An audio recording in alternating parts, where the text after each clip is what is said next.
The main character of this manhwa is an arrogant and overconfident young man. One day, a mysterious portal appeared before him, immediately pulling him in and transporting him to the world of martial arts. There, he began his journey as a warrior, gaining unbelievable power and climbing to the top. In the ruthless world of Murim, he lived like a legendary god of war. Then he suddenly woke up. Returning to his old world, he realized everything had changed. Now, he doesn't just live, he becomes the strongest. With the help of a system, he levels up step by step, crushing hordes of enemies, and even meeting cute girls along the way. And, of course, fluffy kittens. From the very first pages, the manhwa opens with brutal carnage, blood flying everywhere. Thousands of enemies relentlessly charging in from every direction, and a fearsome swordsman whose eyes burn with ruthless fire. The battle-hardened Emperor Ilchin, born of war itself. He earned that title after conquering the entirety of one island on his own.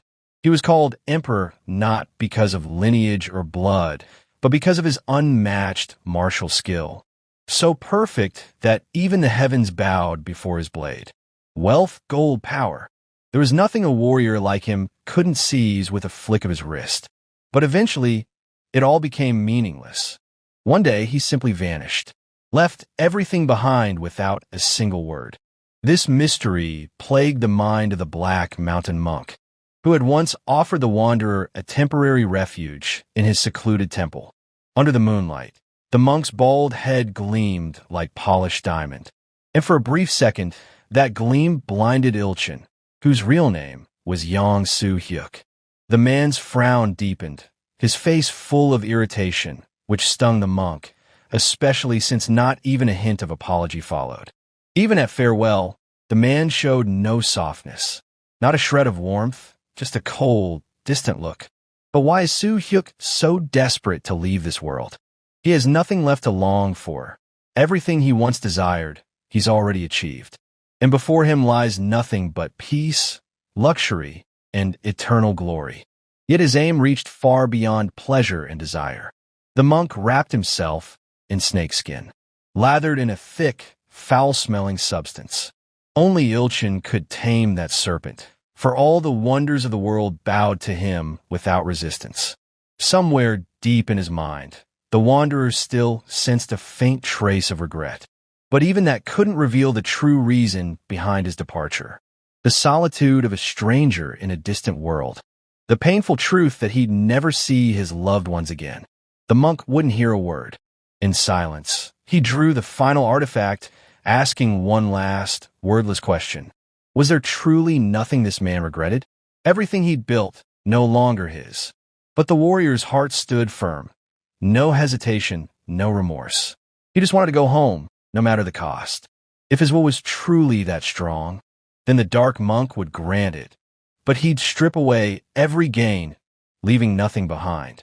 The warrior's eyes began to close, as though the world itself was releasing him. The monk wished to speak once more, but the moment slipped away. When he awoke, it was in a hospital room. It took time before the man grasped where he was. When clarity returned, he knew it was Earth. He tried to rise, but his body screamed in burning pain. Had just a few days in the hospital really made him this weak? The Black Mountain Monk had vowed to return him the instant he vanished from reality. But clearly, something had gone wrong with the return point. To recover his strength, the man turned to the sacred Source Earth technique, a meditative art he'd personally created in the world of Wan. Energy surged through his body like fire, reviving every muscle, restoring his old form. He no longer felt aged. Even his skin shimmered, as if life itself had been reignited. Power welled up in his eyes, too. One glance in the mirror confirmed it. He was whole again. He reached to call a nurse. But a system window appeared in front of him. A new mission. Save humanity. Not exactly the welcome he expected after leaving Urim. Then came another message. The Sacred Source Earth technique had reached A-rank mastery. He stared in disbelief, and even slapped himself in the face in panic, confirming the glowing screen was real. Anger flared up. He began to curse the monk. and everything shiny around it reminded me of that shiny bald spot, which seemed now a symbol of betrayal.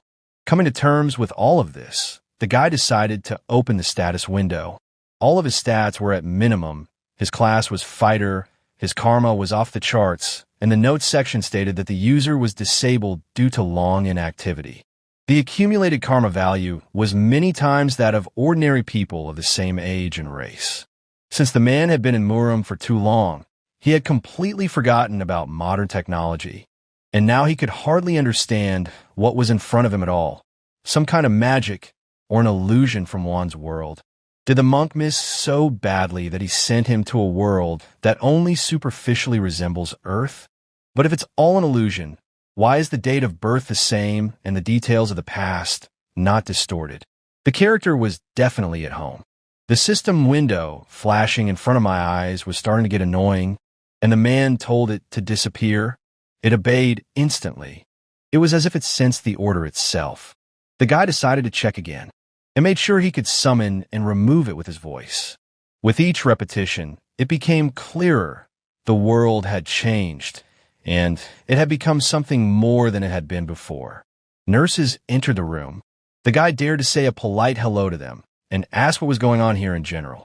But upon seeing the patient conscious, the nurses instantly became nervous. One immediately ran for a doctor. The emergency examination began, but doctors were surprised to note that his body had not sustained a single injury. When a man dropped that it had been 5 years since the portals had been opened, it sounded like thunder. Turns out he'd been in a coma the whole time. It's now 2028. The news made anger boil up in his soul, mixed with amazement and dismay. The guy wouldn't hesitate to strangle that bald monk if he were near him right now. The doctor walked away, leaving him alone, and the nurses reported that a relative had visited him. She came almost every day. All this time, 5 years in a row, that's how much she loved him. The door swung open abruptly, and Soo-hyuk's sister, Sua, appeared in the room, all grown up and so dear. Seeing that he was conscious, the girl burst into tears of relief and joy, and the man didn't even believe it was his sister at first. He remembered her as a little girl. Sua threw herself around his neck and hugged him tightly, as if trying to make up for the years of separation. And she started telling me how worried she was. Lived with the thought that she would never see him alive again. Now it was all behind them, they were together again, and nothing else mattered to her. When she calmed down a bit, asked how he felt after entering the portal, as many complained of severe pain. The guy guffawed that he almost choked from her embrace, and asked, what portal is she referring to?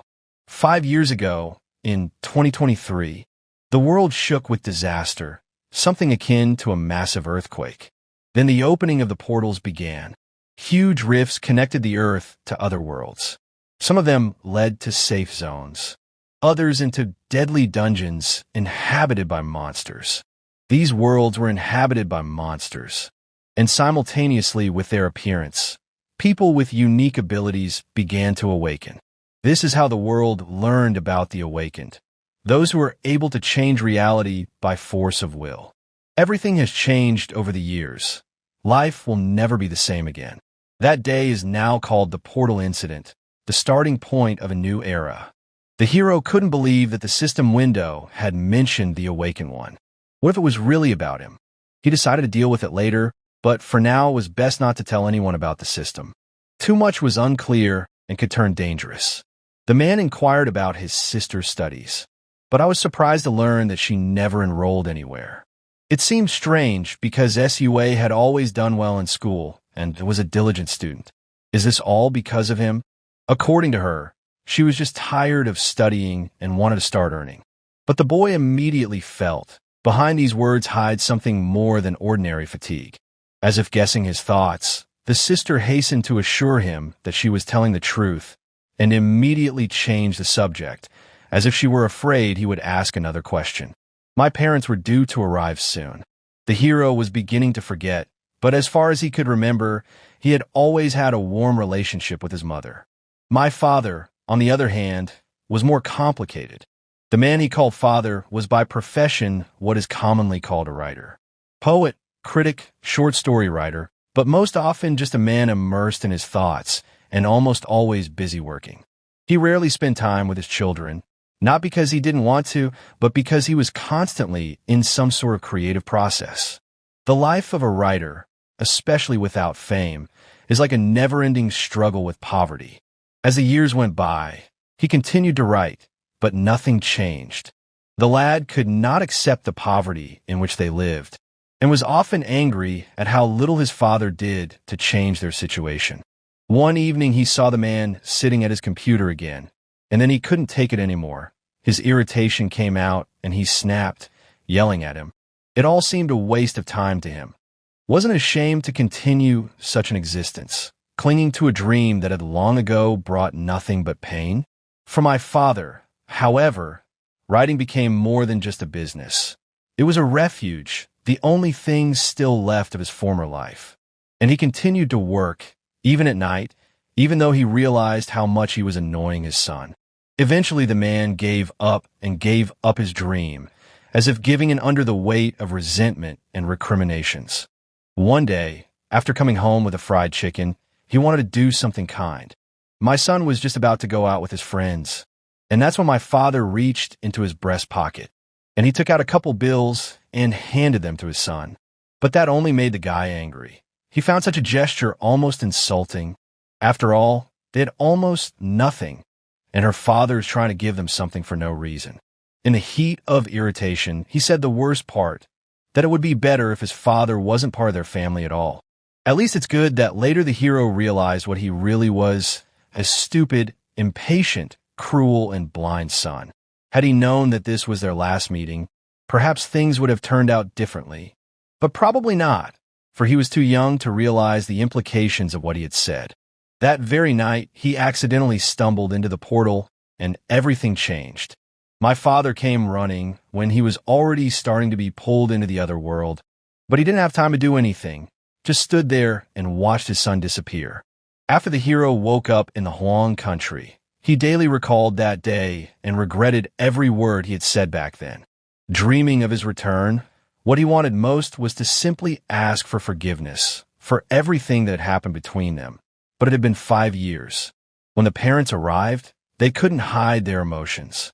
Joy and tears were pouring at the same time, especially Mom, who just couldn't stop. Dad, on the other hand, remained reserved, as if he'd carried it all inside for too long and just didn't know how to show his feelings. He remembered that fight and was the first to apologize, saying he should have earned more to be treated with respect, but he couldn't. The guy held no grudge against him. On the contrary, he should have been the one to apologize. My father always took care of the family, did his best, and in return he heard only reproaches and contempt. Now the hero vowed that he would never again allow himself even a hint of such words. And they hugged each other tightly, as if trying to erase from their minds everything that had separated them these 5 years. Even Sua couldn't hold back the tears. Everything was so touching that she herself didn't realize whether to laugh or cry. Then her brother couldn't help himself and teased her. In response, she began to slap him lightly, but all she could read on his face was joy and relief. At that moment, the hero realized that he had come back for a reason. Everything he was looking for, everything he wanted had been here nearby all along. He was released from the hospital 3 days later. The doctor was shocked. He couldn't believe that a man who had just woken up from a 5-year coma could recover so quickly. He kept repeating the same question, how is this possible? At one point, he even asked if he'd had an awakening, but the guy decided not to talk about it yet. He didn't understand much of what was going on and wasn't about to share the details with the first person he met. But there was something useful in this situation. The doctor, interested in his recovery, offered to cover half of the cost of treatment on the condition that he would come for a checkup every month. So the hero, barely waking up, has already begun to gradually repay his parents' debts. He was glad to be back, not so much to the hospital as home to them, but he realized he would be indebted to his family forever. Even though it was due to his holy land source technique, it still eased the financial burden a bit for his loved ones. When his sister walked him home, he was shocked at where they lived. It was a shabby, dirty apartment where even the air seemed heavy. According to Sua, They had a move here, but the story was too long and the parents hardly ever showed up. The hero felt depressed. Yes, they had always lived poorly, but this was too much, as if someone was humiliating them on purpose.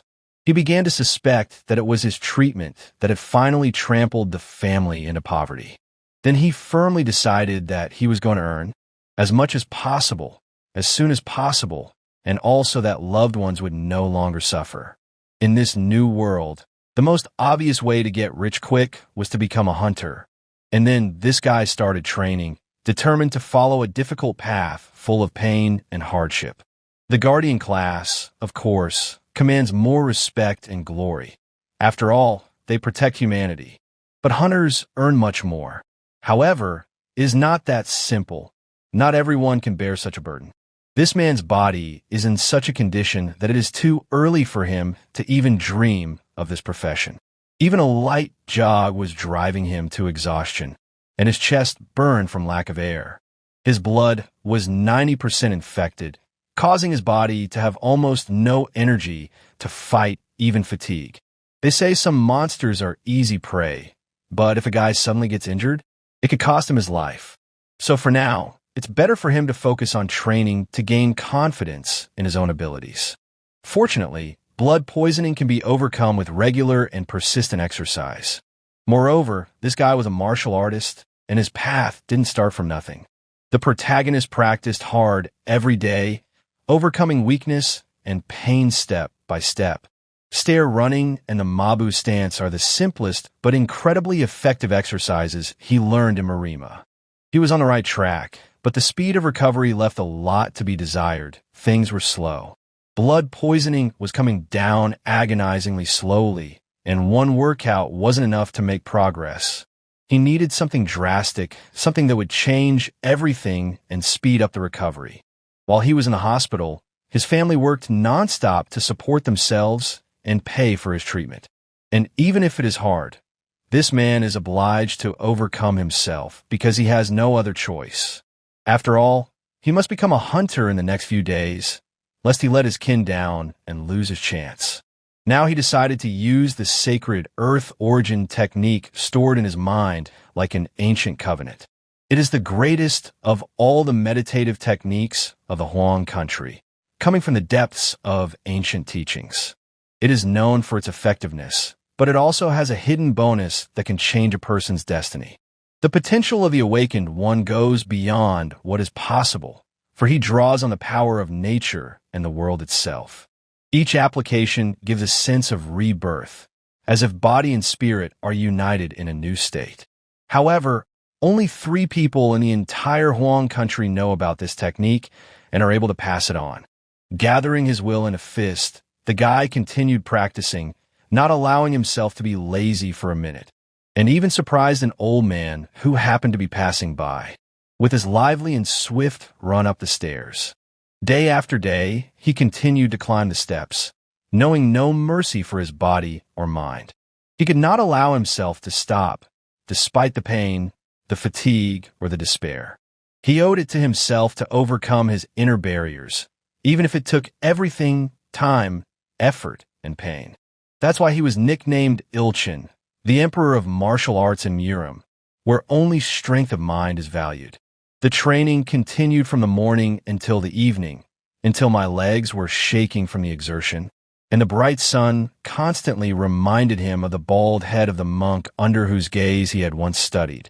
And this, strangely enough, gave him strength, as if the monk was invisibly watching and giving his support.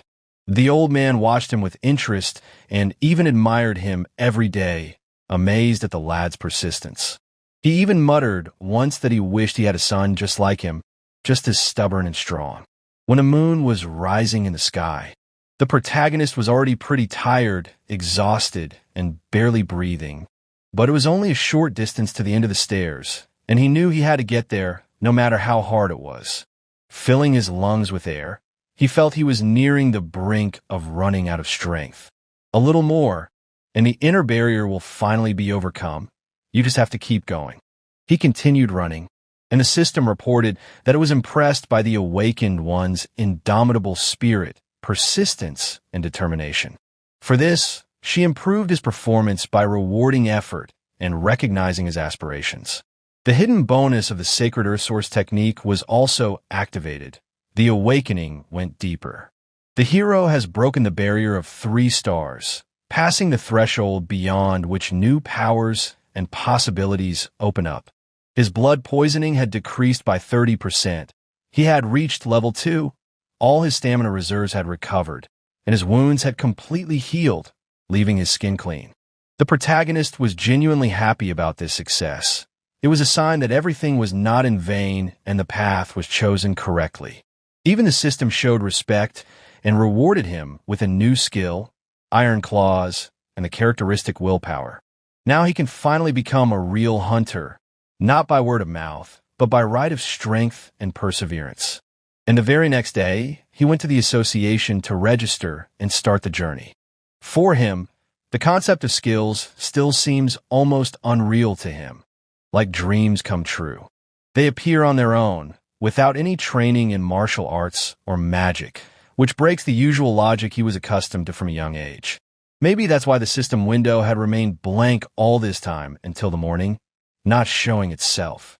His only superpower, defined by the system at the beginning, is the Sacred Earth Source technique. But he learned that a hunter is required to have at least 3 skills, or else he will not be recognized even at the trials. Therefore, he quickly pumped up his martial arts without wasting a moment, for he had almost no time left. He ended up gaining 5 new rank A skills at once, and that was only the first page that opened up before him. In the next scene, a man from the Superpowers Agency appears. The man looked a bit confused seeing so many unusual skills gathered in one person in front of him. However, for those who dream of becoming rich in a short period of time, such a thing is more gratifying than alarming. The guy went straight to the front desk because he had to take an aptitude test. The employee behind the counter, haggard and bored, didn't even look at the visitor, only told him to place his palm on the glowing orb. If the orb began to emit light, it meant that an awakened person was standing in front of it. Otherwise, go home without further ado. It was clear from the clerk's tired face that there were too many overconfident newcomers showing up here. Many of them are convinced that magic flows in their veins, but most of the time, everything ends in silence, and the orb remains dark, not living up to their hopes. This time it was different. The orb suddenly flashed with a bright light, confirming that there was a true awakened one in front of them. The guy immediately proceeded to fill out the questionnaire without wasting any time. When the man from the agency looked at the list of his 30 abilities, he was slightly taken aback. My first thought was that the young man had simply embellished the data, unable to cope with excitement or elation. However, there was indeed a person in front of him who possessed all of the above skills, which was confirmed instantly. The system window displayed them in full. The surprise on the man's face was replaced by amazement, his jaw almost touching the table. He immediately began apologizing for his first impression, and afterward, after hastily gathering his thoughts, he headed to the leadership to report this incredible case to Oh Xingwu. This chief at once showed a keen interest in the young man, for such phenomena had not met here for a long time. But something still caught his eye about this unknown kid. He's going to keep an eye on him. Finished with the registration, the guy went home full of new thoughts and expectations. On the way, he remembered how he had almost passed out from a routine jog not too long ago. But it was from that day that his body began to gain stamina, step by step, through pain and sweat. During the registration process, it became clear that each hunter is required to undergo special training before going out on assignments. The state has provided a special training program to reduce accidental deaths in dungeons. The course is scheduled to start on the last day of the month, and the young hunter had exactly 5 days to spare. Although he would have gladly avoided this mandatory, there was no way to refuse the course. So the man decided to devote the rest of his time to training. There's too much at stake. Those 5 days flew by like a flash, and then he arrived at the General Assembly Place, where a huge crowd had already gathered. It felt like a real festival filled with anticipation. At some point, a slight pulse of strange energy passed by him. It went a long way through all the crowds of people. But where did it start? And right in front of a lot of people. The figure of an elven woman named Shahar Kalaluriat appeared on the stage, whose appearance instantly drew all the eyes of those present. By the time the guy had time to realize what was happening, she was already standing in the center of the stage. He hadn't caught her approach. The man was surprised by her energetic presence, mysterious and strong, and he felt an interest in her abilities and background awaken inside. It turned out that the elfess had noticed the newcomer a long time ago, standing in the center of the crowd and staring at her. And the association's leadership has asked her to keep a closer eye on this promising fighter. Despite the low level, the guy managed to catch a glimpse of her aura, if only for a single moment. And it came as a surprise to Shahar, for such a thing was rare among her people. The elfess then turned to the hall and formally greeted everyone gathered. She said that the South Korean government invited her as an instructor for a training course, and she herself is a warrior from Elvenheim, but her apprentices may call her simply Shahar for convenience. This case was the first time that a representative of the Elven people is involved in the training of humans, and Shahar realized that the new recruits probably had a lot of questions piling up, but time was running out, so she only allowed 3, no more. The first one who dared to speak was a young girl named Beck Ian who had recently turned 19. She raised her hand, wanting answers to her questions about starting school, and everyone in the audience was shocked to hear her age. After all, no one expected that such an appearance could hide so many years of age. Instead of a question, the girl, without hiding her admiration, began showering the elfess with compliments, noting her graceful appearance. And from the expression on the guest's face, it was clear that such words were pleasant to her. But as a member of an ancient lineage of sword masters, she preferred to be respected for more than her outward beauty, and for the feats on the battlefield and the services rendered in battles, where it is not the appearance that decides, but the steel and fortitude with which that appearance is ready to fight to the last man. It was time for the next question, and the atmosphere in the room was once again filled with anticipation. Many of the students pulled their hands up in the air, but the pixie's gaze stopped on the boy, named Jin Chong-hyuk, who was distinguished from the others by his prominent tattoos. Everyone stared at him in disbelief, and the main character immediately sensed that this guy might have a dark past. And the premonition did not fail. The guy was clearly nervous, worried about whether his criminal past would be a barrier to participation. He remembered what he had read in the rules. Admission is possible if the instructor approves. In fact, he had only committed petty theft, not the most serious offense, but still. The elfess couldn't approve of such behavior, though she wasn't about to condemn it. She stated that he would still be trained along with others like any other student. In Elvenheim, such are given the choice of redeeming themselves by protecting the people or remaining a criminal. And since he's here, it means he chose the path deliberately and in favor of justice. She told him to remember that a broken law is not forgotten and guilt remains. But this does not preclude the possibility of forgiveness if the soul truly desires to atone for sin. The boy only nodded silently, expressing his gratitude. And at that moment, the protagonist felt it was his turn to ask one last question. When he said his name, the elfess, unsurprised, made it clear that she had been watching him for some time now. The guy was a little embarrassed. However, he did wonder if she would be the only one teaching the class. Shahar confirmed. She is the head instructor for this program, but it will not work alone, because the helpers will be people born on Earth, and the elven woman herself will personally take over the battles in preparation for them. Shahar was about to finish her introduction, but suddenly a gruff, male voice came from the audience, sounding like a challenge. The man stated that he wasn't going to trust her because the person in front of them wasn't a human being at all, and furthermore, without official rank from the association. Judging from his words, he doubted she was capable of a fight, citing her frail appearance. Shahar's face changed dramatically. Her emotions were no longer hidden, and in that second, she gathered such a powerful wave of energy. Let her go ahead. in a way that not only the bratty kid was affected by it, but everyone else gathered was knocked off their feet as well, as if a powerful wind had swept through the hall. She didn't even bother to say anything. The force said more for her. The elfess then reminded of the chain of command and clear boundaries of what was allowed, and warned that if it happened again, no mercy would be expected. The offender turned pale, and a wet spot appeared at the bottom of his pants. Fear had completely taken over his body. Shahar, noticing this, grinned, but suddenly her gaze darkened with surprise. Siak stood motionless in the middle of the crowd like a stone, unmoved by the pressure of its force, while the others remained defeated, pinned to the floor. It was now clear why the association had ordered him to be watched particularly closely. The lad could have been sent to the dungeons by now. He was ready to go. But in her eyes, strength is not the only criterion. It is also important to be able to use it correctly. So she decided not to jump to conclusions just yet and looked at everyone with renewed severity. Then turned to everyone, warning them not to try her patience.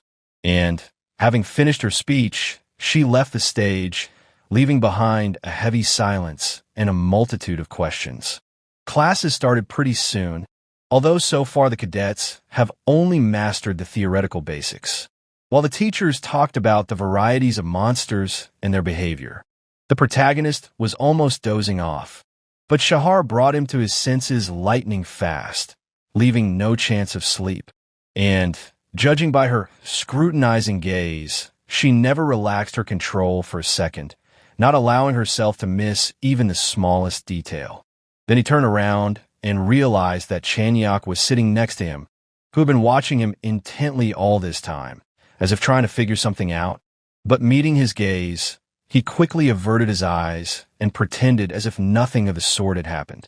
The protagonist chuckled weakly, as if he knew what he was talking about, but immediately got another flick from Shahar. She didn't allow any distraction or relaxation, recalling that a strict mentor always enforces discipline and does not tolerate frivolity. The man, having completed his lesson, I felt so emotionally uplifted that I was almost ready to cry from relief and happiness. He had never seen such an appreciative and focused audience in his entire life, and it was all thanks to Shahar. Baek-yoon moved closer to the main character. She was overwhelmed with admiration at how the instructor was able to bring everyone to their senses, and the guy himself was the only one who could resist her energy pressure. Chang-hyuk noticed it too. The girl wondered how he was able to resist, and the guy, not giving any credit to his stamina, simply replied that he was lucky, and that simple modesty awakened Chang-hyuk's genuine respect. That's why his gaze stayed on me the whole class. The girl offered to have lunch with them together, but the guy politely declined, and without wasting any time, he used his powers to hide from everyone. Theory classes will last exactly 30 days with no possibility of adjustment, since the Ministry of Education does not allow deviations in the regulations set in advance. The hero dreams of completing his training as soon as possible, successfully passing the exam and moving on to practical combat missions. Paradoxically, a significant percentage of cadets fail the theoretical part and drop out early before even getting to combat missions. Shahar does not let anyone down, and the teachers are confident that the current intake will show an outstanding result. But even this does not guarantee success. Although the exam is not too difficult, it requires diligence, concentration, and constant preparation. In addition, strange rumors are spreading among students, as if failure on the exam imposes a curse, and it will be impossible to retake it.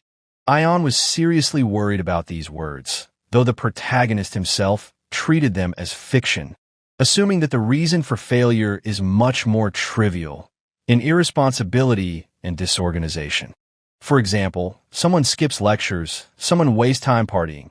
There are plenty of such cases. The main character left class that day and missed an extra class.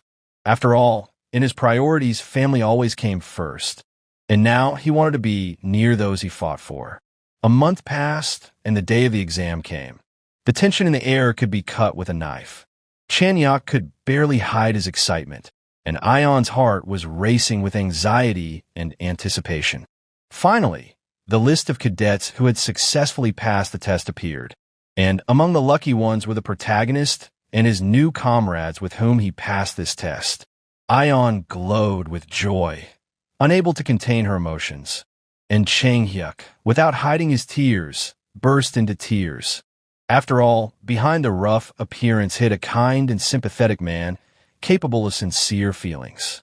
The protagonist kept watching this guy, who showed amazing diligence in his studies. So he gradually began to learn the details of his life. It turned out that the young man was raising his younger brothers and sister alone.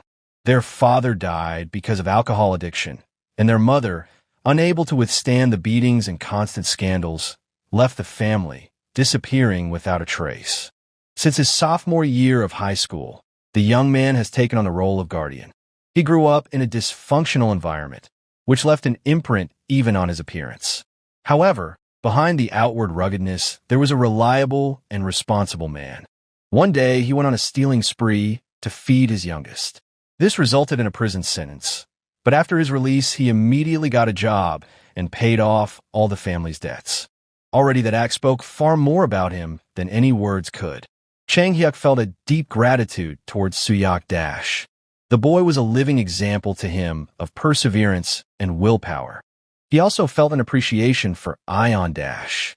The girl patiently explained the study material to him until very late in the evening. The hero had previously thought her superficial, but found himself impressed by her intelligence and determination. The young man often shared his scholastic successes with the younger ones, knowing that there would be many challenges ahead. By the way, 42 of the 49 cadets received a passing grade, which was quite unusual because usually the selection is tougher and half of the dropouts.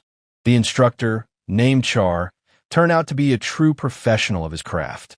Now began the second phase of training, physical training, which was scheduled to start the following week. The week passed like a blink of an eye, and Minter Shahar reappeared in front of the 8th group, which included all 3 comrades. It was she who broke the flow into teams, bringing the 3 of them together, for their goals and views were remarkably similar. It was as if fate had appointed her to lead this little group. Ion was genuinely excited at the appearance of her mentor, but the pixie quickly brought everyone back within the bounds of discipline dash. Her cold stare was enough to make all 3 of them straighten up and stand at attention. She announced that they would be heading for the portal and suggested that Chang-hyuk and Suyok explain its purpose. A portal is a passage to other worlds, and not all of them are equally safe. There are 2 broad categories. Some lead to friendly worlds, while others lead to dangerous and hostile ones. Danger portals are categorized by threat level, from the 1st to the 13th, where the latter is considered the most deadly. The Elphus was pleased with how well they had grasped the theory, and announced that their task today was to pass through a first danger portal. Ion perked up. After all, such portals are considered suitable for beginners. They are home to weak monsters, and not many of them. Shahar clarified how easy it would be to clear such a passage, and when the girl confidently replied that it would be super easy, Ta sharply asked a counter question. In her opinion, then, such creatures are incapable of killing a human? The students felt anxious, and the mentor did not bother to comfort them dash. Monsters, she emphasized, could very well prove deadly. At times like this, their true nature is on full display, bloodthirsty and ruthless.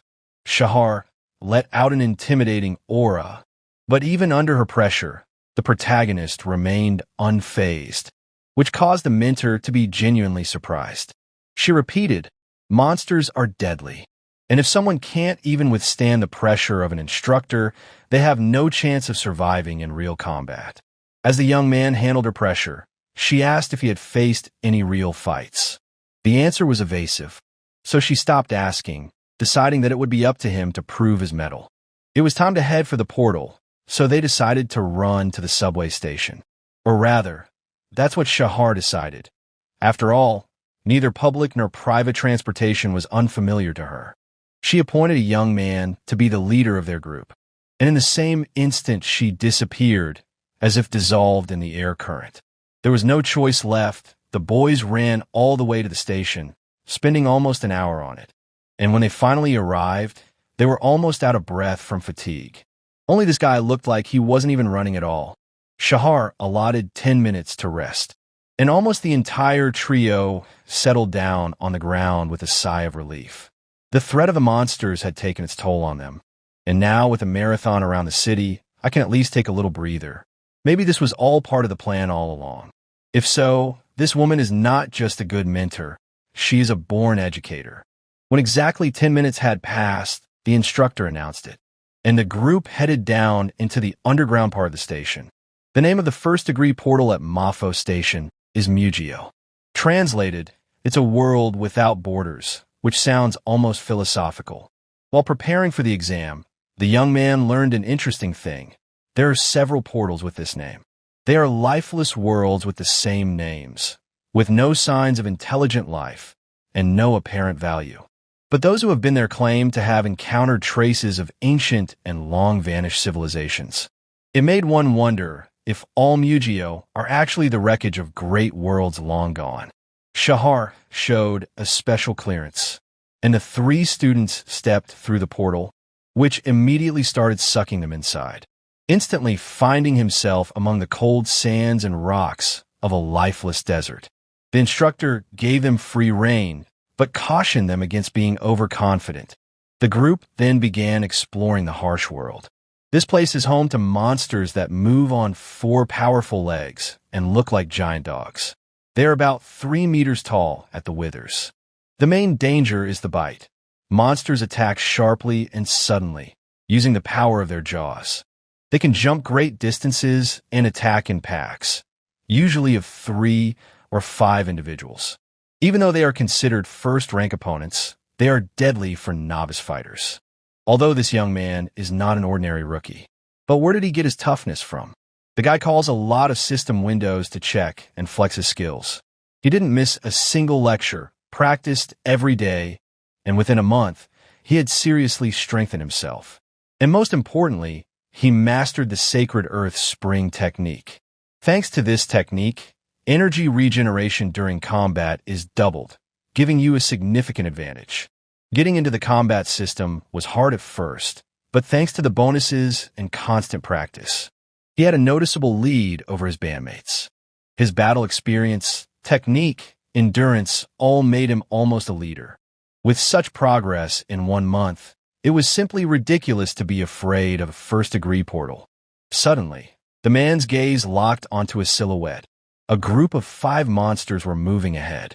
The instructor began to guide them, but the young fighter was already itching. He thought he could do it alone.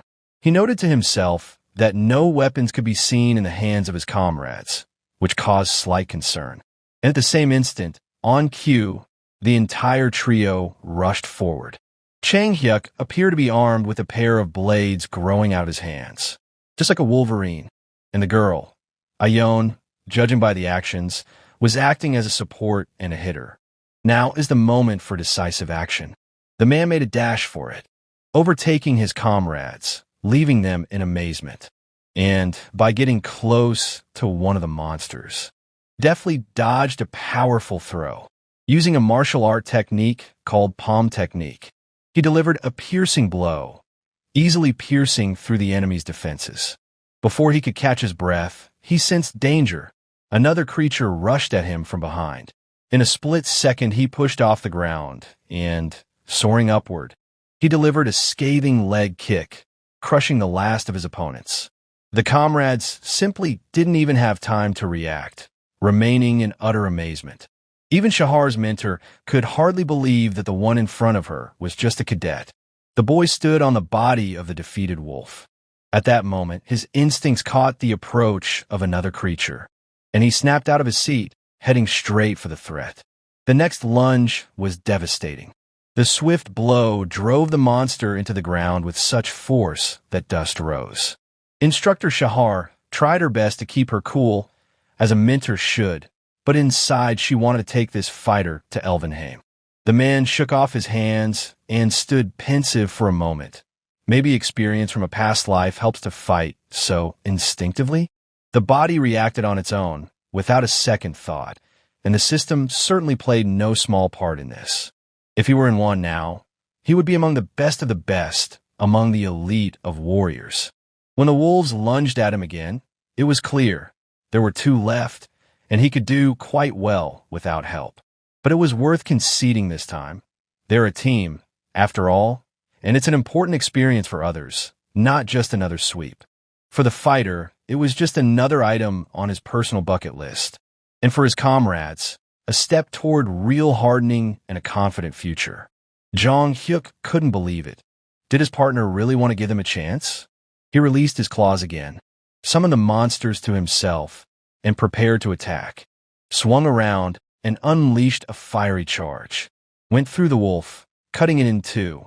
A Young noticed movement behind her and warned him of the impending danger. However, it was too late. The blow was about to come right on his head. Jong Hyuk didn't have time to realize how the wolf was able to get around him from the rear. But Ah Young reacted instantly, summoning magic, and started the treatment. All wounds healed with astonishing speed. The girl's healing gift manifested itself in all its strength. The boy realized how important such an ability was in combat. And in the same instant, a new pack appeared in front of them. The man didn't like it, wasn't even allowed to catch his breath. But he was already used to the constant tension. We had to follow through. A short time later, the group returned to the building.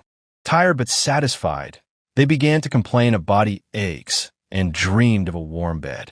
The man understood them perfectly. This was the first real test for the team as part of 6 Approaches training. Instructor Char praised the group. She knew that the Earthlings who had awakened the force would not fail. According to her, the boys have not only become more resilient, but also noticeably stronger. And progressing right through combat is an accomplishment almost impossible. The man was in agreement with her. Each collision made them stronger. He had previously attributed his advantage to talent, but now he was beginning to suspect that the system had played a crucial role. The instructor had no doubt this team was almost ready for real assignments. And as a mentor, she felt genuinely proud of their efforts and progress. When she released the fighters, they were over the moon, but the man she asked to stay late, just for a minute. Char had a strong feeling that the martial arts technique this man possessed couldn't be just part of the system. It was too calibrated and perfect. What if her hunch was correct? The instructor didn't insist, but he still decided to open up. Yes, he did study martial arts. Char had assumed that, but his file indicated that he had only recently been in a coma, and learning in just a month seemed like something out of the realm of fantasy. Though maybe there's just something she doesn't know yet. The universe is vast and full of mysteries. The man didn't fully understand why she asked the question, but there was more to her gaze than that. She saw something in him that he didn't always see, and the same thing was said about him by the people of the Huan country. Char should have also noted that he was the one who gave his comrades a chance to prove themselves in the first fight, and it was a much more valuable contribution than any personal exploits. He said it for a reason. It was her decision that made him the leader of the group.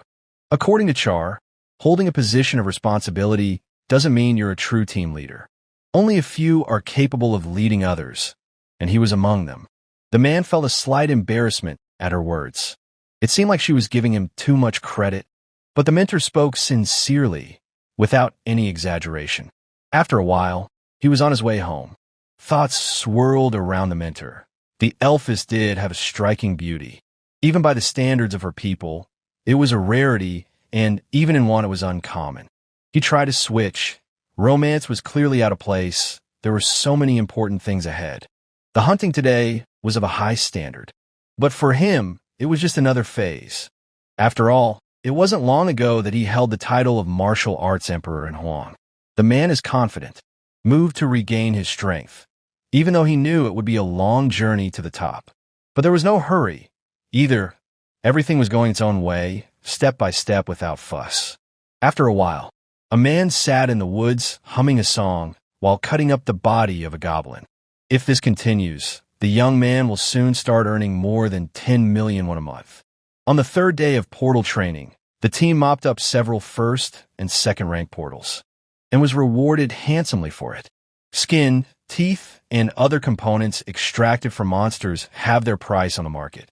The guy decided not to tell his family about it yet. It could be told later, there's no particular rush. Suddenly, Yun inquired if the man was okay, because the guy looked too happy in that setting.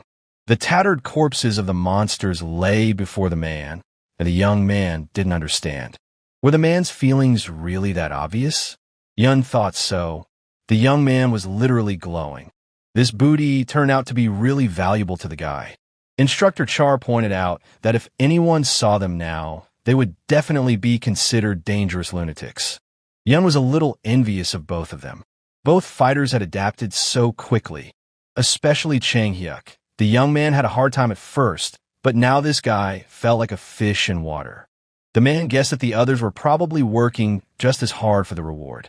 Suddenly, the guy spotted an arrow flying swiftly towards Chang Hyuk and rushed out to catch her. At this time, Chang Hyuk explained that the matter was usually not too difficult in second-level portals either. The man clenched the arrow in his fist, not hiding his displeasure. Chang Hyuk was actually shocked by that move. The man realized this was not a goblin arrow, but clearly a human weapon. They looked into the bushes, from which the very arrow had come out. The guys who saw the bloody goblins came out towards them. Kim Kalik only needed one goblin to level up.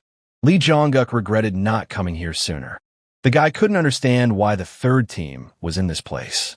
Recruit from the third team, Jin Cheong clarified if the group in question belonged to the 8th team, led by Char. Instructor Char replied with a question in return, reminding her of the third team under Jong Soo-young. Unless Char was mistaken, that one had not requested support in that portal and could not explain the reason for their presence. Kim Kalik, a third-team recruit, thinks they don't need to ask for help because hunting together is always better. Lee Jong-guk from the third team stated that he stopped seeing Char as his mentor. Yun became furious, accusing them of being completely inadequate, reminding them how dangerous it was to get close to Chang Hyuk. Jin Cheong tried to apologize, explaining that it was an accident and there were no serious consequences. Instructor Char insisted on a formal apology, and Jung Soo-young didn't understand what the problem was in the first place. She expressed bewilderment at the setting. Char is now an 8th team instructor, but she is required to give instruction to all recruits. Jong Soo-young, the leader of the third team and a member of the Amuga Guild, characterized Char as cold as ice. In her opinion, the nickname Death Flower is not accidental. The recruits' petty pranks are not worth serious punishment. Jin Cheong sarcastically recalled the unfortunate nature of the events. Instructor Char, on the other hand, emphasized that even accidental actions, they put someone else's life at risk, and therefore an apology was mandatory. Plus, interfering with someone else's portal sweep is a serious offense. Jong Soo-young thought that Char was too boring to talk to. Talking to elves bored her, and crossing their paths even more so. Instructor Char asked Jong Soo-young to remember who she was. Char reminded her that she was serving as not just a mentor to the 8th team, but as the chief instructor of the entire program. A boundary had been crossed. Jong Soo-jong found it impossible to talk. She commanded like an old general. Let them take the loot, and they'll look for another one.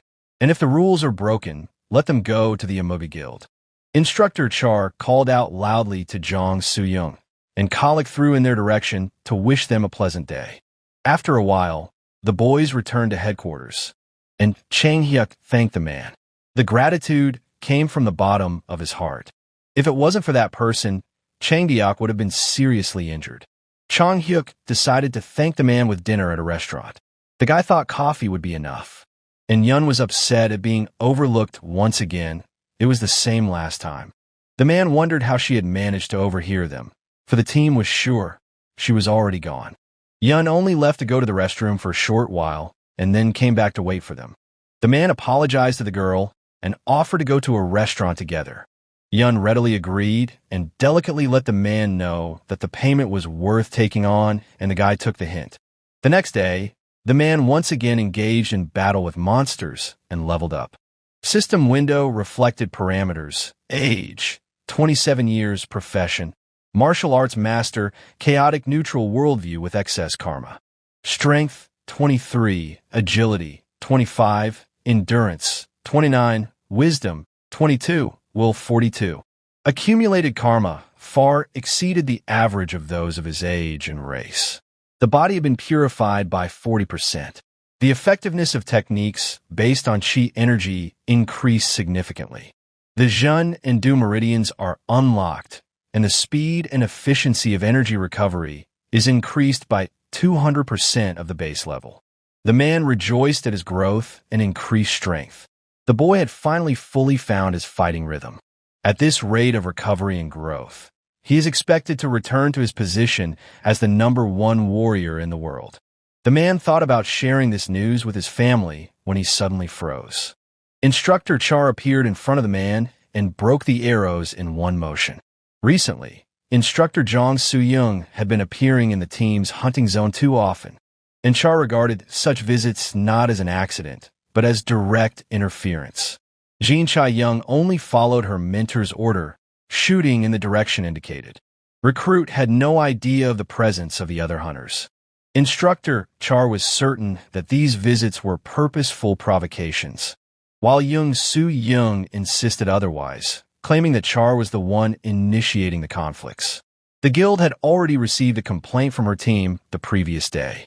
Char said that even if there were violations of the rules, the complaint should have been filed formally through established channels. Zhang Su-young thought it was overkill and didn't understand why they had to talk at all. It would have been easier to kill them. Char knew that Zhang Su-young had a personal dislike for her, but that one had already gone too far.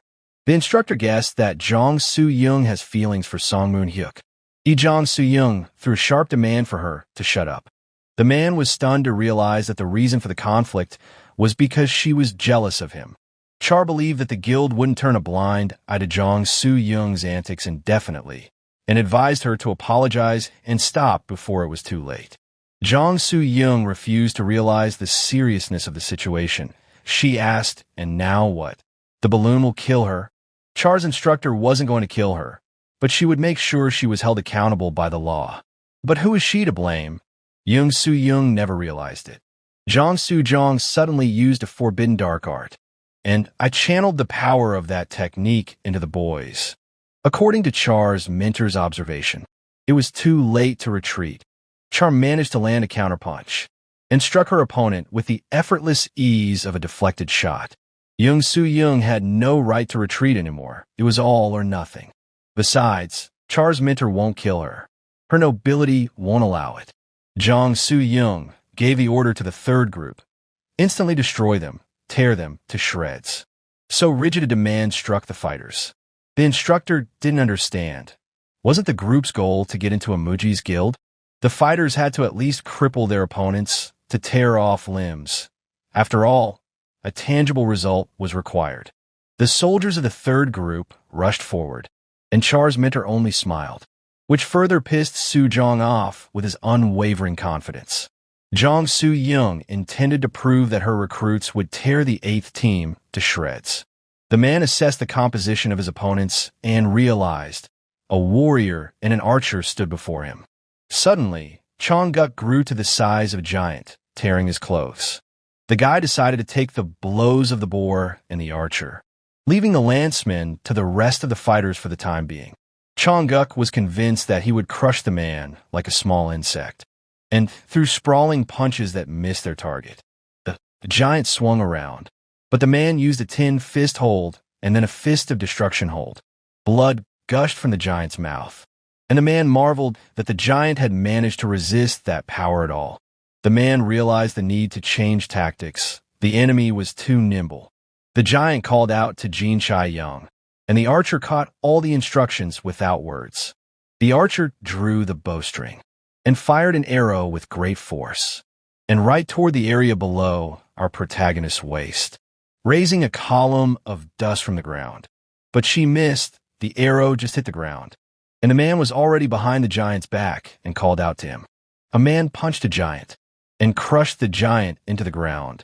Confused Jin Chai-young. Now, By his reckoning, it was the archer's turn, but the archer asked not to come any closer. The man still threw a punch, seeking revenge for Jang Hyuk. The archer was thrown forward, leaving a deep furrow in the soil, and the man realized that he'd gone a little overboard with the power. From across the battlefield came a voice pleading for mercy. Recruit Kalik begged Jang Hyuk to stop. The fighters were unwilling to continue. They were forced.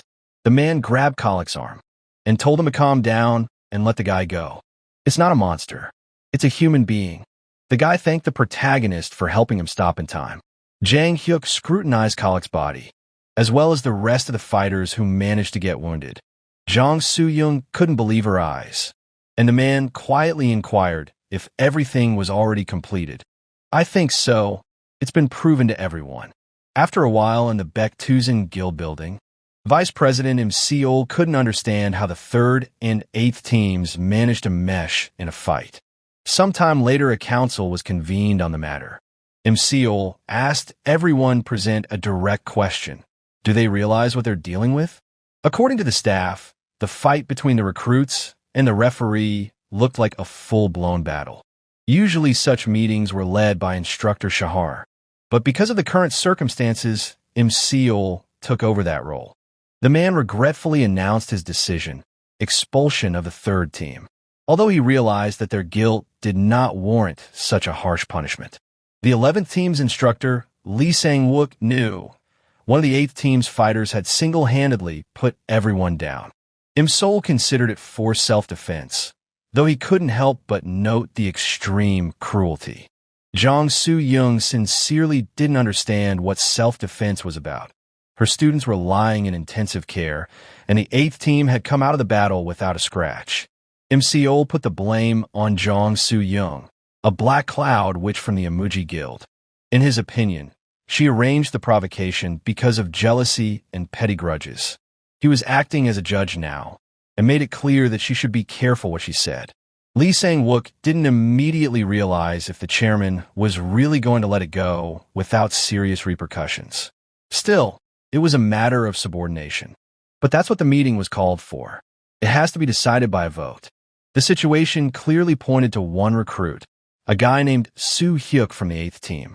Im Seol realized that this young man wasn't just a mere disciple. His talent was rare and intriguing. The mentor offered a show of hands to those in favor of Soo Hyuk's punishment, but not a single one went up. Silence hung in the hall, and one could even hear someone breathing. Lee Sang-wook felt like an outsider among these people, as if everyone had their mouths shut. Im Seol voiced the bottom line. Only Lee Sang-wook and Director Young Ho wanted to punish the new recruit.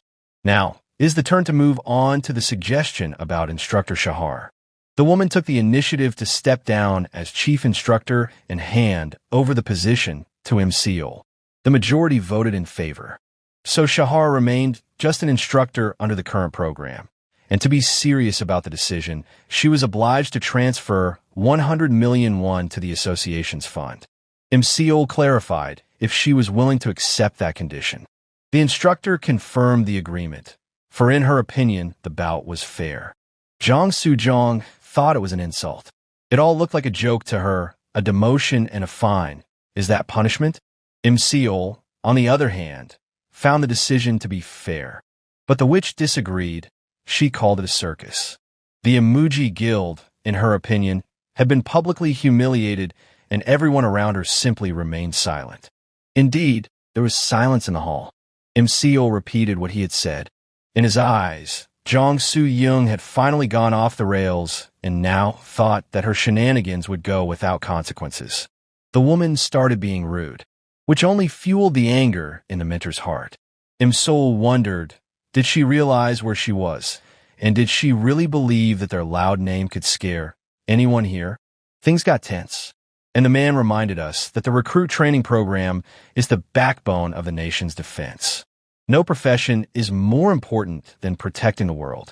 And Jang Soo-young is destroying Korea's talent pool with his scheming. As of this moment, she and the entire Emoji Guild are suspended from the national program for a period of 3 years. Jang Soo-young didn't believe that he had that right. But Im Seol was the chief instructor of the 56th recruiting class. Lee Sang-wook wondered, does it need a vote? Minter nodded. Democracy, after all. It's time to make a choice. Baek-tusen or Emoji? Lee Sang-wook knew very well that Baek-tusen was the first in the guild rankings. And Emoji is only third. Perhaps he bet on the wrong side? Looks like things have come to an end for Emoji. After a while, the meeting came to an end. The atmosphere was electrified. Im-sol couldn't remember the last time he had been this angry. Many people wondered what would happen to Emoji now. They brought up a new recruit from the 8th team, a guy named Soo-hyuk. He was the only one who could handle the whole group, and he also had amazing characteristics. Some were already thinking about inviting him into their guild before others did. Jang Hyuk noticed that everyone was just talking about this guy, and Iona thought there was too much fuss over one student. Meanwhile, Soo-hyuk himself was pondering what had been discussed at that meeting. However, the boy realized that he couldn't stop training. It was nice to realize that his efforts were paying off. Late at night, the new recruit thought about how much the constant training and raids in the portal had changed him. He was ready to begin mastering the Heaven and Earth unity art. Heaven and Earth are connected by a single thread, and despite the differences, at the core, it's a unified whole. 3 elements, 1 essence. Energy is born in Dongcheon and circulates through the Run and Do channels. The Great Circle technique is one of the most difficult, but the guy's already started studying it in Wanland. He'll be fine. Opening his eyes, he felt, now at the peak of his powers. The Jun and Du meridians opened fully, and the spiritual body was cleansed of all impurities. The system window reported, legendary level reached. Success. The guy had mastered the knowledge of an ancient martial art. He now possessed a 5th-ranked technique, the art of the unity of heaven and earth. This technique can be perfected, and the body has already started to change. The system indicated the transformation had begun. The body had entered a state of unity. The energy reserve was divided into 3 parts, upper, middle, and lower dantian. The energy was now distributed by level. All of this was recorded in the stats window, and the guy realized this was his first really big step. After a while, the boys entered the portal again, where a giant toothy worm burst out of the bowels. He was ready to pounce on them the second he did. Guy has developed one of the most powerful techniques of the Huang country, the art of connecting heaven and earth. At that moment, they are attacked by a huge worm, tearing up the ground and creating real chaos among the fighters. And now the man urgently needs to regain the lost techniques of movement, otherwise the outcome of the fight will be deplorable. The protagonist abruptly rushed forward, rushing towards the giant monster, and used the Iron Fist technique, and then activated the Unbending Will ability while expending as much as 58 units of chi energy. And although the guy was pleased with the power of the blow he had struck, inside he realized the price for it was too high. It had been 3 months since he had started learning this technique, but perhaps its secrets were still not fully revealed.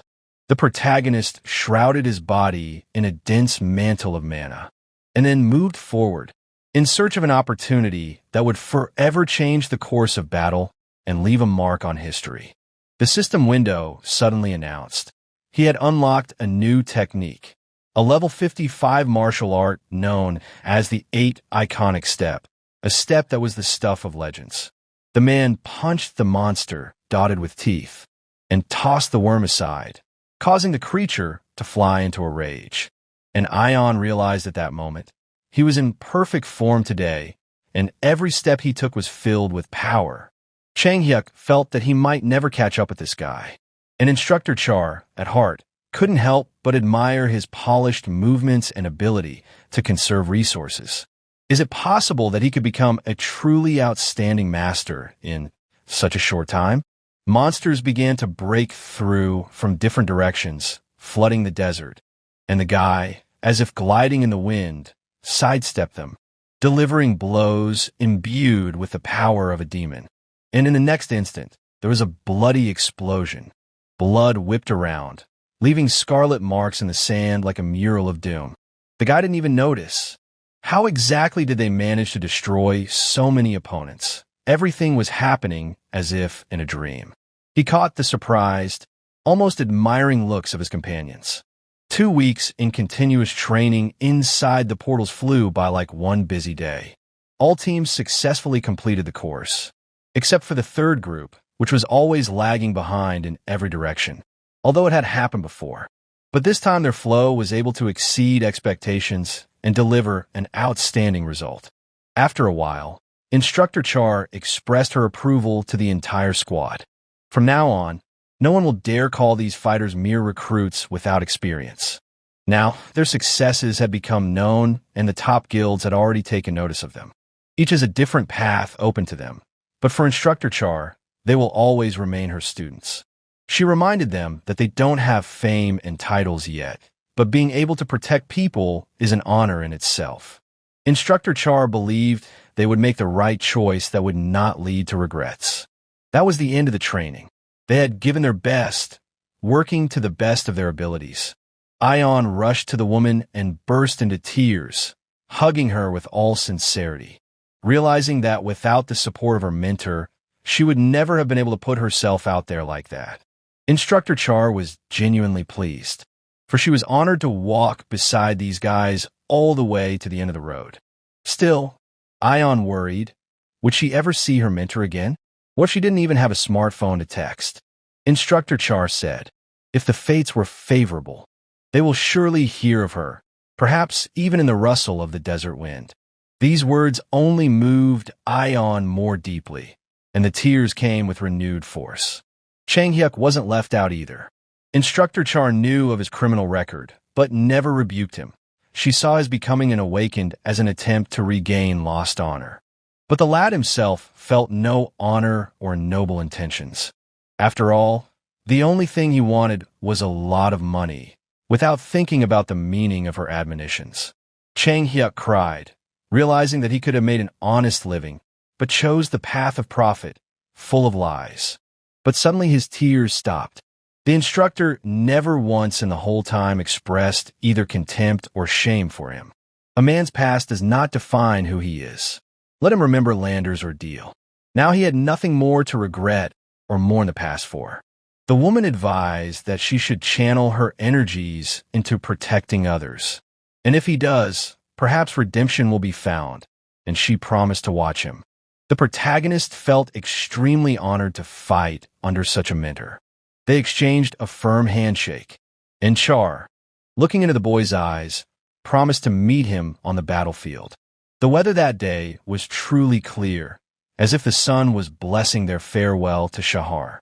Now, the guys are going to go through the hunter registration with the association. After all, each awakened person received a different rank from 1 to 13. There was only one rank 13 wielder and 5 who had reached rank 12 strength. These 6 men were South Korea's shield, keeping the enemy from invading. The protagonist wondered what path of defense he himself would take, considering that not even every rookie was capable of reaching the first rank. The employee tiredly pronounced the ranking result, and the guy was amazed at the core. It was an unexpected result. A message popped up on the screen. He had gotten rank 6. The world 8 appear in the next shot. They were considered the pinnacle of the human race, the ideal of fighting power. These were the awakened ones that had reached the legendary 13th rank, a true elite that even kings bowed down to. One particularly gifted young man stood out among them. He had completed the training course and had barely celebrated his 20th birthday. This non-guild affiliated loner had obtained rank 4 and was relentlessly mopping up portals as if he was an army in his own right. The name of this exceptional warrior is Baek Mahak. Such a rapid ascent has never been witnessed in Korea or the world. The guy realized that his own result had managed to surpass the established record of Baek Mahak, which was a shock. The office worker asked for a short wait, promising to complete the registration and issue a hunting license soon. The young man had not expected that there were still hunters with such monstrous strength and level on the planet. He recalled how the Alliance of Worlds had rated the potential of Earthlings at an average level, inferior even to the elves. And the leaders of the Alliance were celestial beings, considered the absolute pinnacle in the hierarchy of the races of the entire universe. The human race was in a middling position, and the prospect of facing demons was only a theory. The hierarchy of power in the galaxy was built on a scale set by the celestial race, and Earthlings were in the shadows for now. But the pace of humanity's development was becoming threatening. The people of Earth were evolving faster than all others. The employee handed the guy a wristband, informing him that the license was ready and he could now review the data. The young man put the bracelet on, saw the mana emission, and a system window appeared in front of his eyes with the characteristics of what he took to be a magical phenomenon. The attendant explained that the bracelets are created by dwarves and the spells for them are cast by elven spellcasters. The guy was impressed with the quality of the artifact, and the clerk curiously asked if he had any questions. Suddenly, an unfamiliar voice called out to the young man, and turning around, he saw Shinwu standing next to him. Shinwu apologized for the suddenness of it, and after activating his bracelet, he showed his license, in which the 11th rank shone, which amazed the guy. This fact aroused the young hunter's surprise, and Shinwu, like an old friend, was happy to meet such a promising newcomer. He expressed a desire to socialize a bit. An upbeat music played in the office, as if to set the tone for the conversation. Shinwu invited the guy to sit down, promising to treat him to something especially delicious, as if he was glad to have a guest. A loud melody caught the hunter's attention, while Shinwu, not paying attention, continued to go about his daily business. The guy didn't like this noisy environment. The unexpected heater in the office surprised the hunter, but Shinwu only mumbled to ignore it. He was sensitive to the cold, and it was starting to get chilly outside. And the latter came to the conclusion that before him was obviously a very peculiar person with non-trivial habits. After a couple minutes, Shinwu poured coffee into a glass and offered treat, claiming that this drink is a delight to foreigners and he himself adores it. He asked if the guy minded, and the guy, though he recognized regular instant coffee, didn't refuse. Shinwu didn't like having someone else prepare his drink. His assistants were busy with more important things, and he wasn't clumsy. The guy was beginning to wonder what Shinwu was getting at, what his agenda was, and what was behind this friendliness. Shinwu noticed that the guy wasn't the type who liked to waste time talking without meaning to, and that pleased him. He offered the young hunter to join the Awakened Association, but he briefly and firmly declined. Shinwu noted to himself that the man in front of him was of a straightforward nature. It was evident from the start. He was not surprised. Hunters rarely seek associations, and so he asked a new, more pertinent question. The guy interrupted him and informed him up front that he wasn't interested in guilds and wasn't planning on joining anything. Shinwu was amazed. Could the guy really be able to read minds? But the young man only remarked that he merely sensed the impending question and added that he had no intention of leaving the country. These words pleased Shinwu, for he himself was loyal to his native Korea and understood this young warrior. The guy surprised him, especially considering he had recently come out of a deep coma and was just starting down the path. Shinwu wanted to know what the hunter's purpose was. If possible, he wanted to help in any way he could. Later, the young man paced the street, remembering the vice president of the Awakened Association who had made an impression. He hoped to get answers from him, but his thoughts went back to Chang Hyuk and Yoon. How were they doing? A notification of new messages appeared on the screen, and upon opening it, the guy saw a cute photo of his friends, and with it, the news that they had reached the 3rd rank. The young hunter rejoiced. Now, they would not be bored, and the way to the peaks became closer for them. He sent them a congratulatory message and wished them to continue moving forward with the same confidence and drive.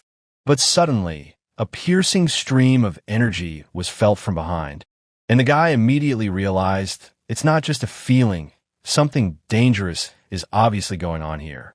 A bright light caught his eye, and the hunter realized that he must urgently find out the source of this phenomenon. Soon he came running toward the building, where a mysterious portal had opened, the origin of which, even to him, seemed inexplicable. City services notified the portal was open, and citizens were asked to head to the shelter at Shinshin subway station, keeping calm. A rank 5 portal appeared in close proximity to the station. This caused alarm. The security officer began organizing the evacuation and directed people to a safe shelter, reporting that 10 people had already been pulled into the portal and could be on the other side. It was decided to let the 5 awakened ones pass. Immediately, a group of 5 fighters rushed toward the portal, ready to engage the unknown threat. The townspeople crowded around the portal, confused and gripped with anxiety. They didn't know what to do except hope for the hunters' imminent arrival.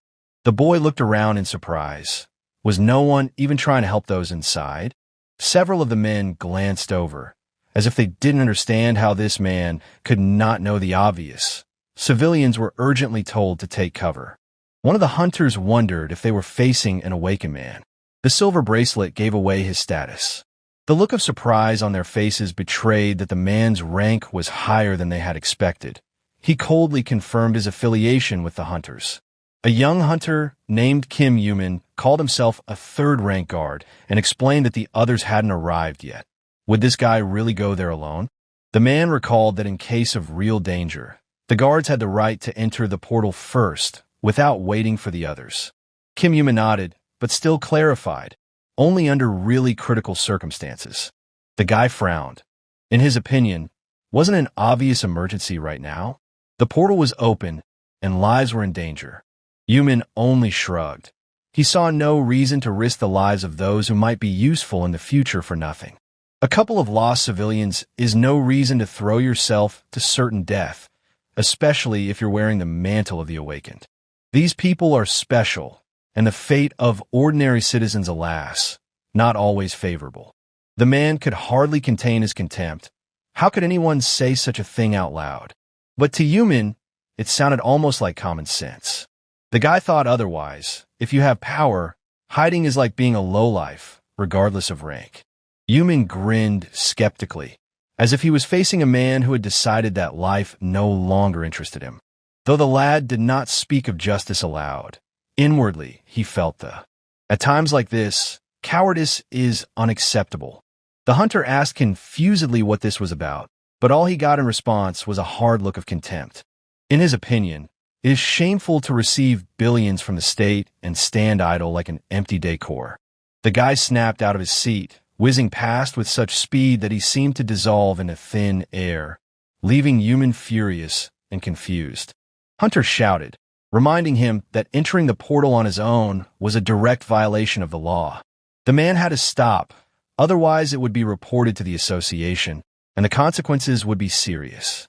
But the guy didn't see the point in cooperating with cowards. Such better to return to the parental home and try to become at least good sons. Without turning around, he stepped through the portal, leaving behind words full of irritation. Did the man seriously think he was invincible? Yumin was sure that this overconfident fool would be brought to his senses quickly. Let the monsters tell him where he belonged. But suddenly, the hunter's attention was caught by another person walking towards the portal. It was Han Taming. He firmly believed that there was only death inside and little chance of getting out. But unlike Yumin, Temin wasn't going to hide. He felt a responsibility to those in trouble. Inspired by his act, the other hunters followed him, though Yumin did not hide his disdain. In his eyes, they all looked like madmen who suddenly decided they were heroes. Meanwhile, inside the portal, the man sensed that the situation had escalated. He was trapped. The scream that sounded somewhere nearby pierced my consciousness with fear. It sounded like a real plea for help. He began to run away from danger. In a panic, he didn't know what to do. After all, he had his daughter Mayan, his wife, his commitments, and his life insurance. One false step, and the man fell to the ground, straight to the foot of a huge, ominous flower. The monster instantly entangled him with vines, squeezed his leg, and lifted him into the air as if trying to assert its power. But the man knew he could not die. He had not yet fulfilled his role in this world. There was a cry of despair filled with hope. "Someone please save me." From afar, he spotted a figure approaching through the bubbling mana. It was the awakened one, rapidly approaching him. The man prayed to him for salvation, realizing that he was the only one capable of pulling him out of the clutches of death. In front of them was Itel, a monster in the shape of a giant flower with petals colored an ominous purple.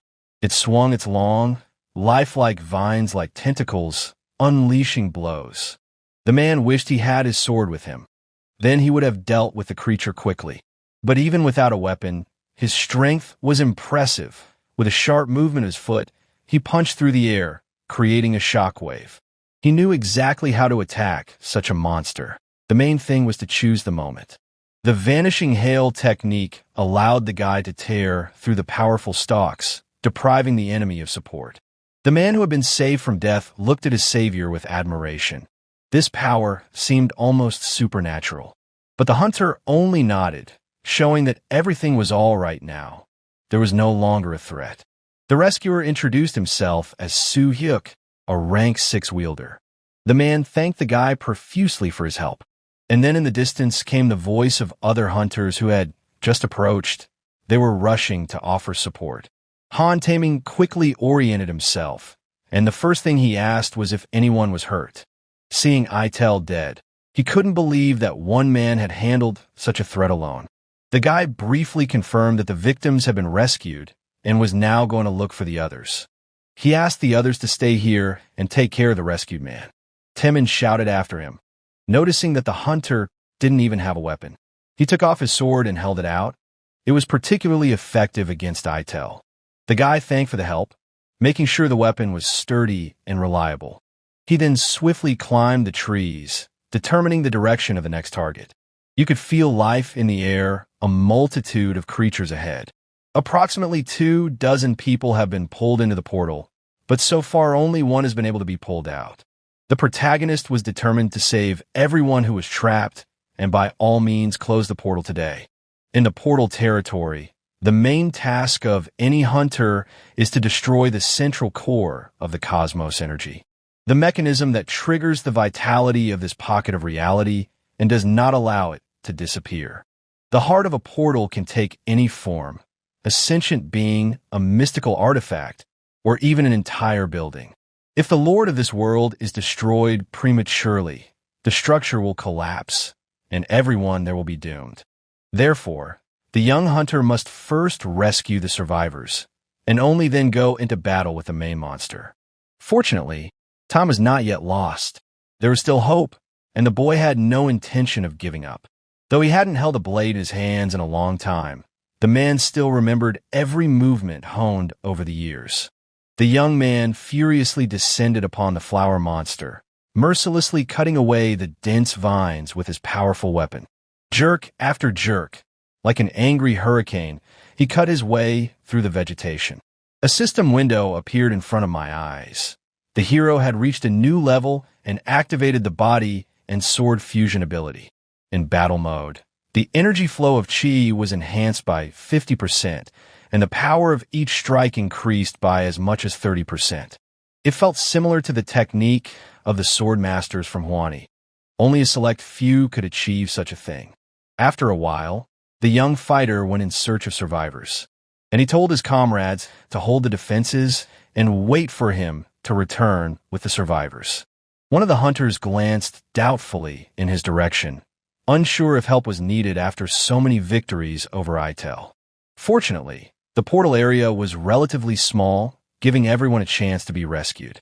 The man promised to bring everyone who was left alive, but he warned that if people were scattered, additional rally points would have to be found. Separation had become necessary, and the safe zones required clear coordination. The guy unfolded the map, at which point Han Taming offered to discount the coordinates via system messenger. The protagonist was genuinely surprised by the capabilities of the bracelet. After all, no one had ever really talked about its functions before, which raised a lot of questions. The transfer was completed successfully, although Han Taming regretted not being able to participate in the battle. He understood not every hunter was suited for combat, and that was okay. It was already important to the young swordsman that his comrades weren't scared and decided to help. Guy suggested they focus on finding and protecting the victims, and he went back into battle. The coordinated actions of the hunters bore fruit. The survivors were rescued quickly and without loss of life. After introducing himself, The young man carefully asked about his wounds and received words of gratitude and hope in return. After a while, Han Tamin broke the happy news that all 22 people had been found and rescued. This news truly inspired the hunter. For now, he could focus solely on the battle. All he had to do was destroy the power source feeding this portal and erase it forever. After a while, he came out to the boss. The creature towered before him, petals stretching upwards, each one 3 meters long. But we couldn't delay. Everything was going to the finale. The blade cut through the air with a whoosh and slammed into the monster's flesh. But the result was deplorable. The enemy withstood the blow. The fighter realized that a normal swordsman's technique is powerless here. The bosses were far more powerful than the other creatures. The guy wasn't a fan of forbidden power, but there was no choice. Before him was the possibility of using a top-grade technique powered not by the body, but by the will itself. A demonic sword technique capable of not just killing, but ripping the soul out of the body. If the young man manages to fully unleash this power, he will become almost invincible. But the danger lay in her dark nature. She had to be handled with care. Right now, his only enemy was a flower demon named Itel. It was to him that the deadly blow of the demonic technique was addressed. A blow that pierces the mind and cuts the threads of life. He killed the biggest boss of this portal with that one punch. The system notified the level growth again. The hero's power had increased. Inwardly, he fought the onslaught of the sinister will, but spiritual fortitude prevented the darkness from overpowering him completely. His new passive ability granted him immunity to powerful mental attacks. This gift amazed the fighter, for with such skill, paths to incredible possibilities opened up. He was now perfectly proficient in a rank 5 martial art, and, having cleared the mind of darkness, managed to single-handedly destroy this warped world, earning the title of Destroyer. Meanwhile, outside, the comrades standing at the exit were uneasy with anxiety. Every minute without him turned into an eternity. The protagonist relayed the message that he was okay and was soon out. But one of the hunters was already beginning to prepare for the worst. Han Taming agreed. The delay had been too long, which didn't bode well. The protagonist briefly thanked for the sword, who proved to be a reliable and invaluable ally in the battle. Han Taming admitted that he had put all his savings into the weapon. It was a sword forged by the dwarves, and he was glad it had helped. But then the hunter was approached by the head of the KR Guild, a hunter of the 7th rank, named Kim Min. He reported that the group was about to enter the portal to do a sweep and suggested that the hero join them. But they were stopped by an aide, pointing to the disappearing funnel. The world froze, everyone realized. This guy cleared the portal completely and single-handedly. It was unthinkable. He had exceeded expectations, becoming a true beast of battle. Kim Min wasn't thrilled that the main character not only managed to close the portal on his own, but he also came back safe and sound, becoming a hero in the eyes of the assembled people, which made him irritated. In the official's opinion, all of this was certainly impressive, but the fact remained that the guy broke the rules, since he was strictly forbidden to go inside the portal alone, which was clearly stated in the laws. Han Dae-min had a hard time understanding such logic, and simply told him to stop harassing the protagonist. After all, he wasn't alone. He was accompanied. However, the man was not going to back down. He could barely contain his anger, for he was sure that he had indeed violated the charter, and despite everything he still entered the portal alone. Han Dae-min quickly realized that it was useless to argue with him. But Kim kept bending his neck, claiming that he had warned everyone. The guy was going to go in on his own, but no one listened to him. He was loudly indignant, insisting that if everyone did as they pleased, then the laws would simply become meaningless. Citizens began to gather in the streets, watching the unfolding scene in amazement and unable to understand why accusations were being made instead of gratitude. People did not hide their indignation. How can representatives of the association allow themselves such behavior in front of everyone? These words hurt the already irritated Kim Min a lot. His face darkened, and he became even more angry. In a fit of rage, the official decided to show the awakened man what happens to those who dare to ignore the statutes, grabbed him by his clothes, and growled a threat. The young man met his gaze calmly, not moving from his seat or showing any aggression in response. Kim Yoo-min said that if he dared to hit him, it would be another offense, and he would personally make sure that the guy goes to jail and write letters of complaint to his mom from there. The protagonist silently listened to this stream of verbal aggression until suddenly someone's fist slammed into the official's stomach. Kim Yoo-min bent in half and collapsed to the ground, losing control of the situation. It was Kim In-yu. He was furious at the official's absurd behavior and thought it would be better if he thanked the hero for saving lives and closing the portal. The man loudly declared that it was the height of ingratitude to accuse a man who had saved dozens of people of a crime. And anyway, did he even know why awakened ones existed? Kim Yoo-min didn't even realize that the KR guild leader himself, the one who had struck him, was standing in front of him. Meanwhile, another person, Shin Woo, came outside and urged everyone to calm down. He had heard the entire conversation. This man, vice president of the Awakened Association, he began by apologizing to the townspeople for not being able to react in time, promising that this would not happen again. If someone is injured, they are entitled to free treatment at any hospital cooperating with the association. All costs will be covered. One elderly man, struggling to contain his emotions, said that without the young hero they would no longer exist and asked that he not be penalized. Another man cried, admitting he never even hoped to see his family again and is convinced the guy doesn't deserve the censure. Shin would try to calm him down by promising that no sanctions would be applied against the hero. He suggested that everyone update their bracelets so they work correctly and added that if the association goes back to the old ways, no one else will allow it. The young hero was surprised at such a fair decision, not expecting it to be resolved this way.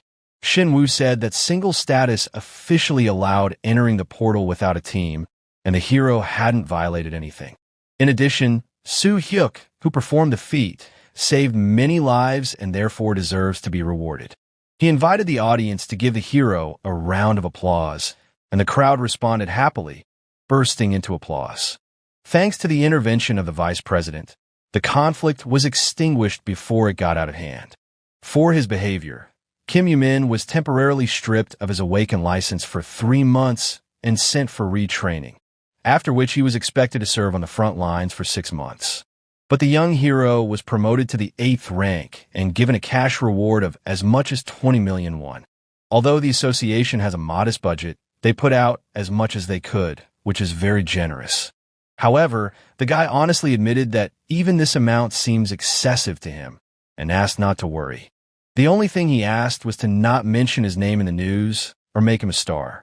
Shin Woo was surprised at such modesty, but readily agreed to honor the request. Guy thanked him profusely for his support. After that, he went home and soon found himself on the floor, looking at the rare mana stones. Each was worth about 80 million won, and he got 2 at once. An amazing bonus.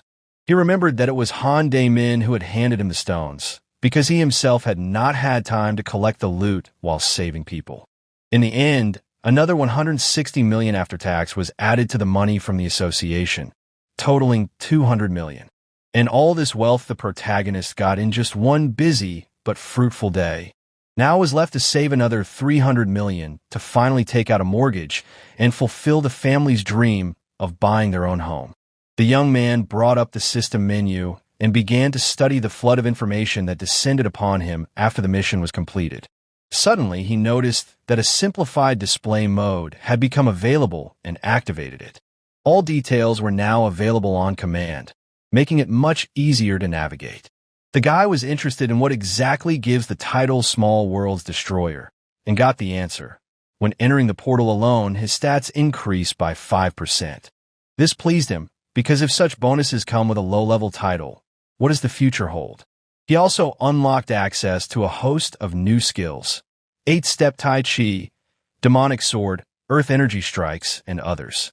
The guy was surprised at so many techniques, especially the passive ability to resist mental attacks. Illusion magic and spatial manipulation were considered the most difficult in Huang. Now he could easily resist them. For an ordinary person on Earth to achieve such a thing, one had to achieve absolute harmony of spirit. And the protagonist got this state effortlessly, just bundled with one of his new skills. If a guy can strengthen harmony and increase resistance, even the strongest illusion won't be able to break his mind. Sua suddenly entered the room, startling her brother, who was completely absorbed in reading the information. According to her, the guy has been muttering something to himself for a while now, to which he responded by telling her to ignore it. He wasn't quite sure why she'd even stopped by, but Sua had brought sliced fruit. In her opinion, it was time for a snack. After a while, everyone was sitting on the couch in front of the TV, enjoying apples and relaxing. The news was reporting a new portal that Sua was near today, and horrifying things were happening there. People fled in panic. Hunters rushed to the scene to stop the impending disaster. The protagonist was surprised, as if he hadn't expected the portal to be so dangerous and unstable. He had asked not to reveal his name to the press, so for now, there was no need to worry. But the guy realized that hiding his involvement forever would not work anyway. Sooner or later the truth would come out. He touched the bracelet machiniatically, and it immediately caught his sister's attention. Perhaps it was time to come clean, for it was getting harder and harder to keep the truth from Sua. But he realized that even if he confessed, she still wouldn't be thrilled with his participation in such events. The girl suddenly grabbed his hand and asked him what it was, looking closely at the bracelet. Sua was shocked, for she had long suspected something like this, and now it seemed to be confirmed.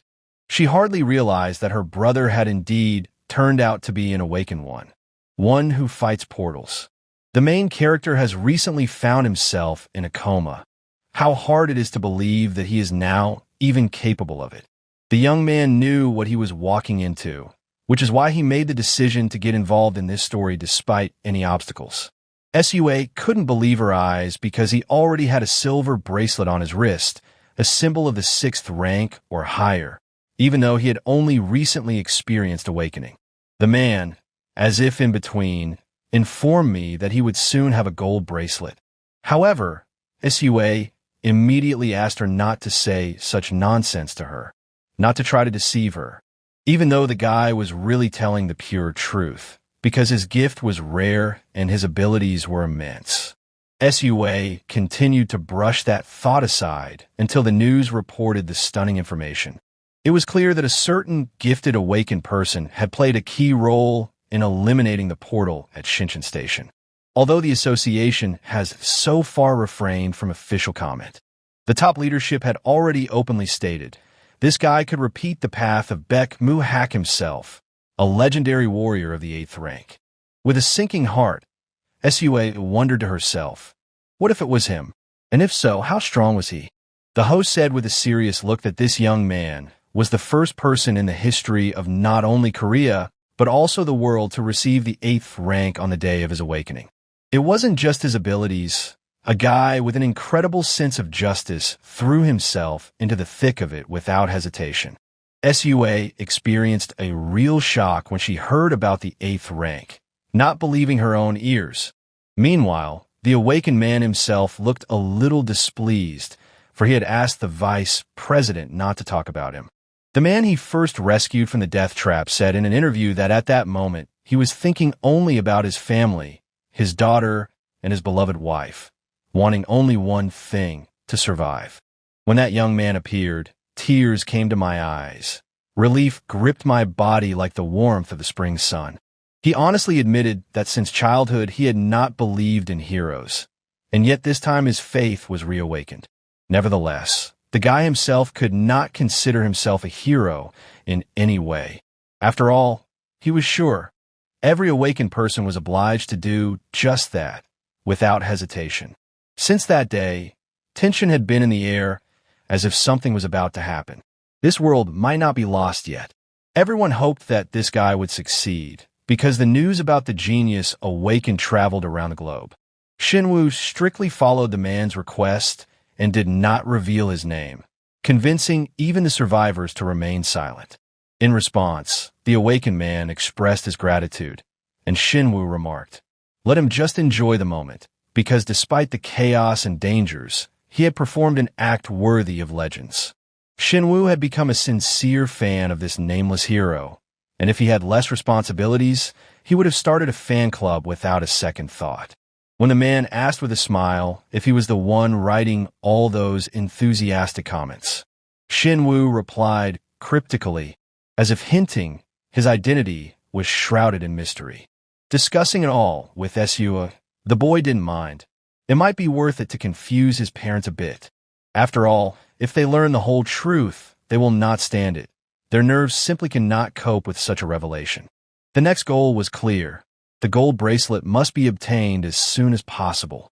After all, it is a symbol of the 9th rank and above, entitling you to government protection and privileges. The third and equally important rule is to stay out of trouble at all costs. Even Sua realized that there was no way to keep this guy down for long. But if he really listened to what she said, then it really mattered to him. Nevertheless, the young man realized that if things continued like this, sooner or later the people around him would begin to recognize him, and there would be no way to hide. The solution came quickly. He decided to buy a mask. Even though it sounds silly, it's better to look ridiculous than to be the victim of other people's attention. Meanwhile, the internet was in complete turmoil. Users were making theories, suspecting conspiracies. But for the man, it has become something habitual, like breathing that just happens by itself. In Huang country, rumors always hovered behind his back like the winds that were always blowing. In 1 month alone, the guy had single-handedly cleared 20 portals, an accomplishment worthy of legends. Although there was no word about it in the press, people couldn't help but notice the mysterious masked man silently leaving the portals. And the public began to question, because this nameless hero was no longer a myth. He became a reality, stepping out of the shadows. All eyes turned to him. Who was he, this mysterious protector? Meanwhile, within the walls of the Paiktusan Guild, the guy was not finding a place to be. His thoughts were as heavy as rocks that pressed down on his head, giving him no rest or peace. Sayul, with a note of annoyance, advised him to stop pressing his phone buttons relentlessly. The young man did not understand what he was being asked to do, for him inaction was a real torture, worse than pain. Sayul couldn't even imagine that in front of him was the future leader of the strongest guild in all of Korea. He remarked that if the fellow was so impatient, perhaps it was time to think about meeting. It wouldn't do any good otherwise anyway. The boy wondered if it was a joke, to which Sayul nodded discreetly. It seemed like it was time. It's useless to sit and torture yourself waiting. If the meeting happens, you won't be able to ignore it. Suddenly, ice shackled the young man's legs. Sayul's antics had made him angry. Because no one warned me not to act with such haste. Calls came in, messages too, but there was no response, which made it clear that the guy showed no interest in the guild. The young man was seething with anger. Would they really just watch the nameless one slip from their grasp like sand slipping through their fingers? Baekma Hak's name sounded like a taunt. He manipulated the situation as he pleased. The guy in the austere suit was sure that the nameless man was the hero everyone was looking for. But even if that turned out not to be the case, the significance of that fact was not diminished in the slightest. Soo-hyuk's potential was similar to what Nameless showed, which only meant one thing. Events would inevitably lead them to clash. During training, Sayul noticed that the guy was too influenced by other people's opinions, and it fit well with his character. This man could have made a contract with anyone. He was subject to no one. He was free. Trying to pressure him is a mistake worthy only of inexperienced amateurs. But there was one, Shahar Calafuriat. The boy wondered why her name had come up. Sayul calmly explained. She was his mentor. Although the woman herself denied it, there was definitely a special bond between them, and their friendship was as strong as steel. The guy understood perfectly well. His charisma might not be enough because she was not just a person, but something much more than one could imagine. Sayul knew that she could not be swayed or persuaded, for she was not only this man's mentor, but other outstanding awakened ones as well. He handed over recordings of calls that included the hero's voice, those who had actually been in touch with him and communicated regularly. The guy studied the list and didn't hesitate to notice that the company's offer had already been sent to Ian. Sa Yul was well aware, other than family, it was the only one that truly mattered to him. Maybe he should talk to her. The chance of success was worth the risk. The man gave his permission, but he didn't know what the next step would be. Sa Yul assumed that she would sign a contract with their guild, and that would definitely raise their chances of winning to a new level. The guy clarified, and what happens afterward? Will they make contact with the Nameless One directly?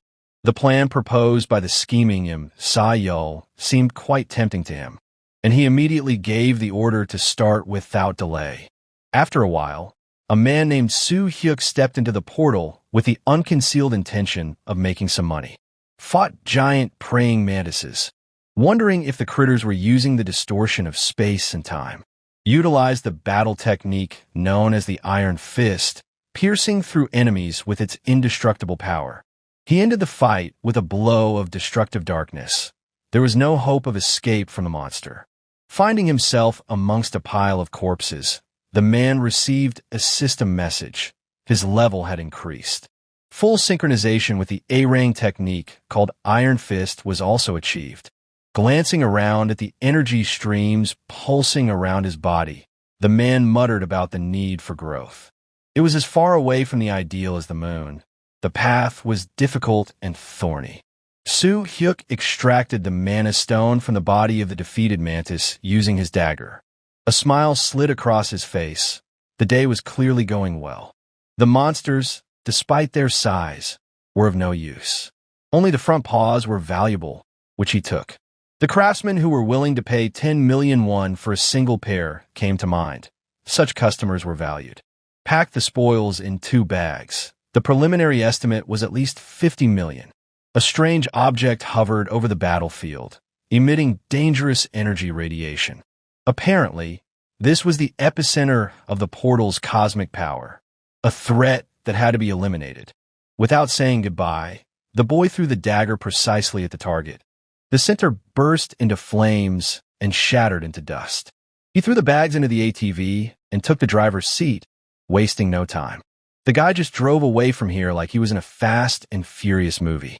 Left behind a ruined portal with military personnel stationed at the entrance. Their reaction was no surprise. Once again, Nameless had conducted the purge alone. To them, he had long ago become more than just a man, an embodied storm that had broken through into this world. While driving the ATV, the man reflected that the new purchase had paid for itself. Now it was possible to haul tons of booty without fear of overloading.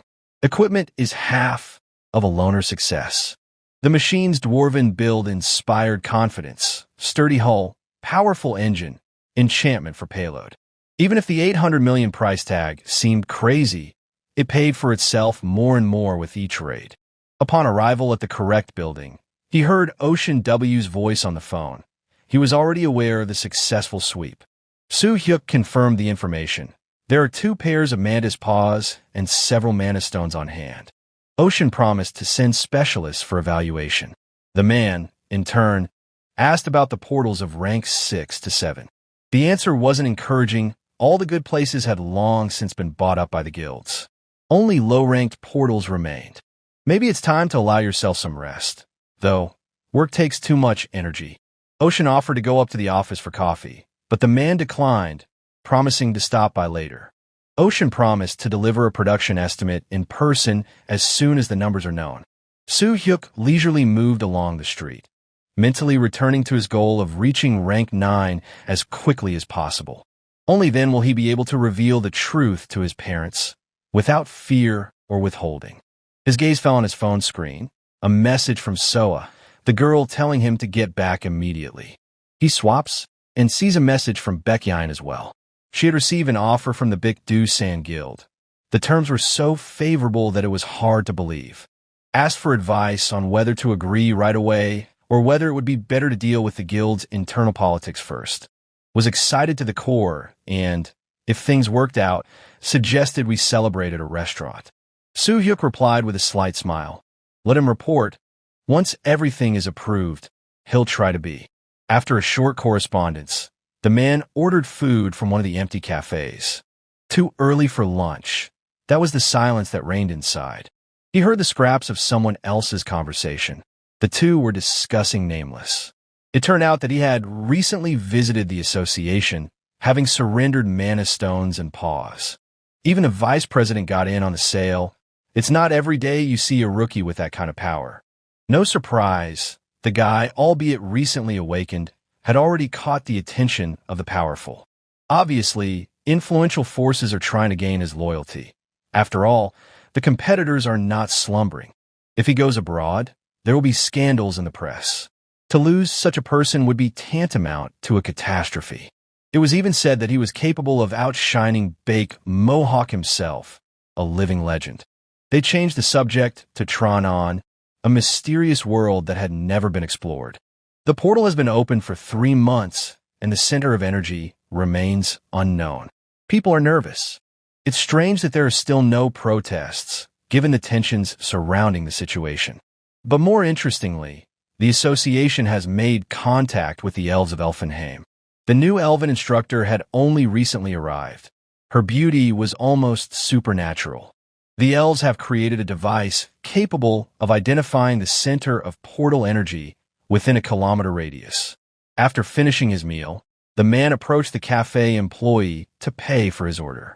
The usual hustle and bustle reigned outside. There were no more free portals left. There was no work to be done for the time being. However, going to Tron-On alone was still too risky. But perhaps now was the chance for a breakthrough.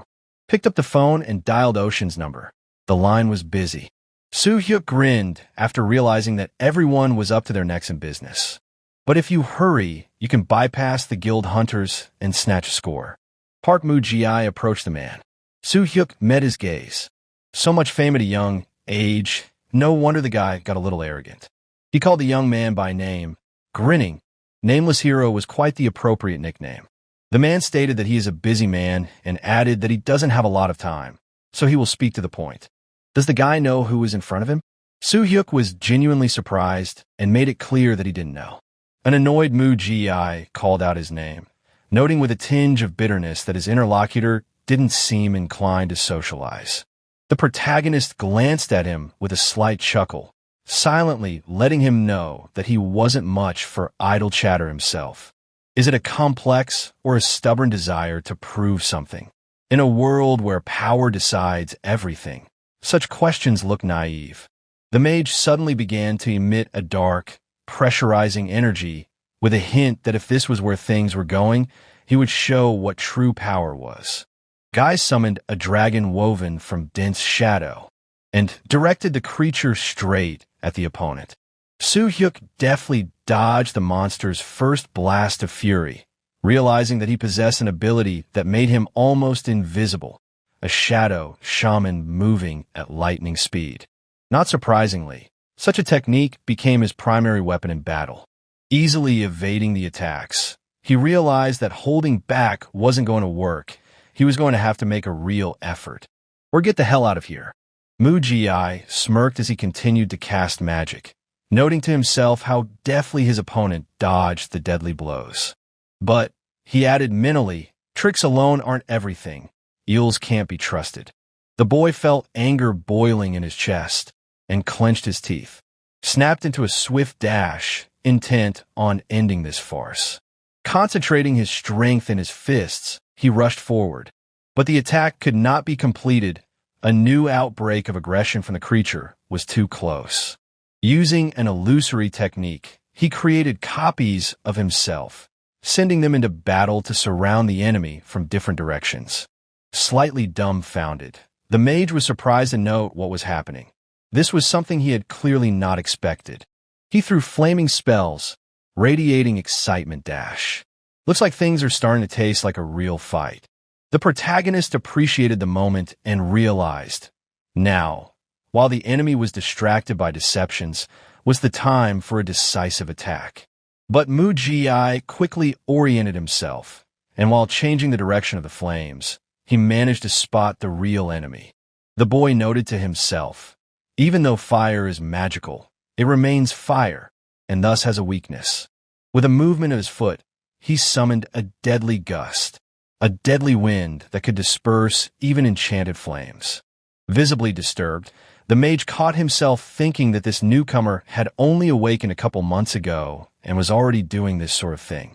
The guy stood in a fighting stance, and his entire figure was filled with a powerful aura that heralded the release of a secret martial arts technique. He unleashed the 100-step divine fist, a legendary technique that carried an air elemental strike behind it. Mu Ji miraculously stayed on his feet, but when I opened my eyes, I saw, as two of his opponent's fingers were already resting on his chest. With a serious look, he made it clear that this was the point of death. Touching it meant the end. The shocked mage froze, not knowing how to react. Such an art does not belong to magic, it is something else. The guy calmly informed him that he didn't understand the reasons for his appearance, but hoped their paths would not cross again. Relations between them and his guild are already far from friendly. There will be no more warnings, only death. Mu Gue shouted, challengingly dropping his enemy's name, and wondered if he realized that the entire 8-world structure was after him. Does he seriously think these factions are noble heroes? Maybe he has the power, but it would be suicide to tackle this thing alone. He needs to join them, then all doors will open. Alone he's doomed, but with the support of the guild he can accomplish anything. They're waiting for the bastard. A short time later, Su Hyuk staggered into the dark courtyard, coughing heavily as drops of blood dripped onto the stones beneath his feet. It felt as if an unknown force was bursting out from within, squeezing out all life. Most likely, he had gone too far in the final phase of the battle, and now the next phase of the plan must be urgently implemented. After all, just now he was facing one of the 5 awakened 12th rank Koreans, and a bout with such a fighter doesn't go to waste. If the fight had dragged on, he would not have seen victory, but there were no regrets. The main thing was that he had managed to damage the arrogant upstart. Plus, the 8 worlds are now after his head, which means it's time to prepare for a serious confrontation. Unlike Mu Ji, they will be much harder to stop. You have to do whatever it takes to have a chance in this fight. Parallel to these events at the airport, Vladimir Andreyev appeared, accompanied by security guards. Baek Chumun hurried to meet him and addressed him respectfully, calling him master. Those around him looked on in amazement. Someone in the crowd whispered that the man was something of an actor. No one knew exactly who he was, but his face clearly seemed vaguely familiar to many. Chumun regretfully apologized for the flood of people, explaining that if he had known in advance, he could have warned. Vladimir frowned, noting that he had no time for ceremonies. He himself hadn't expected to have to do everything in a hurry. They go to the car together, and on the road, the man asked who was hiding behind the guise of Nameless. Chumun turned to him and told him that a few months ago the guy came out of a coma he had been in for a long time. He was reported as a casualty of the portal incident, but began to rapidly increase in level after awakening. Vladimir inquired as to his age, and after recognizing the figure, he said thoughtfully that this was why he had come here. The upcoming battle promised to be truly exciting. When will Baek Mahak show up? Chumun mentioned what he heard.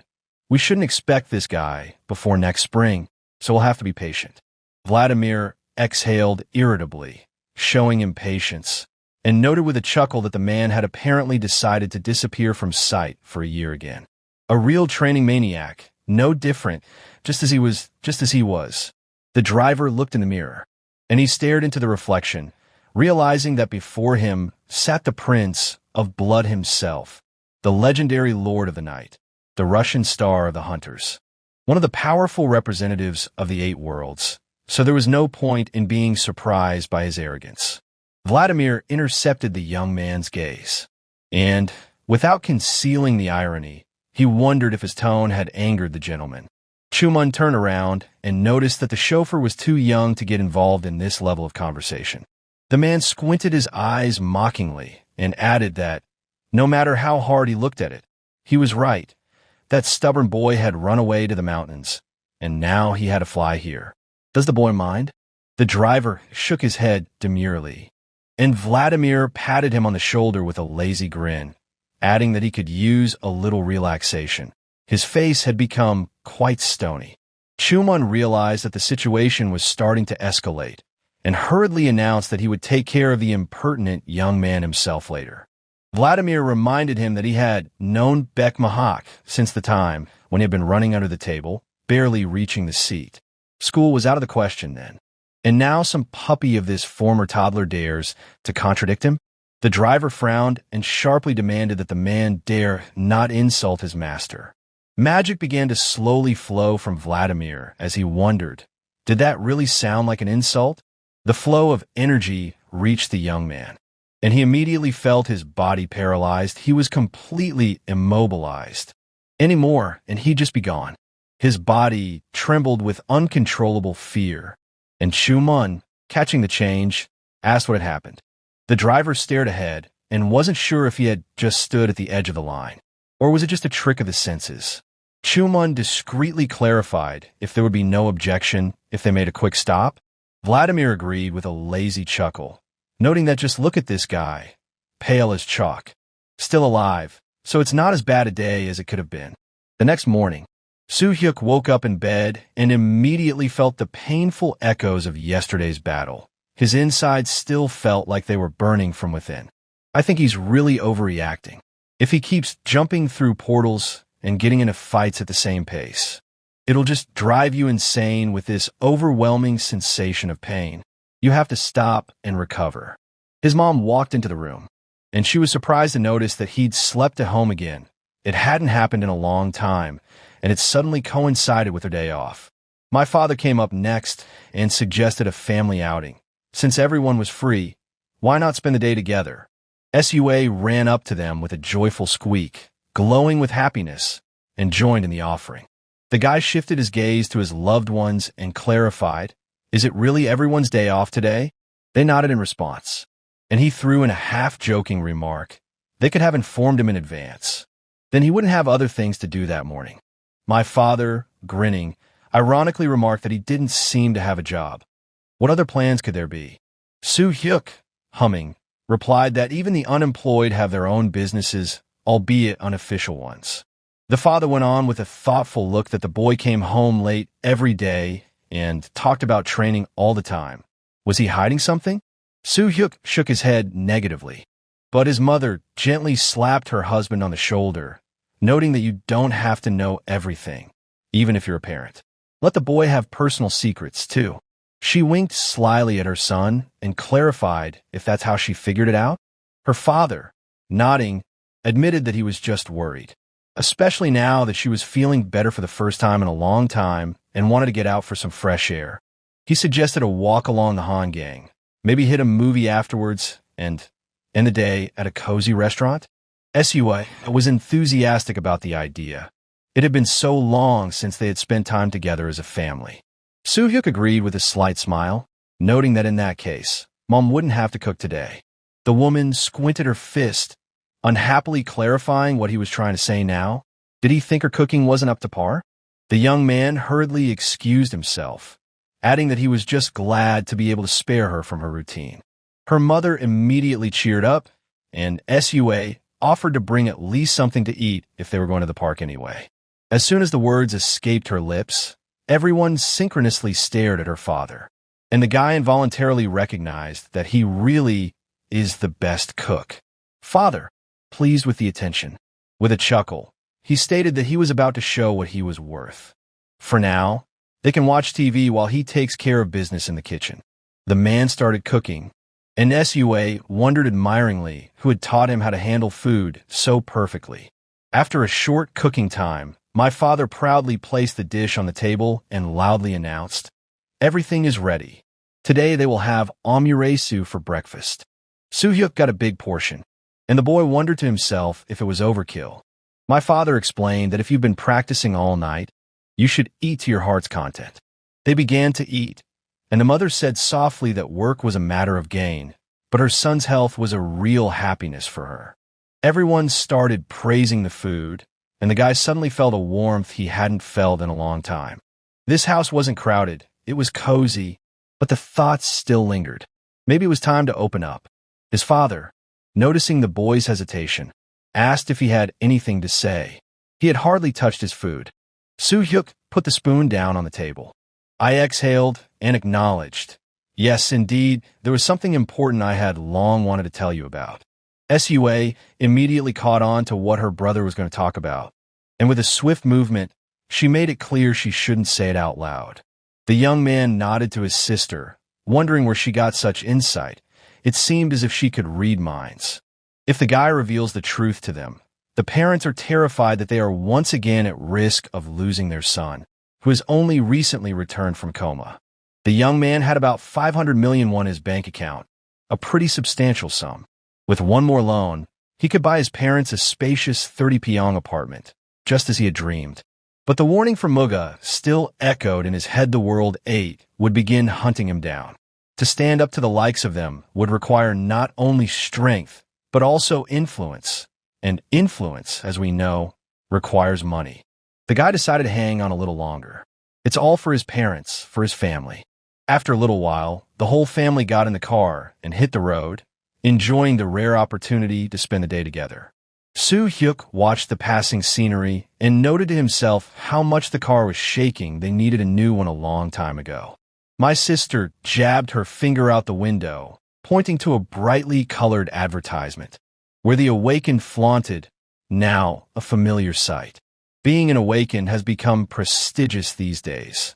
The profession is respected, less dangerous, and some have become celebrities.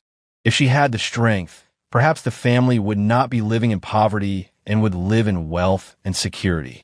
The mother nodded understandingly, but added that she didn't want her daughter to carry other people's lives on her conscience.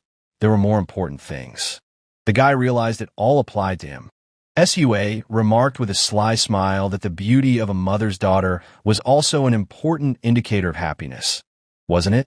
The man blushed and asked with slight embarrassment what was going on with the girl today. It was like being switched. When they arrived at the park, the family had a small picnic, enjoying the simple pleasures. Soo-hyuk gazed into the faces of his relatives and realized that it was moments like these that were real life, not fuss and pain. It had been a while since they'd been able to get together as a family. Work, errands, illness. Everything got in the way of these moments. The wasted years fueled the determination within the young man. Now he would do everything possible for their happiness. After the movie, they went to a restaurant, and the mother looked at the sign with doubt. The place was not cheap. The guy, without losing his good-naturedness, informed me that since my sister had purchased the tickets, dinner was his concern. The woman was surprised, not believing that her son could dispose of money so freely. After all, he had recently been out of work. The protagonist explained with a confident smile that everything was under control. He would definitely find a decent job soon. His father wondered with slight anxiety whether there was any need to hurry at all. After all, his body had only just recovered from a severe coma. Soo-hyuk assured him that he felt better than before. Strength was plentiful, and the rest had helped recovery. The mother warmly thanked her son for his efforts and remarked that if it became difficult, let him tell her. When the plates were empty, the guy sighed with a slight sadness, as if he didn't want to let the day go. The parent caught the sadness in the boy's voice and inquired with interest as to what it was that had upset him so much. It appeared that the man was discouraged by how quickly this rare day flew by, like sand through his fingers. The wife laughed and said that her spouse was becoming increasingly sentimental, just like their son. She admitted that such displays of hardiness are sometimes even frightening, too touching. Father looked around the area and wondered where Soo-ah was. The girl still hadn't returned.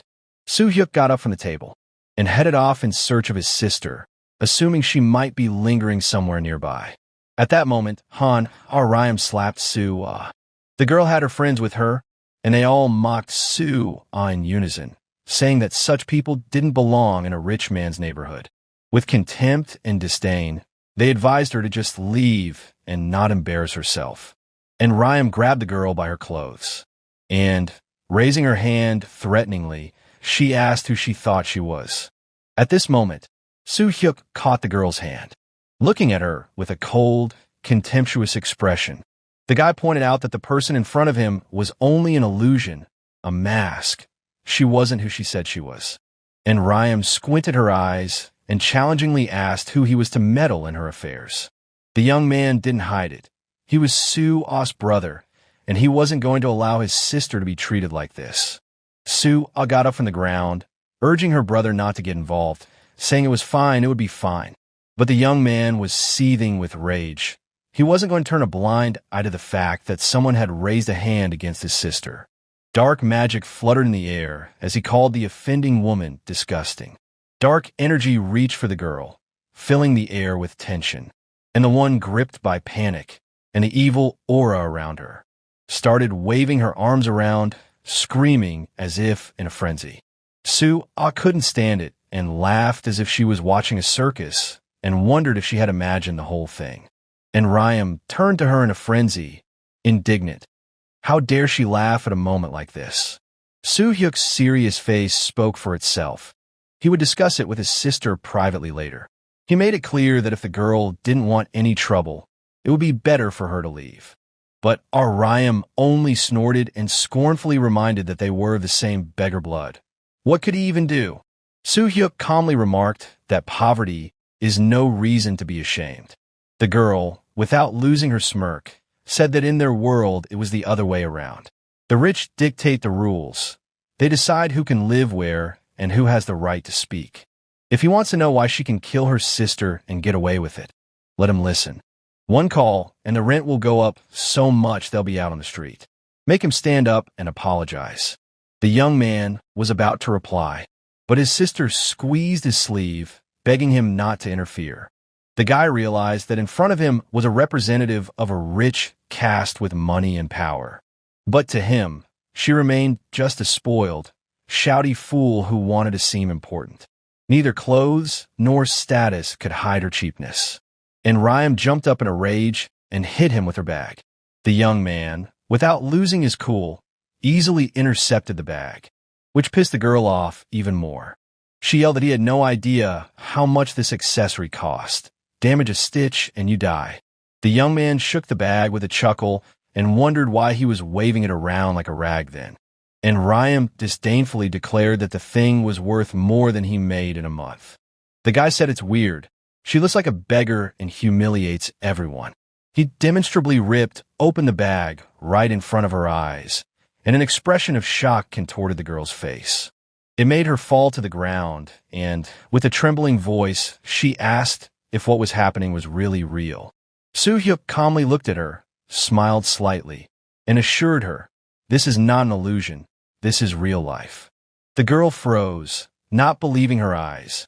After all, her expensive bag had just been ripped open in front of her.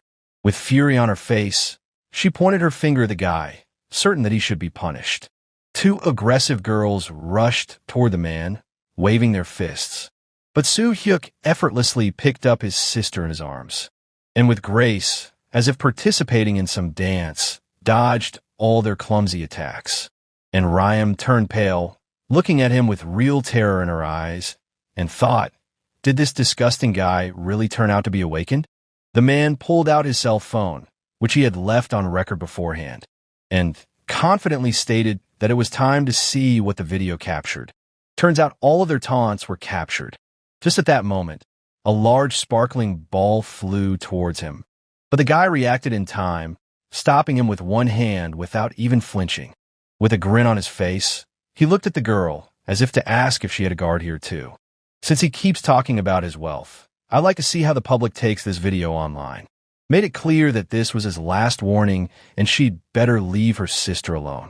Let him be glad he was limited to a torn bag and not something more devastating. Later, when the tension subsided, they sat down on the benches. Soo-ah admitted with a downcast head that she felt very ashamed.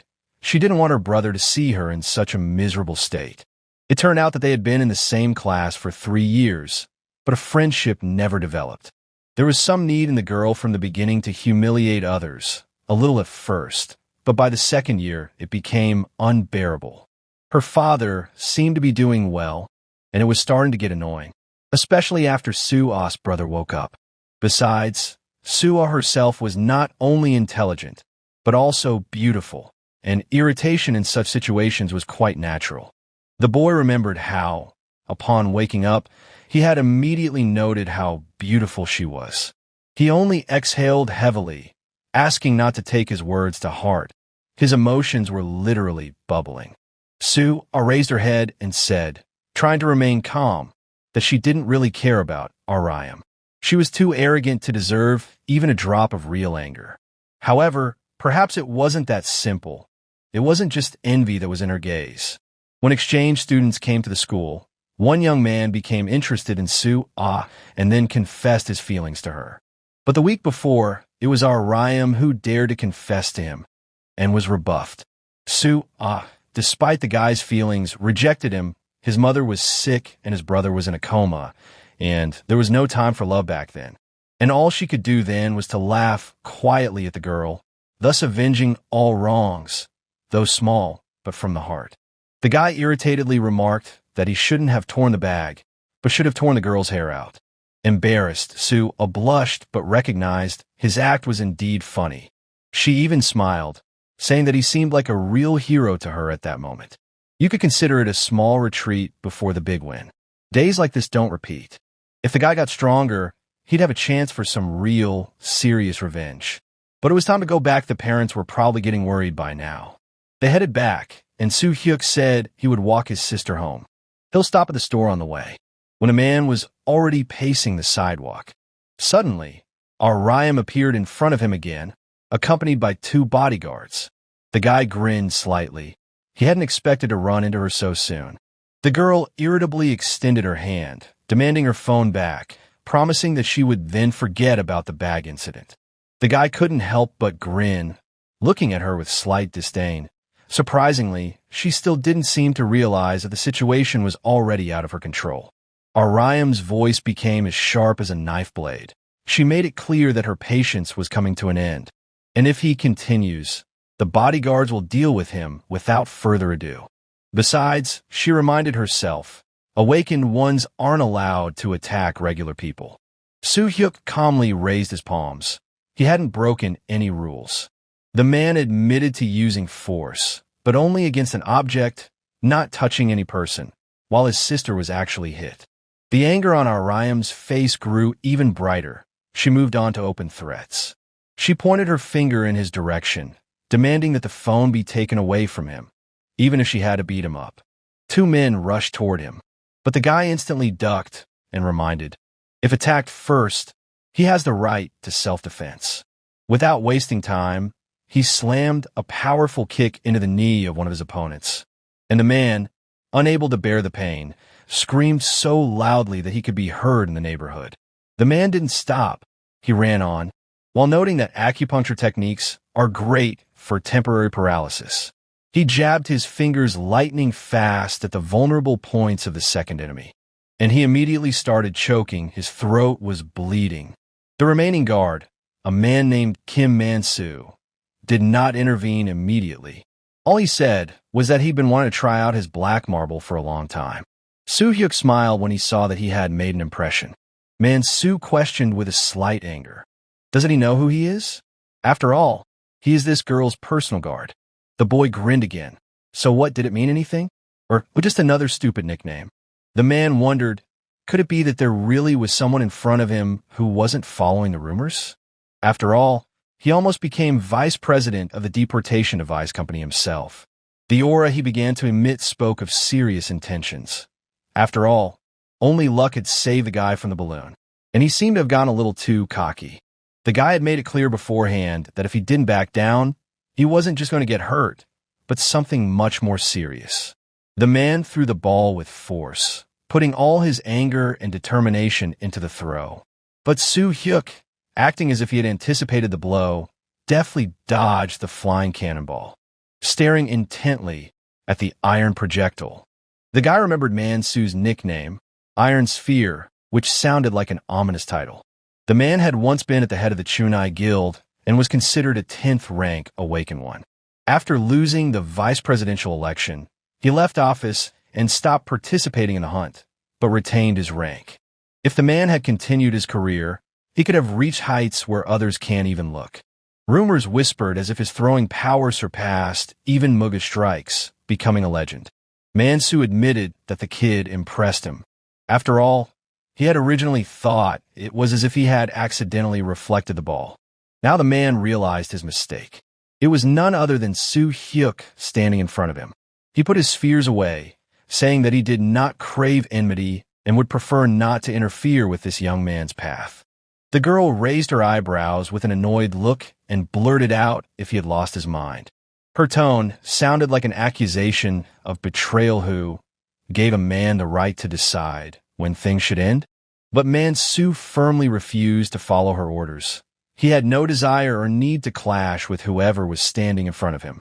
Even if their meeting was not the most cordial, but still the man admitted that he had long wanted to cross paths with this guy again, even if not under such conditions.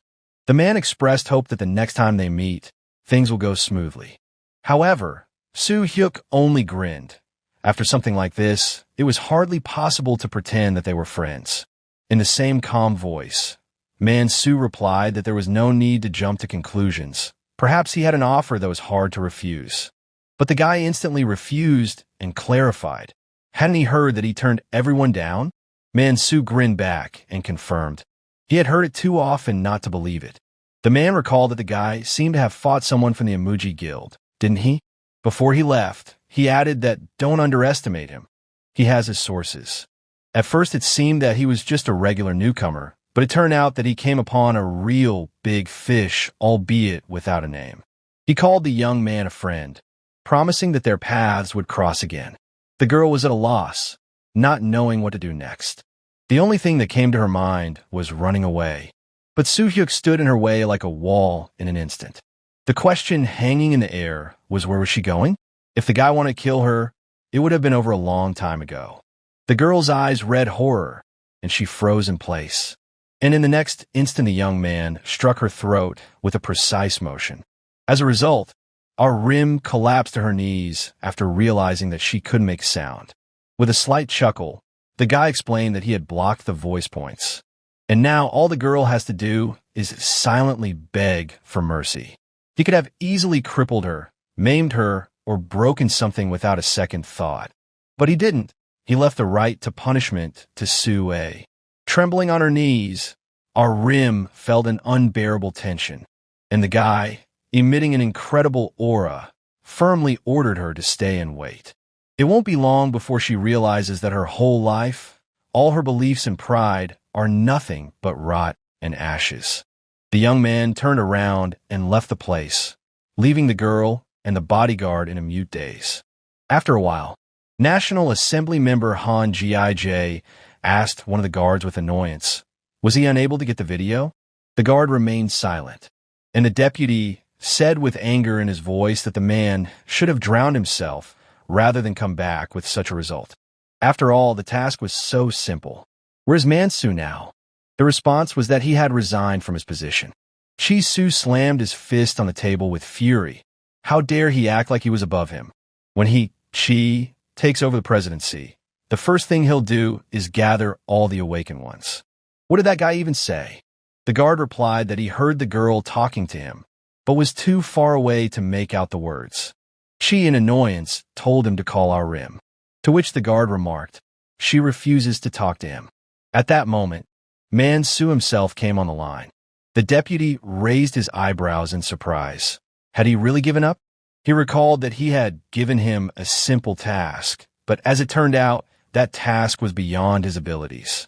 Should have found out who they were dealing with first. No amount of money is worth the trouble. The deputy questioned, could beating up some rookie really be that dangerous?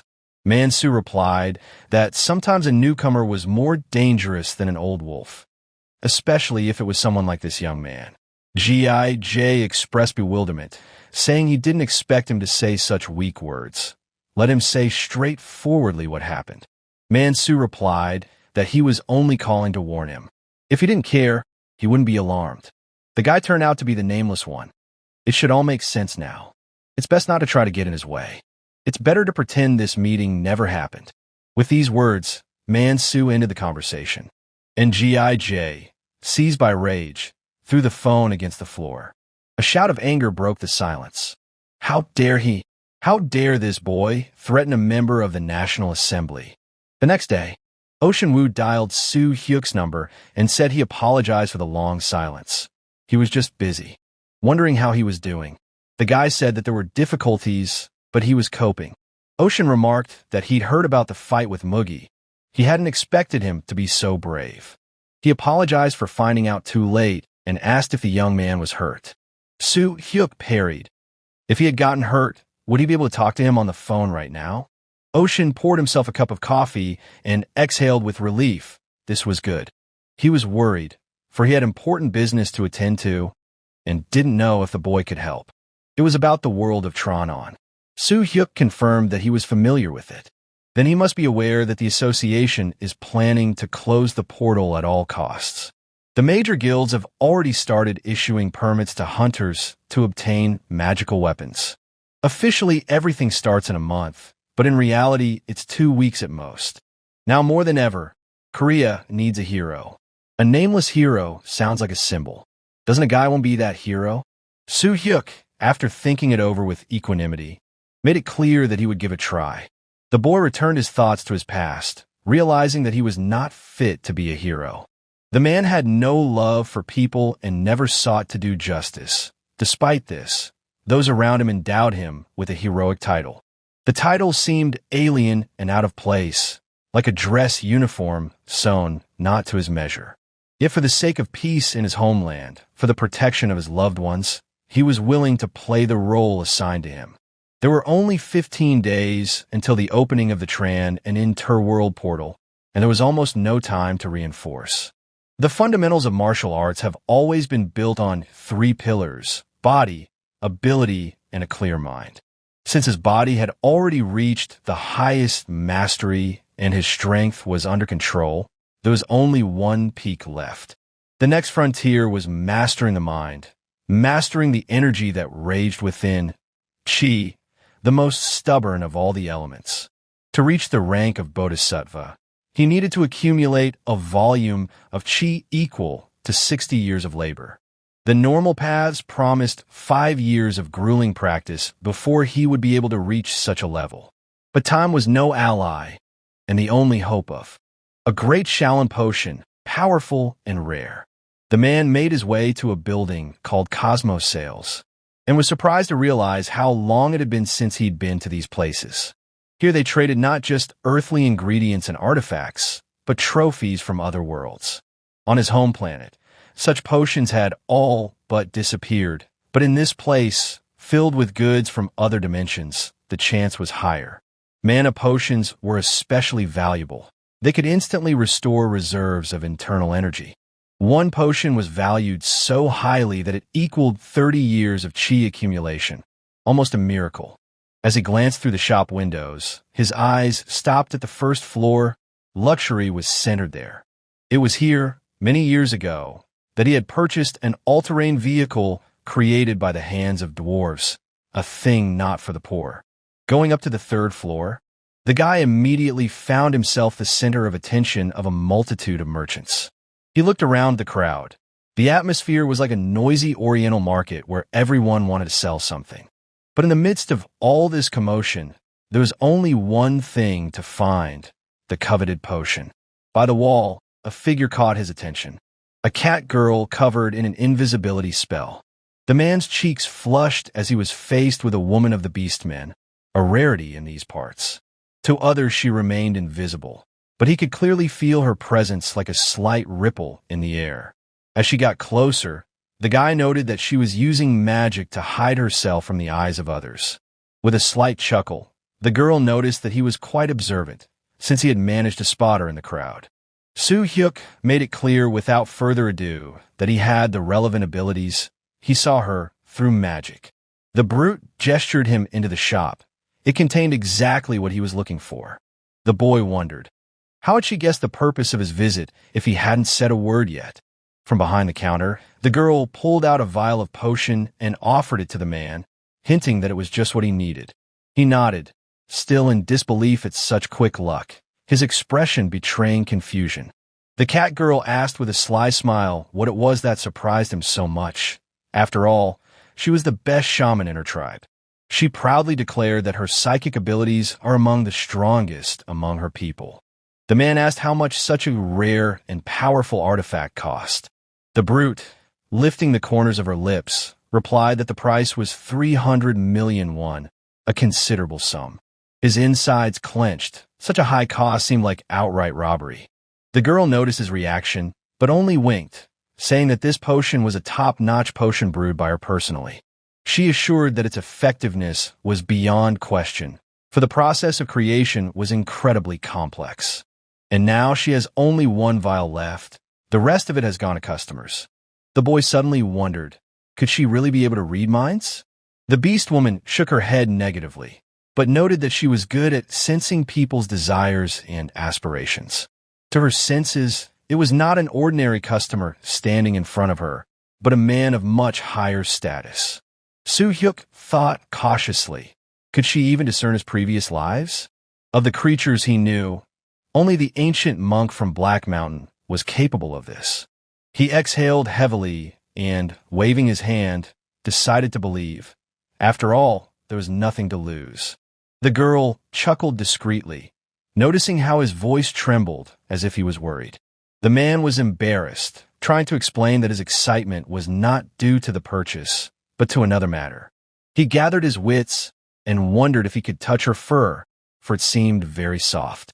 The beast man was taken aback by such a strange request and looked at him with an expression of slight squeamishness. With a stern look at him, she asked if he belonged to the exotic lovers. The man hastily began to justify himself. He didn't mean any harm at all. He just thought her fur looked surprisingly silky and pleasant to the touch.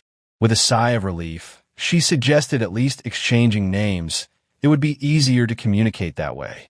After a brief introduction, she noted with a smile that she would remember his name, despite its strangeness. But in exchange for trust, he had to confirm. Did he have bad intentions? Soo-hyuk nodded with such conviction that there was no doubt that the truth was on his side. The girl, after hesitating, extended her hand to him, offering a simple gesture of friendship. The man shook her soft paw and wondered curiously if they could be considered friends now. She admitted that in general she does, but added that she chooses her friends carefully. The man noted with delight how soft her paw was, like a silk pillow. She squinted, as if checking to see if he was joking, and asked if he was too fond of anything fluffy. The man admitted with a slight smile, yes, he has a weakness for all things soft and cuddly. The brute shook her head doubtfully, unsure if she should trust such strange confessions. It's been a little while, and now the boy was already lying in his room, remembering everything with a kind smile. He was amazed. These creatures, the beast men, were indeed something special and almost fairy tale-like. He knew he wouldn't forget her face or the touch of her soft fur. In the future, when he bought an apartment, he would definitely get a cat. Sue, who happened to hear him muttering aloud about cats, couldn't believe her ears and asked where he was in general and what he was doing. The boy took out the potion he had bought earlier, thoughtfully noting that such artifacts were usually used by mages and shamans at particularly critical moments. The power of these potions lay in the instantaneous restoration of magical energy. It could be crucial in battle as well as in a healing ritual. Just one vial for that amount is an unthinkable price, but no other artifact enhances chi so swiftly and powerfully. The man emptied the potion in one gulp, hoping its properties would live up to expectations. When he channeled the energy through his body, it was clear he had not a fake, but a genuine elixir in his hands. No sign of cheap substitutes, just pure power that demands full absorption without residue. The system displayed a message that the 5th rank technique of the heaven and earth unification art had been upgraded to 4th rank. From that moment on, the path of development opened even wider. The purification of the body was completed, the energy within it doubled. When the body is fully cleansed, the unity technique unlocks hidden potential, speeding up recovery many times over. The bone renewal process has been activated. The first stage of 2 has been started. The guy grinned, realizing that there were only 3 years of chi energy left to accumulate before the Bodhisattva rank. It was the system message that quickly caught the man's attention. The bone renewal was a true miracle. Inwardly, he realized that the cleansing of his body had completely opened before him paths that had previously seemed out of reach. Every martial artist secretly dreams of energy flows flowing without the slightest obstruction through the body. The myth of bone renewal has long been considered nothing more than a beautiful legend, inaccessible to the living.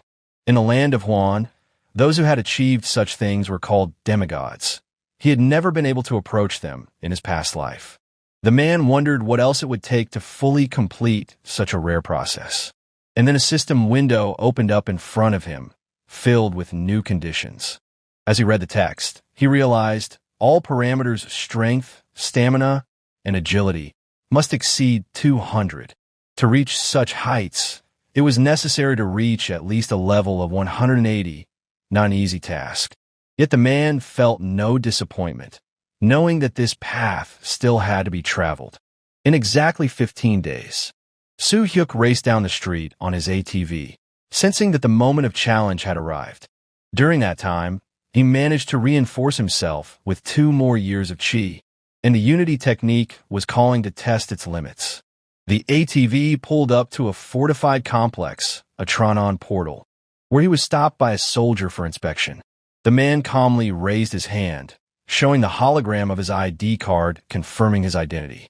The gatekeeper confirmed authenticity and added that a license registration is required before entering. Soo-hyuk was about to move towards the registration area when he suddenly heard someone calling his name. A mature man stood in front of him and introduced himself as Kim Yoon-soo, the assistant vice president. The one explained that he had received an assignment to accompany Soo-hyuk personally. He would now be his guide. He looked at the giant portal structure, mentally noting that the stories weren't lying, it really was colossal. Yoon-soo explained that another assistant was already waiting inside. Equipment will be issued on site. The boy recalled the rumors. It seemed that this gear was being made in Elvenheim. Perhaps he might even see Shahar.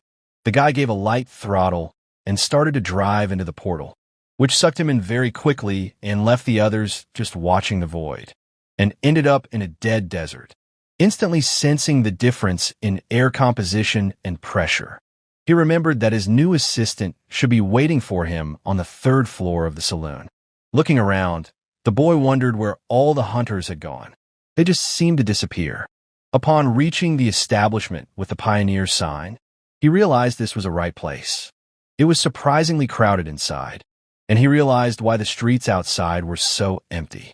A bartender named Kim Ji-woon noticed the new visitor and immediately apologized that all the tables on the 1st floor were occupied. Everything is more expensive at the 2nd place, but even there is not a single free table left. Too many customers. Soo-hyuk calmly said that he wanted the 3rd floor. The bartender was surprised, as this floor was only available by reservation, and the prices were the highest there. However, that's where it is, private rooms that are magically soundproofed and cozy for special guests. The 3rd floor was mostly used by VIP clients, so you should check the list first. The guy said that they were waiting for him there. That was enough. The bartender only wondered why he hadn't told him right away.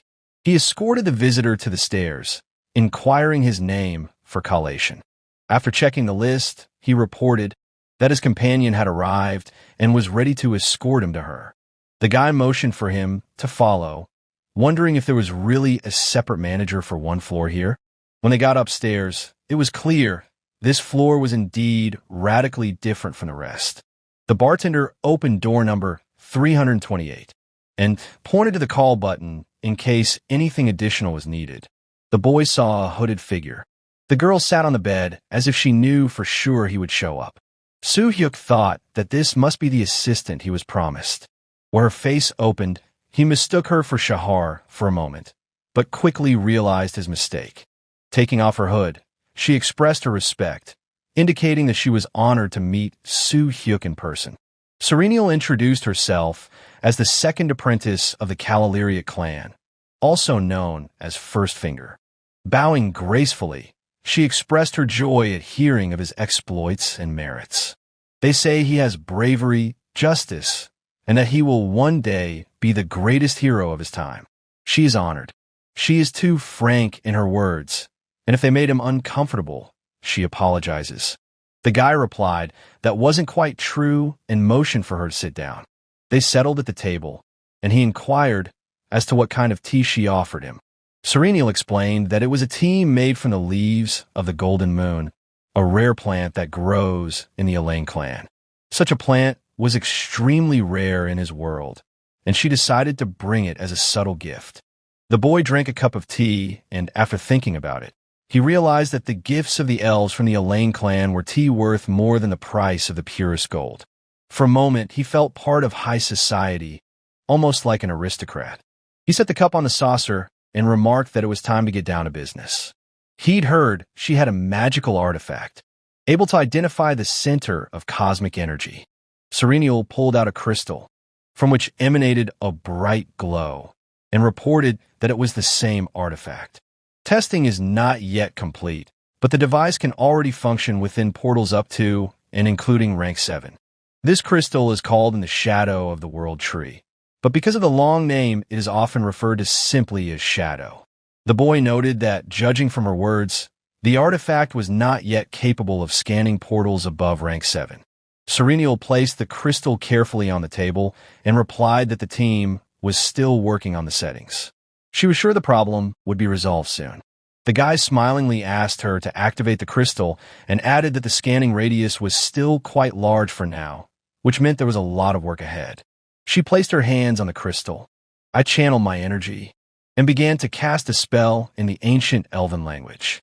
The crystal activated and released its energy around it by dividing the room into 2 worlds and showing it to everyone in the room. The guy was amazed as he watched the process. And I wondered, is this really a map of the world of Tronon? He noticed one prominent mountain in the landscape, but not knowing the local geography, I couldn't figure out exactly where to look for it in reality. He noticed that Serenial's face had gone pale and her body was trembling slightly from fatigue. As he came closer, he saw the worry in her eyes. She replied that she was fine, just needed some rest. The important thing is that the center has been found. It's only 300 kilometers away by human standards. Doesn't he want to go there right now? She looked at the guy in surprise when he offered to wait until tomorrow.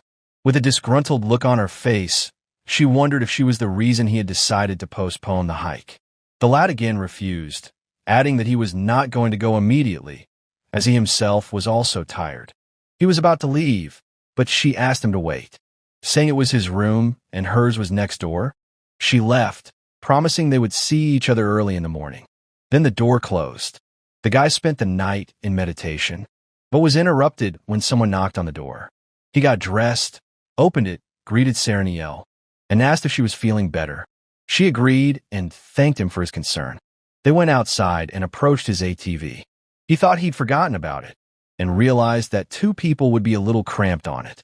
He asked if she would mind if she had to sit in the back. She didn't see what the problem was. After that, they sat down. The guy reminded her that she'd better hold on tight, or she might fall out. He felt a little embarrassed, but off they went. At this time, Chiun told the bald man that he saw them leave on the ATV. The one coldly replied that he would get his reward when they were done with them. Ji-woon became indignant and reminded him that he had been promised money in advance. The man calmly said it was nothing personal, but he didn't take his word for it. He may have seen them leave, but he can't prove it, just words. If he has to eliminate the elf girl, he'll get another billion on top of that. Chi-woon wanted to say something, but he didn't have time as the man hit the wall next to his head with force. He asked, hadn't he told him before that he rarely kept his promises? It was better not to risk his life because of stubbornness. He and his accomplices then left the premises. Ji-woon thought with a disgruntled look that he had given him the information and now he was going to ditch him. We'll have to see how the situation with these 2 turns out. Guy and Serenial were driving through the desert, and she said they only had 17 kilometers to go in a straight line, and then they had to turn right. After that, another 20 kilometers of travel, and they'll be in the right place. He saw the acid rats right in front of them, and loudly announced it.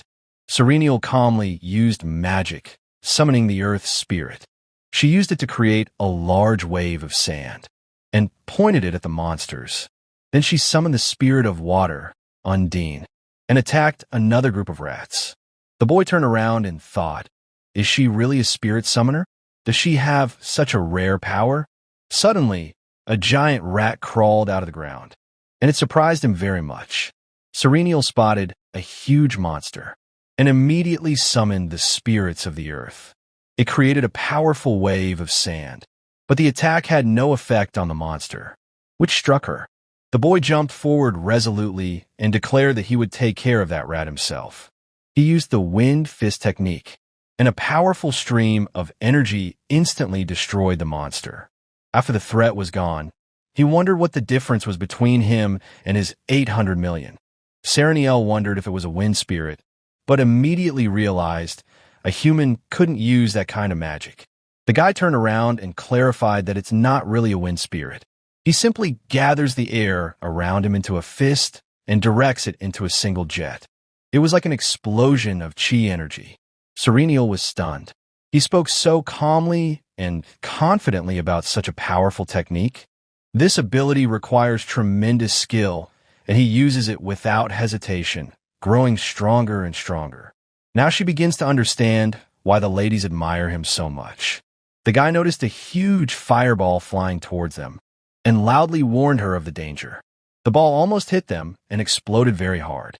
He managed to grab her, jump to safety, and wonder if she was okay. Serenial thanked him and replied that she felt fine.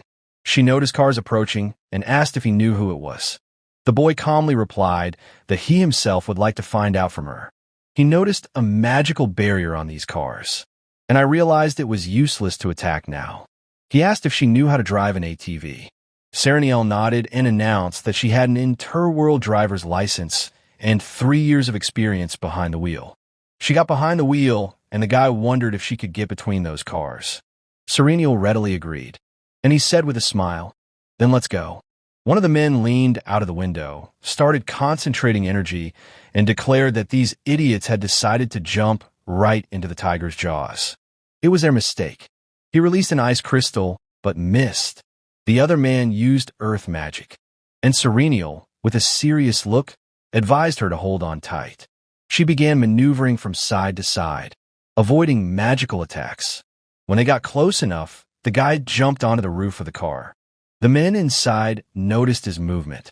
He grabbed the roof of the car, and with as much force as he could, he started pulling her towards him. A bald man sitting in a nearby car laughed and wondered if the idiot knew what he was trying to break with his hands. It was hardened steel made by the dwarves. He was stunned to see the guy easily tear off most of the roof. Enraged, he loudly ordered the attack on him. The man climbed out of the car window and began using fire magic, saying he would smash it. The guy blocked the attack with the roof of the car and calmly asked, "Are you using that again?" He then pulled the driver of the car and quickly applied a few strokes to his acupuncture points. The bald man, seeing this, asked in surprise what kind of monster was standing in front of him. When his gaze turned forward, he saw a large stone wall that appeared right in front of them. Sereniel watched with a slight smile. How their car hit a wall and started to roll over. The bald man thought in confusion, would he really lose so easily? He felt his strength increasing and decided he could not afford such a disgrace. Gathering all his strength, he jumped out of the car, and after landing on not quite human feet, covered his body with stone, promising to kill him. Suhek encounters a monster of unusual appearance. His opponent taunts him, calling himself a werewolf of rare power. The man calmly assesses the threat, preparing to attack. His gaze is confident, despite the obvious danger.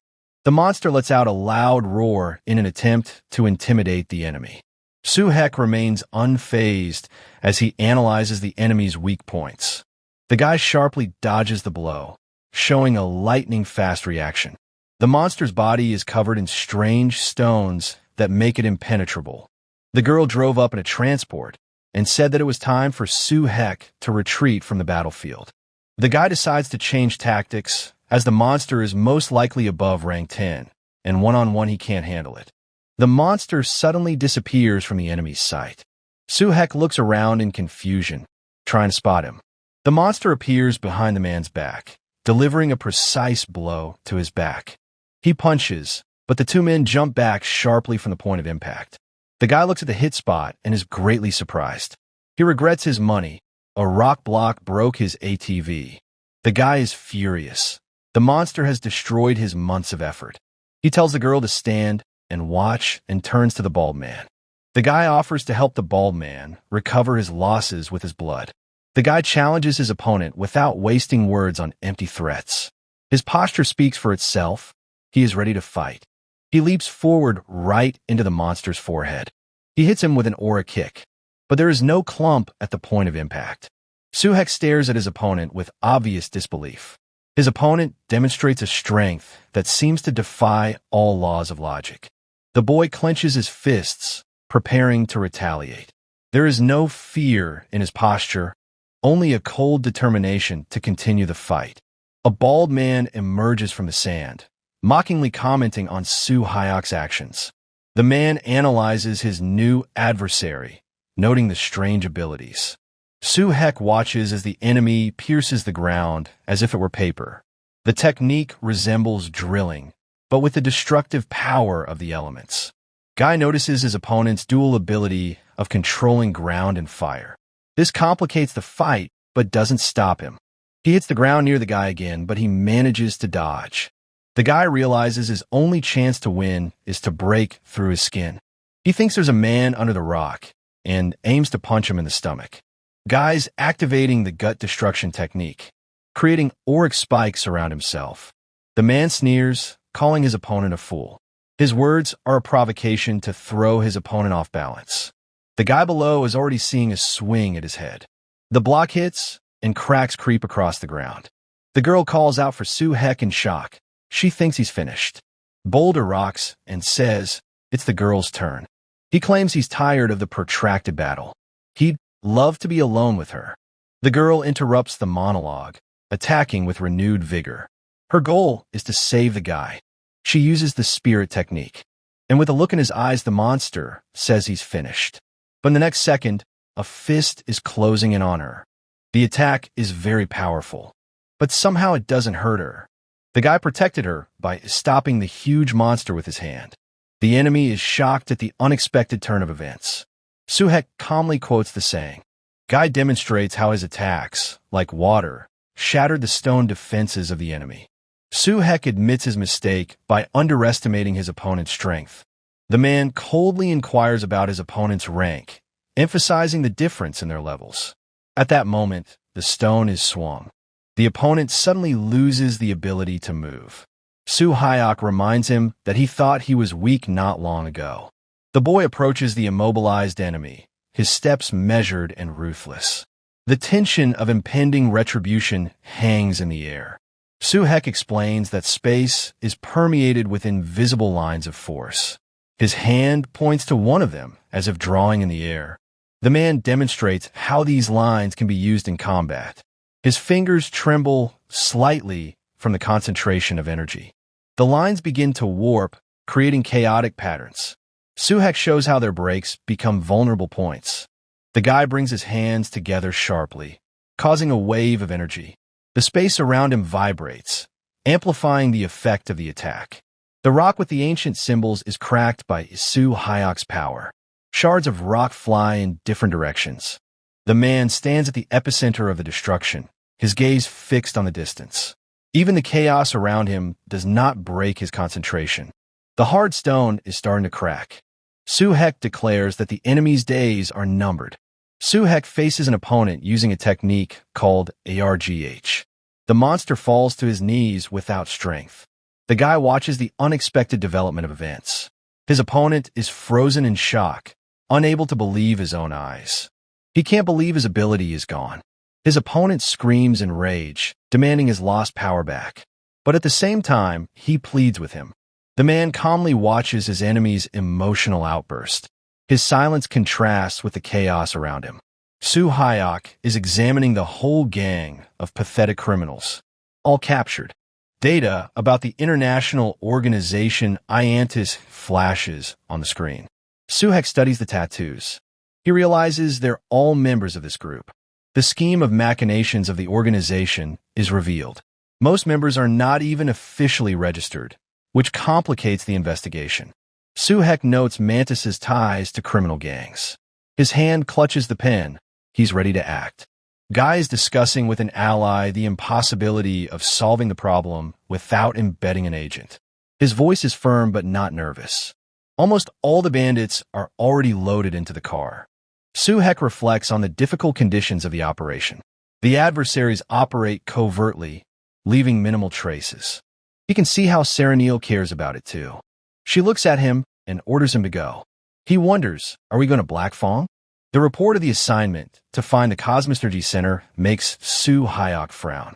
He is a little hesitant about this decision.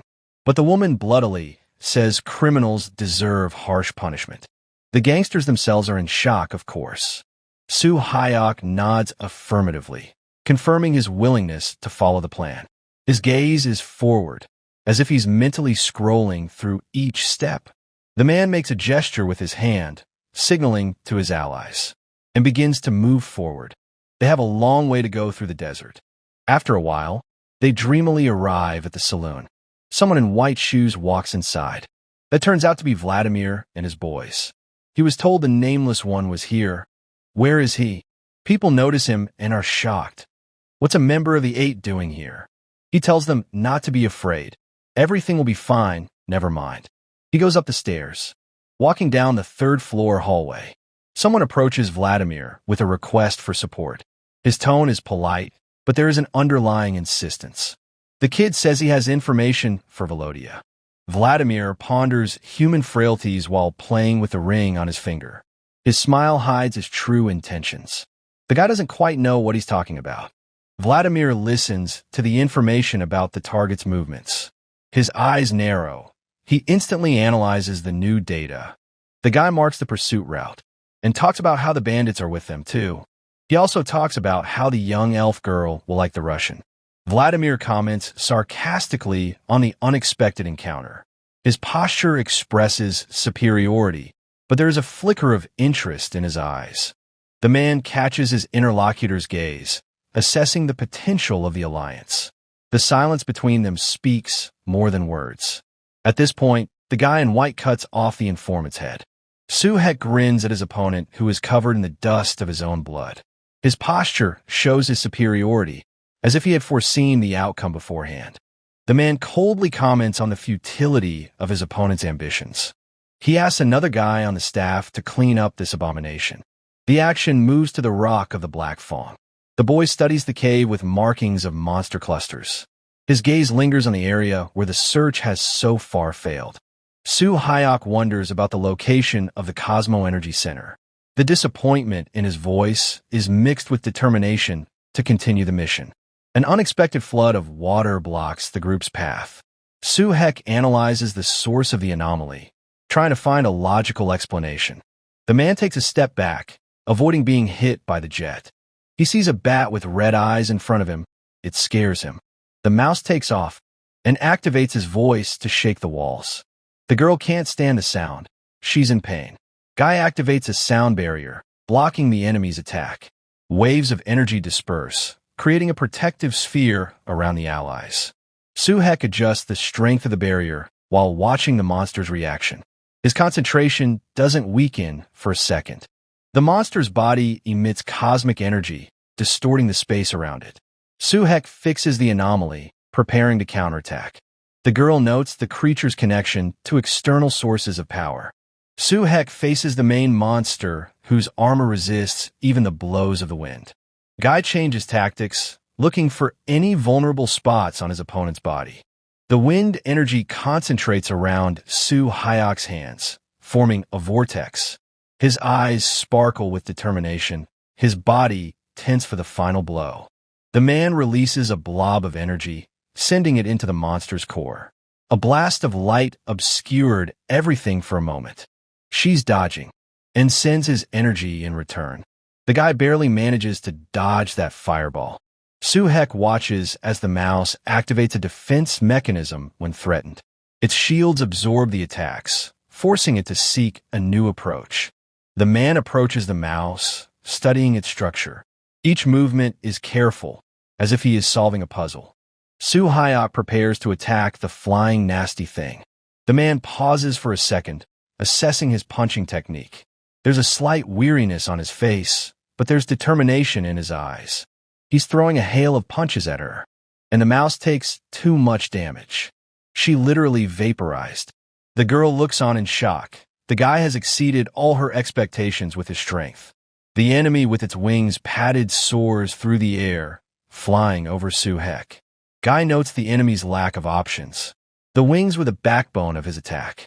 And now he's gathering his energy in his fist and preparing to finish her off. He delivers a crushing blow to her. The charts of chi energy are displayed on the screen.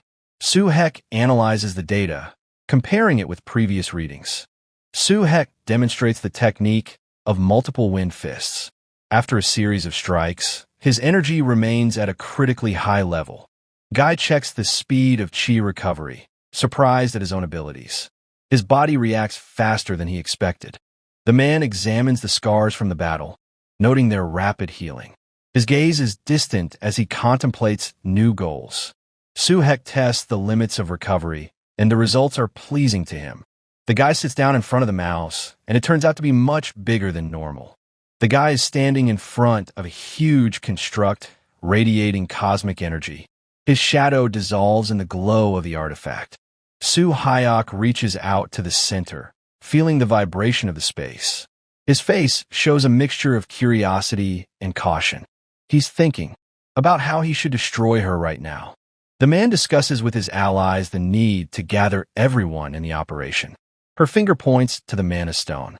Soo-hek proposes a meeting to coordinate the forces. Every word sounds like an order that cannot be resisted. Soo-hek holds the raw Mana Stone in his hands, studying its structure. His gaze expresses respect for the power of the artifact mined last week. He's already looking to sell it. The man hands the stone to an ally, emphasizing its value for future missions. Each movement is careful, as if he is afraid of damaging the relic. Guy spreads out 6 star stones on a table, noting their energy potential. His goal is to collect the 7th to activate the ancient mechanism. Soo-hek compares the stone's stats, looking for patterns. Each artifact emits a faint glow, confirming its uniqueness.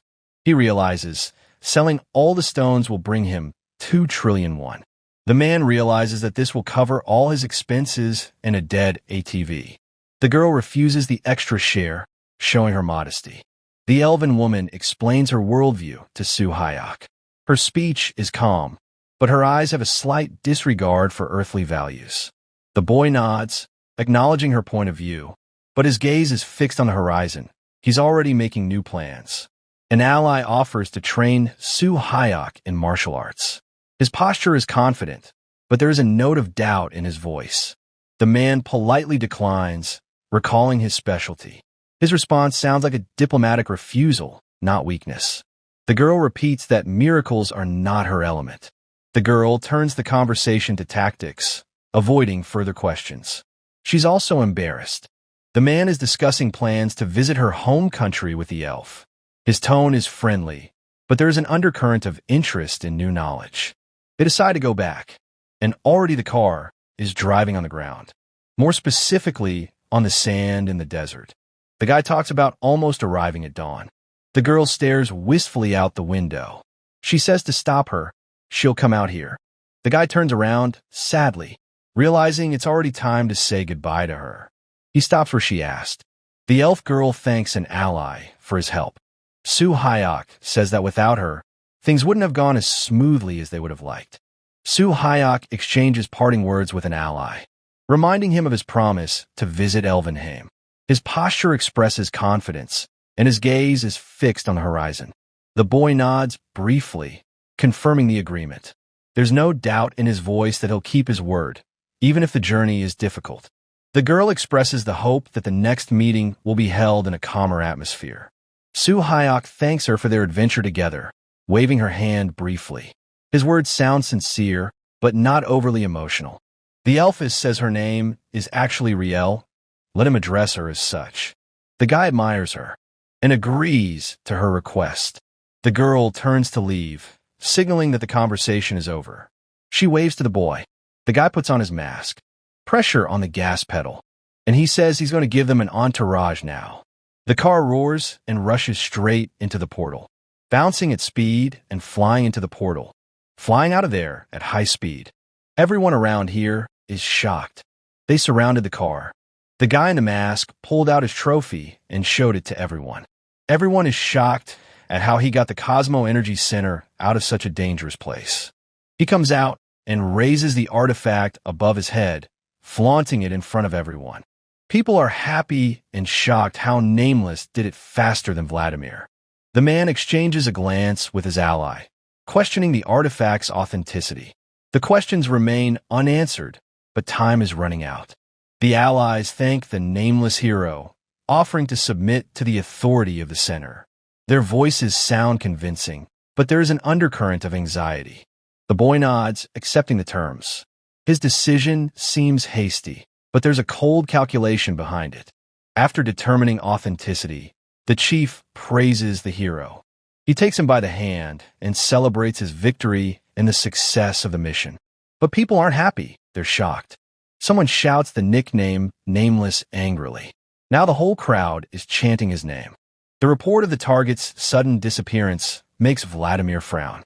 He rereads the lines, looking for a catch in every detail. The man notes a discrepancy in the report. His intuition whispers the enemy is closer than it appears. The enemy cleverly confuses the tracks, leading Vladimir along false routes. Every turn is a new trap, but the guy doesn't let his guard down. The man slows his step, analyzing patterns of deception. His patience is a weapon against the enemy's haste. He discovers the portal's connection to the Korean Association. His fingers slide across the map, connecting the dots into a single conspiracy network. The guy makes the decision to leave the area. If the target is gone, there's no point in staying. He's walking on the first floor. Suddenly, he hears something. A couple of scoofs speculate about how there's nothing special about the guy. The enemy leader contemptuously calls the men pathetic plebs. The man turns to leave, ignoring the taunts. His goal is not to win the argument, but to complete the mission. An ally warns Beck Muck of the danger. His words sound like a threat, but the boy only grins. He's used to taking risks. The man thanks for the advice, but continues on his way. Danger is his element. The action switches, and in a camouflage environment, the bodyguard meets someone. It turns out to be the vice president. The allies suggest that Soo Hyok start working together, pointing to the hidden entrance. His gesture is confident, as if he's been waiting for this moment for a long time. The man nods, following him. The man nods as he follows him, his gaze wary he doesn't trust new suggestions blindly. A stranger in an expensive suit addresses Soo Hyok, mentioning his recent exploits. His smile is filled with hidden meaning, and his eyes assess every reaction. The guy remains neutral, neither confirming nor denying what he hears. His posture says, "I'm not looking for approval." The opponent asks, ironically, if Soo Hyok liked the attention to his person. His voice is provocative, but there is fear behind it. The man shrugs, showing indifference to other people's opinions. His silence is more eloquent than any words. The screen flashes data of an association linked to a secret organization. Suhek highlights a key name, noting its association with crime. The guy switches to the next document, his fingers quickly flipping through the pages. Time is working against him. The ally acknowledges the group's affiliation with an international organization. His gaze avoids meeting Soo Hyok's, as if he's hiding something. The man cuts off the conversation abruptly, sensing a catch. Trust is a luxury he can't afford. The official tries to convince Soo Hyok that the Magnus organization is not involved in the terrorist attacks. The official tries to convince Soo Hyok that the Magnus organization is not involved in the terrorist attacks. The guy interrupts the monologue, demanding facts. His patience is wearing thin. He is not interested in playing politics. The message about the information leak causes Soo Hyok to think. He rereads the text, noting the threats to the higher-ups. The man closes the file, realizing that he has become a pawn in someone else's game. His next move must be flawless. The ally apologizes for involving Soo Hyok in political intrigue. His voice trembles, but the guy doesn't believe that his remorse is sincere. The man almost silently walks away, but wants to ask one last question. Soo Hyok receives information about Magnus members losing their powers. He confirms it's his work. Guy nods briefly, not revealing his part in this. Some secrets are better kept in the shadows. The message about the possibilities of keeping secrets makes Soo Hyok chuckle. He folds the documents neatly, stashing them in the safe. The man switches the subject to his promotion and the fact that it's time to give him money already. He rejoices, remembering his cool ATV. Vice says the association will legalize transporting criminals and give the boy. The guy examines the Jeep handed over by the association. His fingers glide over the hood, assessing the quality of the illegally modified vehicle. Soo-hek nods, accepting the gift. His silence is more eloquent than words. He knows the commitment behind it. An ally demonstrates the machine. Soo-hek studies the techno shell, noting its value in the billions. The man asks a question about the transfer of the artifact, keeping his tone businesslike. His interest is hidden behind a mask of neutrality. Vice says it's still a small honor for a national hero. He says he'll call him back when the car is ready. Soo Hyok ironically accepts the title of national hero. His smile is fake and his eyes are as cold as ice. Now he's getting on the bus. He says he hasn't taken public transportation in a long time. The guy's buying food and comes home. Soo Hyok's mother asks about her son's sudden return. Her voice trembles. The man puts his arm around her. Sai offers everyone a taste of chicken. Soo Hyok ponders the nature of happiness as he gazes at the sunset.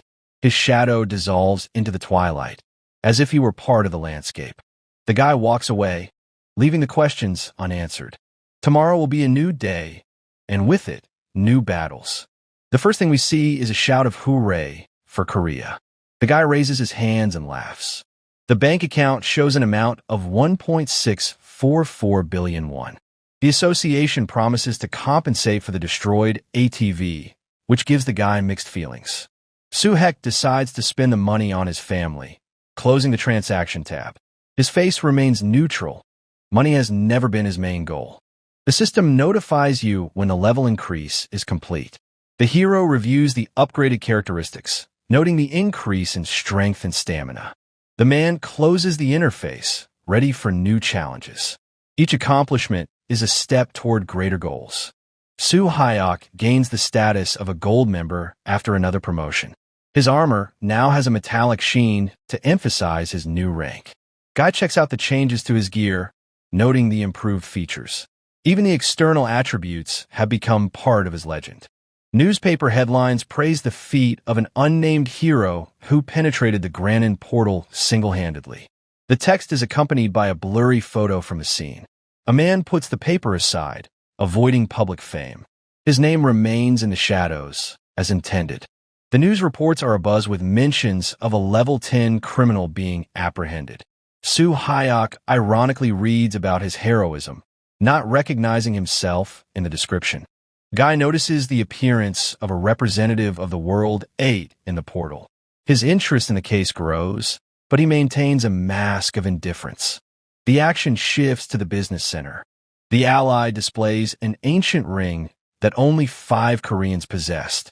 Soo Hyok examines the artifact, noting the fine engraving and the aura of power. The boy had heard legends about this object, but holding it in his hands was a different reality. His silence is more eloquent than his rapture. The ring created from mithril combines magic and technology. Soo Hyok is surprised that such an artifact was given to him despite being below rank 12. The man questions the reasons for the choice, but gets no answer. The trust in the giver remains in question. Soo Hyok is officially recognized as Korea's 7th Awakened One. The message is accompanied by a hint that this is only the beginning of his journey. The boy thanks with a nod, not expressing any emotion. His gaze is fixed on the future, where there are no limits. Soo Hyok studies the status bar on the status of Korea's top 10. His gaze lingers on the phrase about national patrimony, but his face remains impassive. The man celebrates the benefits of his new position, but does not allow himself to relax. Prestige is a tool, not a goal. The guy looks over the contract with the association, which spells out the terms of providing a personal secretary and a driver. Each clause is carefully analyzed. Soo-hek eschews unnecessary luxury, emphasizing minimalism. He'll give the car to his dad. Ally complains about high taxes, waiving a financial statement. Soo-hyok listens silently, noting the irony in his words. A man offers to work together, but his tone remains businesslike. Money is only a resource, not a reason for emotions. Soo-hek nods approvingly as he reads the terms of cooperation with the association. He is satisfied with the balance between freedom and obligation. The guy signs the document, finalizing the transaction. Every movement is confident and deliberate. Soo-hyok's sister is shocked at his new rank. Her eyes are wide, and her hands are clutching a newspaper with headlines about the hero's accomplishments. The man shrugged, avoiding unnecessary explanations. Fame has not changed his attitude toward his family. The sister insists on publicly recognizing Soo-hyok's accomplishments. Her enthusiasm contrasts with his restrained smile. Guy asks to break the news to his parents first. Even in moments of pride, he remains tactful. Soo-hyok warns his sister about the risks of being too frank. His fingers tapped nervously on the table, letting out a slight tension. The man suggests forgetting the conversation, but the sister is already determined. Words, as always, are ahead of thoughts. The boy ponders how to inform his parents of his status. His gaze is fixed on the window, where the sunset colors the sky purple. Sister chooses a moment when mom will be in a good mood. Even the heroes are afraid of parental gazes. The man sits in silence, waiting for the right time to speak. His posture is relaxed, but his thoughts are running wild. Soo-hek goes through the variations of phrases, rejecting each one as too pathos. Simplicity is his guiding principle. The screen displays training schedules and new techniques. Soo-hek concentrates on practicing his skills, ignoring outside noise. The guy repeats the movements with his eyes closed, bringing each one to automaticity. Mastery requires sacrifices, and he is ready to make them. Soo-hek studies the technique of energy absorption, noting its average efficiency. His hard training has allowed him to maximize his strength gains. A man ponders the existence of better methods. His ambition pushes him to explore new horizons. Guy is happy with the decision to develop one skill instead of superficial training. It accelerated his progress in critical situations. Soo-hek continues to focus on the essentials, ignoring the secondary. Discipline is his main ally in battle. The man has mastered the highest level of martial arts, but has no intention of stopping. His goal is to surpass his own limits. Soo-hek is planning new training sessions to keep the lead. Each victory is just a stepping stone to greater things. Guy compares the human body to brittle steel, emphasizing vulnerability in combat. However, proper pressure enhances strength. Soo-hek ponders the limits of the body's endurance. Even steel can be strengthened if you know its secrets. A man faces an unknown limit of human capabilities. His adversary is shocked by the hero's incredible resilience. Soo-hek continues to test herself, knowing no boundaries. Each challenge is an opportunity to become stronger. Suddenly, Vladimir appears in front of him, greeting the kid. The boy listens to taunts about his monstrous nature. His calmness contrasts with his opponent's panic. Vladimir ignores the provocations, keeping his cool. Words lose power before his determination. The man realizes that his true nature is difficult to unravel. This gives him a tactical advantage in fights.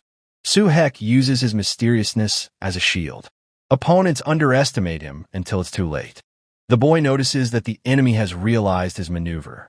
An attempt to use magic fails, causing confusion. Soo-hek instantly changes tactics to adapt to new conditions. Flexibility is his main weapon. He asks him to wait, but Soo-hyok quickly grabs him by the scruff of the neck. He's shocked that the little guy has paralyzed him. It only piques his interest. The man is annoyed that his opponent escaped the trap. His interest in the battle grows, fueling the excitement. Now he's ready to fight for real. Soo-hek activates the technique, a reddish glow enveloping his body. The energy concentrates in the palms of his hands, preparing to be released. The man maintains a steady stance despite the pressure of the force. His eyes narrowed. He's controlling every aspect of the spell. The guy slowly raises his arm, gathering energy for a counterattack. Every movement is calculated to the millimeter. The opponent is challenging, demanding to prove Su Hyok's strength. His posture is aggressive, fists clenched in anticipation of an attack. The opponent's energy strike approaches Su Hyok. The hero's spiritual level exceeds the norm, creating a protective barrier. A man analyzes an anomaly in the enemy's power. His karma, contrary to expectations, neutralizes the threat. Su Hyok deflects the psychic attack using the immunity skill. The waves of energy dissipate without causing any harm. The guy picks up on weak points in the opponent's technique. His next action will be decisive and precise. He spews out a blue aura that suppresses the demonic Vladimir. Su Hyok becomes completely resistant to his attacks. Vladimir doesn't understand. How is it? And then he gets punched in the face. The enemy was shocked that Su Hyok had survived the magic strike. His face was distorted with a mixture of fear and rage. The man coldly observes his opponent's reaction. Even death threats don't break his concentration. The guy swings and strikes again. But this time, the guy in white blocks the punch. The opponent screams, accusing Su Hyok of using a forbidden technique. The blood on his hands proves otherwise. He lights up his red aura again. The enemy vows to demonstrate his true power. His aura intensifies dramatically, distorting the space around him. He sends a bunch of spikes towards the protagonist. The kid is shocked by this, but activates the technique, and now all bullets go through him. Su Hyok counterattacks by lunging at the guy. Vladimir is in complete shock. After a while, Vladimir opens his eyes and sees the main character in front of him. The opponent scoffs, doubting Vladimir's abilities. His words are full of disdain, but the man remains unfazed. Su Hyok defiantly makes a provocation, focusing on energy control. Every movement emphasizes his superiority. Vladimir says he has never heard such words from a human being. The message about the vampire makes Vladimir chuckle. The boy ponders the unexpected strength of his opponent. His gaze slides over the map, noting the coordinates of the last fight. Su Hyok decides to investigate further. Every detail could be a clue. The enemy demands an answer about the nature of Su Hyok's powers. His voice trembles with a mixture of fear and curiosity. The man turns silently, demonstrating that the secrets will stay with him. Some secrets are not for other people's ears. Su Hyok examines the unarmed opponent, noting his naivety. Even in weakness, his opponent tries to save face. The guy backs down, giving the chance to surrender. His mercy is a rare but strategic gesture. Su Hyok accuses his opponent of stealing his life force. His words are full of hatred but lack evidence. The man shrugs his shoulders, dismissing the absurd claims. The truth is always revealed in battle. Though he is indeed a vampire, Su Hyok listens to accusations of being categorical in his actions. He calls him a vampire, trying to provoke fear. The man parries that his true nature has nothing to do with mysticism. The calm gaze betrays confidence in his rightness. A guy is faced with the question of his origins. The adversary assumes he is using the precious body to travel. Vladimir denies evil intentions, reminding of the purity of his actions. His words sound like a challenge to further dialogue. The man explains that blood theft is a myth that breeds only hatred. His speech is rational, devoid of emotional outbursts. He suggests that Su Hyok trust him, emphasizing the lack of risk. His body is a tool, not a source of evil. Guy analyzes the imbalance between his opponent's physical and magical power. Attempts to break the connection with the energy fail. Su Hyok notes that even in the mind, the enemy remains dangerous. His conclusions are accurate but require further action. The man satisfies his opponent's curiosity by offering a mutual exchange of information. His tone is friendly, but hides caution.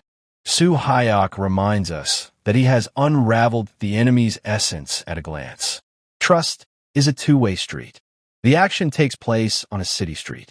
Soo-hek rejects the idea of a deal with the vampire who wanted him dead.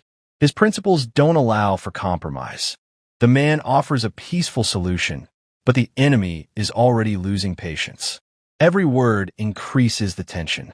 Guy realizes that the enemy is increasing the pressure through the connection to the clone's body. His own abilities are limited by this anomaly. Soo-hyuk recognizes the strength of the enemy, but he doesn't back down. Even when trapped, he looks for a way out. A man reflects on the need to become stronger to avoid challenges. His goal is to be out of reach of any threats. Soo-hyuk realizes that the current rank is just a stepping stone. The path to the top requires sacrifice and time. He is reminded of his goal. He is moving towards the pinnacle of martial arts. The guy realizes getting stronger is the only way out. The announcement of the joint action makes Soo-hyuk frown. Vladimir's speech is filled with contradictory appeals and hidden hints. The scene changes, and now Vladimir Soo-hyuk is walking through the square, surrounded by many people. The vampire suggests that Soo-hyuk end the confrontation, emphasizing his respect for his confidence. The man praises the boy's uniqueness, comparing him to other Asians. There is sincere admiration in his voice. Soo-hek isn't interested in this dialogue at all. It embarrasses him in front of a lot of people. Suddenly, the girls in the crowd notice a silhouette resembling Vladimir in the distance. They are shocked to see a member of the World G8. The guy demonstrates his perfect appearance, causing the crowd to marvel. Vladimir appears on the screen, shining with charisma. People pay attention to the attractiveness of the person next to Vladimir. Soo-hek is still uncomfortable. Vladimir asks about their cooperation, but Soo-hyuk threatens retaliation if the harassment continues. The interlocutor excuses himself by calling it the only way to dialogue. Observers are discussing the strange BL history between Vladimir and the guy. There are doubts about the man's motives. Someone in the crowd says that maybe the main character is probably Vladimir's type, which makes Soo-hek very wary. He sees people already riddled with people noticing them and taking pictures from all angles. Soo-hyuk realizes that he's definitely not going anywhere now. Soo-hyuk interrupts the conversation, demanding to explain what he wants. His posture expresses impatience and readiness for conflict. Vladimir stops and says he just needs to talk to him. Yes, and tell how he found GH. Soo-hyuk suggests a change of location, irritably mentioning a dislike for noisy places. The man agrees. GG notes that the current situation is attracting unnecessary attention. A glance is cast at those around him, as if anticipating trouble. Gotta run. The guy abruptly starts running, intending to leave first and demands to follow him. The interlocutor is outraged at the sudden decision, trying to stop him. The crowd runs after them. The scene shifts, and both characters catch their breath. Vladimir remarks that they seem to have broken away from the crowd, and Soo-hek confirms this. But suddenly he looks up, and he sees something. He sees a crowd of school children in front of him, and one of them is squatting in the middle of the crowd. Vladimir mocks the young men, comparing them to just a bunch of hustlers on the street. A gopnik orders the group to leave as they are too old for their company. But girls notice the attraction of men. Their interest increases. A girl in the crowd confidently states that the guys look like actors. They seem to be popular in TikTok. Soo-hek is surprised at Vladimir's popularity. A group of girls are discussing the attractiveness of men, and their boyfriends are persistently asking GG and his friend to leave. The vampire suggests stopping interacting with the youth, emphasizing the importance of other things to do. Suddenly, some rock flies into them. Something is about to start. An irritated man mumbles about the band's imminent departure. Every word is imbued with the desire to get rid of annoying gawkers. A menacing grin appears on his face. His fingers clench into fists, revealing the growing tension. A sharp exclamation interrupts the silence. The gopnik is indignant at the ridiculous sigh. The situation balances on the brink of conflict. The aggressor hisses about being ready to retaliate and comments wryly on the Adol's self-confidence. He rushes forward. But Soo Hyuk quickly stops him just by stroking his hand on the goon's face. He is stunned by the show of force. His eyes widen with surprise, registering the power of the blow. And in the very next second, the guy sends the goon with force into the wall, almost punching it. The girls on the sidelines are just shocked at this turn of events. After a while, there are 3 guys lying against the wall asking to call the police. But our heroes just stand there and stare at the 3 self-righteous losers. Vladimir says that today's youth don't understand boundaries at all. They attack someone who is not theirs. Finally, the guy in the hat recognizes the formidable Vladimir in front of him, and the one covered in a red aura of evil says that finally they realize that it was useless for them to fight. They look at him and are greatly intimidated by this aura. The whole gang of school children run away in fear, leaving the protagonist and Vladimir alone. Now Vladimir throws his arm around Soo Hyuk and says that they are now friends. GH's silence is more eloquent than words. No agreement will follow. The man interrupts the dialogue, demanding to get to the point. A sharp gesture removes Vladimir's hands, and his opponent's smirk only irritates him. The interlocutor limits himself to 3 questions by raising a finger. His gaze studies Soo Hyuk's reaction, as if trying to anticipate the answer. The first question is about escaping from magical captivity. Soo Hyuk averts his eyes, making it clear that the secrets will stay with him. The silence of the hero forces the second question. Tension hangs in the air, but the man remains icily calm. The second question about origin makes Soo Hyuk frown. GG says that he doesn't know what it is. The opponent analyzes Soo Hyuk's past, pointing out abnormalities in his health. The opponent analyzes Soo Hyuk's past, pointing out abnormalities in his health. Comparing it to normal enhanced types only emphasizes the guy's uniqueness. The question of magicians is rhetorical. Soo Hyuk suggests a connection to magic or something, but receives a categorical rebuttal. The interlocutor shakes his head as if correcting a dilettante. Clarifying the distinction between magicians and the awakened makes one wonder. Magic appeared on Earth before portals. Vladimir says that mages do not get power from awakening, but only from another mage or from ancient manuscripts. They call such people purebloods or born mages. Soo Hyuk is shocked that people like this are just born with superpowers, but why is that? Vladimir smiles, as he realizes that Soo Hyuk apparently has never heard of born again at all. Therefore, he is not one. And now, it's the turn of the last question. Vladimir intrigues before the most important part of their dialogue. He asks the protagonist, does he want to join the Global 8, the world's strongest men and the last hope of humanity? Soo Hyuk is shocked at such an offer. Why would such an important and cool organization accept it? Vladimir spreads his hands and says that they don't take just anyone, but he fits their criteria. He asks, does the GG know where the name came from and how the organization came about in the first place? Suddenly, the hero realizes that Vladimir is the one who created her. Soo Hyuk raises an eyebrow, as if checking to see if it's a joke. Vladimir smiled and flicked his fingers. That's exactly what he wanted to say. There is irony in this situation. After all, it was the monster who founded the last hope of mankind. The interlocutor reiterates his sympathy for humans, justifying the need for protection for all humanity.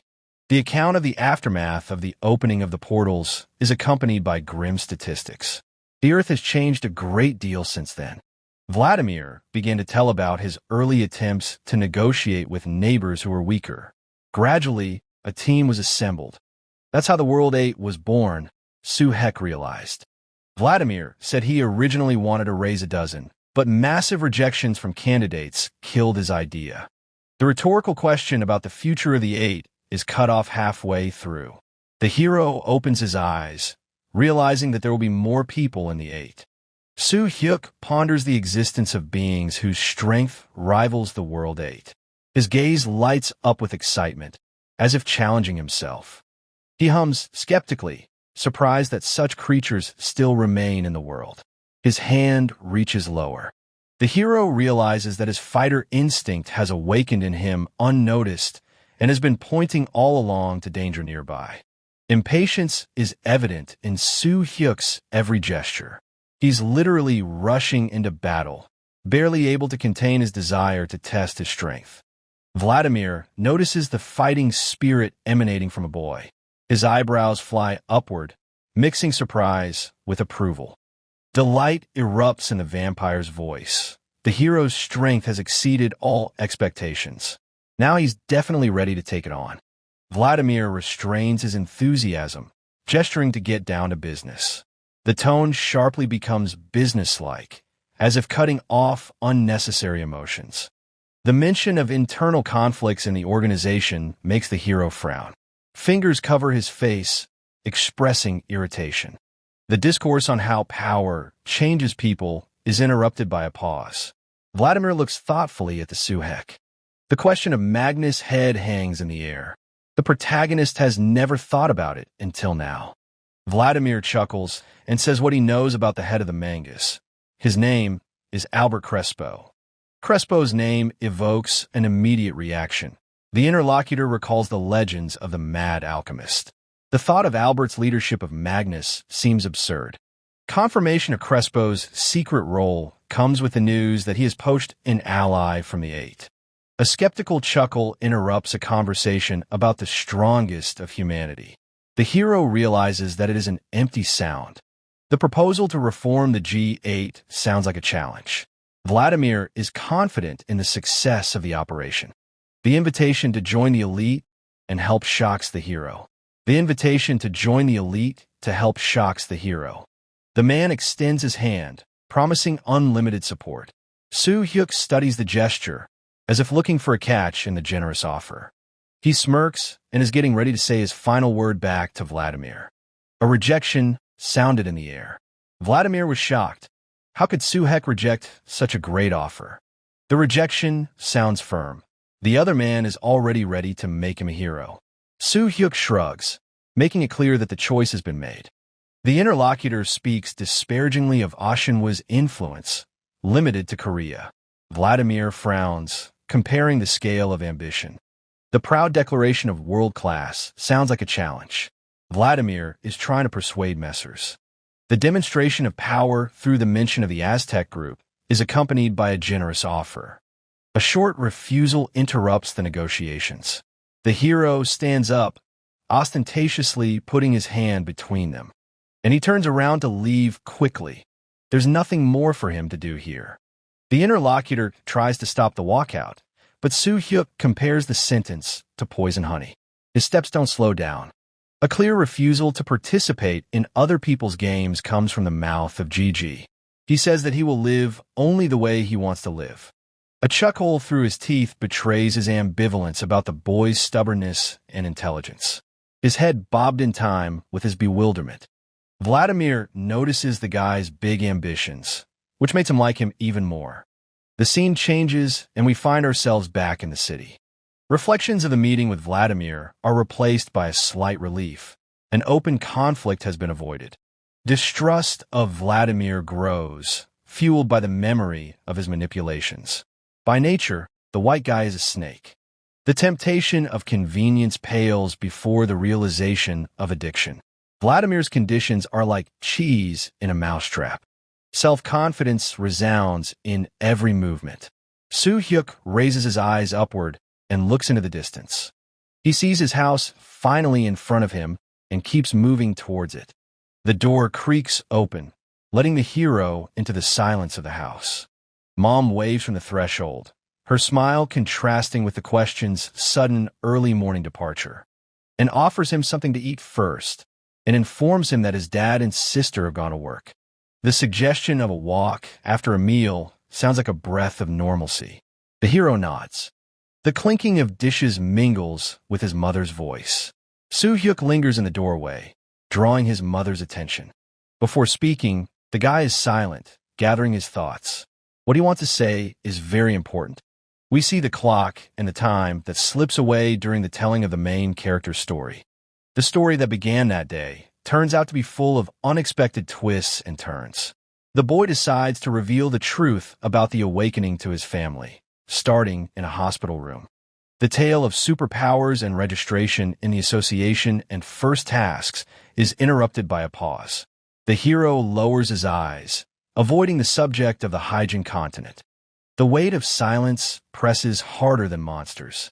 Soo-hyuk hides his true fears to avoid seeing the worry in his parents' eyes.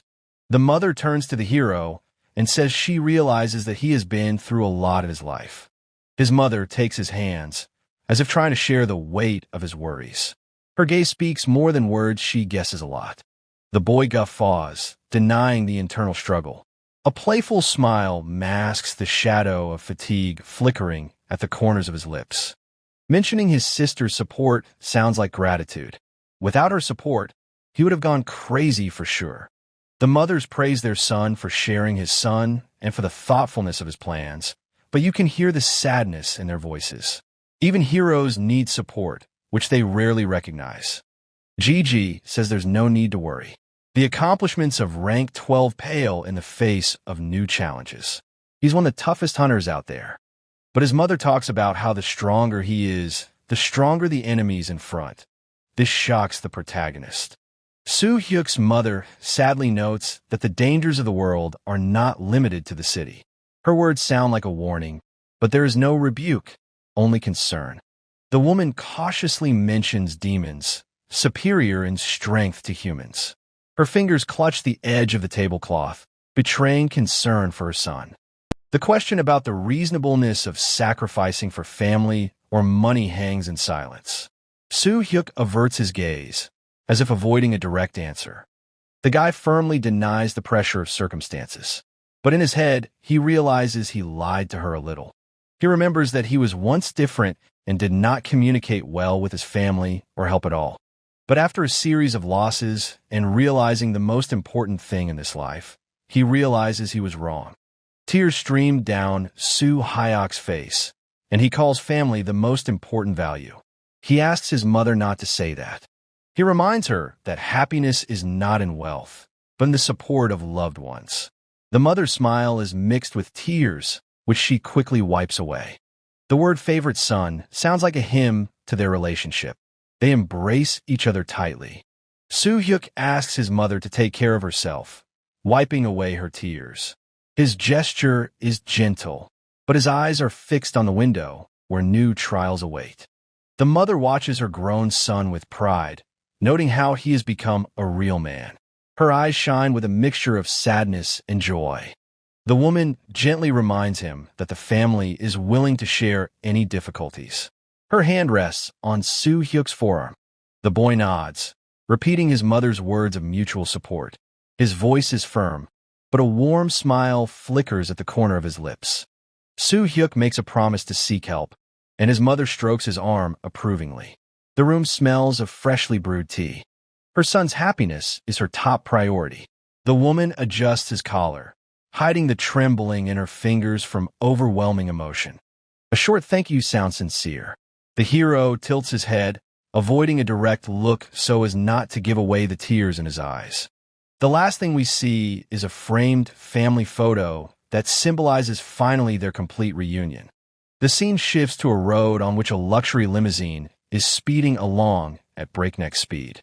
He drives through an expensive neighborhood amidst fancy cars and houses. Vladimir advises Baek Chae-moon and announces his imminent return home right away tomorrow. The old man turns back and reminds him of the scheduled meeting with the nameless man. The brief confirmation of the meeting sounds like a sentence. The boy turns away, avoiding further questioning. The old man realizes that apparently the meeting didn't go so smoothly and lags behind the kid. Finally, the limo pulled up to Vladimir's mansion, and everyone except the driver got out of the car. Before parting, Vladimir admires Soo-hyuk to the old man. Fantastic is the only word he finds to evaluate. He calls the new acquaintance cool, and it makes him fall in love with their little country. Vampire admits defeat when he fought Soo-hyuk. The interlocutor freezes in shock, not expecting this turn of events. The old man apologizes, but the boy immediately clarifies that it was a joke. A smile slides across his lips, mixing irony with slight embarrassment. Even if his body was a clone right now, He couldn't think that anyone other than the old man could defeat him. Vladimir asked the old man to get Su-Hek into their organization by any means necessary. The old man says their clan head will be against it. Master's order to wait for the completion of the training sounds like a test. Vladimir says under no circumstances to provoke Su-Hek to hostility. And if someone decides to do it, Vladimir will take it as a personal feud. The message will be delivered personally, the old man promises. Vladimir turns to leave, showing determination. One last errand before his departure interrupts his thoughts. Gather all the media tomorrow before his flight. The agreement sounds automatic. The old man wishes Vladimir good night. The vampire goes home and pulls himself up. Spending all day in the sun is very detrimental to a clone's health and strength. The old man, on the other hand, stands at this time and ponders what he should do with this nameless man. What seemed like a breeze turned into a hurricane. Sweat drips down the man's face as he realizes the difficulty of the mission. An attempt to enjoy the peace of old age fails due to new commitments. The old man's gaze glides over the mansion. The scene changes to Korea International Airport. This is where Vladimir will be flying from. He walks to the gangway, and the people around him take pictures of him, blinding him with multiple flashes. The vampire has 2 bodyguards with him and waves goodbye to all the journalists, saying goodbye to him. Finally, he walks over to his booth and prepares to begin his speech, welcoming all who have gathered here. Already in the phone, we see his recognition of the exclusivity of the nameless sounds like a challenge. The man crosses his arms, assessing the hidden potential of his opponent. We're presented with this very phone. Rumors about it are spreading around the web with incredible speed. Vladimir's interview, the strongest in Russia, exploded the media space. His words turned public opinion upside down. The global audience is excited about the new developments. Nameless fans are already close to the 1.5 million subscribers mark. The debate online is heating up. Some are predicting the decline of Nameless fame, while others are fiercely defending his reputation. Things get out of control, but the hero realizes this is just the beginning of a long journey. His gaze is full of determination. A phone call interrupts his thoughts. Soo-hyuk picks up the phone with his usual restraint. When asked about business, the guy answers briefly, "Everything is fine," and talk about being busy looking for a place to live lately. The vice chairman expresses concern, but the hero assures that the worries are in vain. His tone remains impenetrable. The question of emigration hangs in the air. Soo-hyuk sighs, saying that they had already discussed this topic. The conversation returns to the topic of trust, where the interlocutor cautiously hints at a possible change in Soo-hyuk's decisions. Anxiety is heightened by Vladimir's activity. The interlocutor justifies his anxiety by referring to the morning events that went beyond what was expected. Despite the lack of concrete proposals, the joking remark diffuses the situation. Laughter masks awkwardness, showing that there are no serious reasons for conflict yet. Soo-hyuk emphasizes the importance of maintaining the current arrangements. His words sound like a promise, but there is a hint of a conditional agreement. A joke about nameless managerial status ends the dialogue. The vice president still doesn't believe it. The offer to visit the association is presented as an informal request. The intrigue is enhanced by mentioning undisclosed details. The idea seems promising to the interlocutor, but he insists on a personal meeting. The pause before the answer reveals hidden fears. The question of urgency remains without a clear answer. Soo-hyuk agrees to consider the proposal later, showing control over the situation. The request for exclusive rights to the portal comes out of the blue. The response is delayed, creating a moment of uncertainty. The statement about the imminent use of rights brings the interlocutor back into the dialogue. But the vice president is still shocked by such a statement. Exclusive rights to portals are usually only available to awakened rank 12+. Few find any real use for it. The reason for the restrictions is simple: resource monopoly. On the table in front of him, the distribution schemes of magic stones are spread out. Control of the portal means power over all the world's resources. A warning about conflicts between guilds reminds the GG of the danger. The vice president asks the protagonist, is he sure he's ready? It's a big risk and danger. Danger is not frightening. The nameless one's name has become a shield. A nod in response to doubt confirms a willingness to take risks. The consent is given without hesitation. The contract is signed. The seal leaves an impression on the paper, as if to put an end to the dispute. Preparations for the assertion of rights are in full swing. Soo-hek thanks his manager and says that their next conversation is postponed until after the portal is cleared. The scene changes to the crown of trees. After the call with Oh Shin-woo, the training becomes more intense. He spent a lot of time training and gathering information about portals. Routine inspection of the rank 1 to 3 portals is not difficult. Soo-hyuk reviews the reports, noting that there are no anomalies. Soo-hyuk rejects small targets, focusing on the big score. His demands grow in proportion to his ambition. Level 80 seems insignificant against the standards for rank 12. Guy compares his progress with guild expectations. Martial arts help get to this point, but now a qualitative leap is needed. The eye is set on new horizons. Leveling up requires risky moves. Capturing high-ranked portals becomes a priority. The rarity of strong portals appearing is annoying. Soo-hyuk flips through the reports, looking for even a hint of a suitable target. A rank 6 portal is not ideal, but there are no alternatives. Disappointment mixed with determination to take a chance. Doubts flicker before choosing whether to enter the rank 6 portal or wait for more. Suddenly a system screen appears before his eyes. He can't believe his eyes. Notification of the 10th rank portal in Fianan City pops up on the screen. The protagonist can't believe his luck. The interlocutor is surprised by Soo-hyuk's absence again. The question about the reason sounds more like a rhetorical rebuke. The timing of the trip to the province remains uncertain. Guy brushes off his worries, trying to minimize the anxiety of his loved ones. The request to look after his parents is accompanied by a brief nod.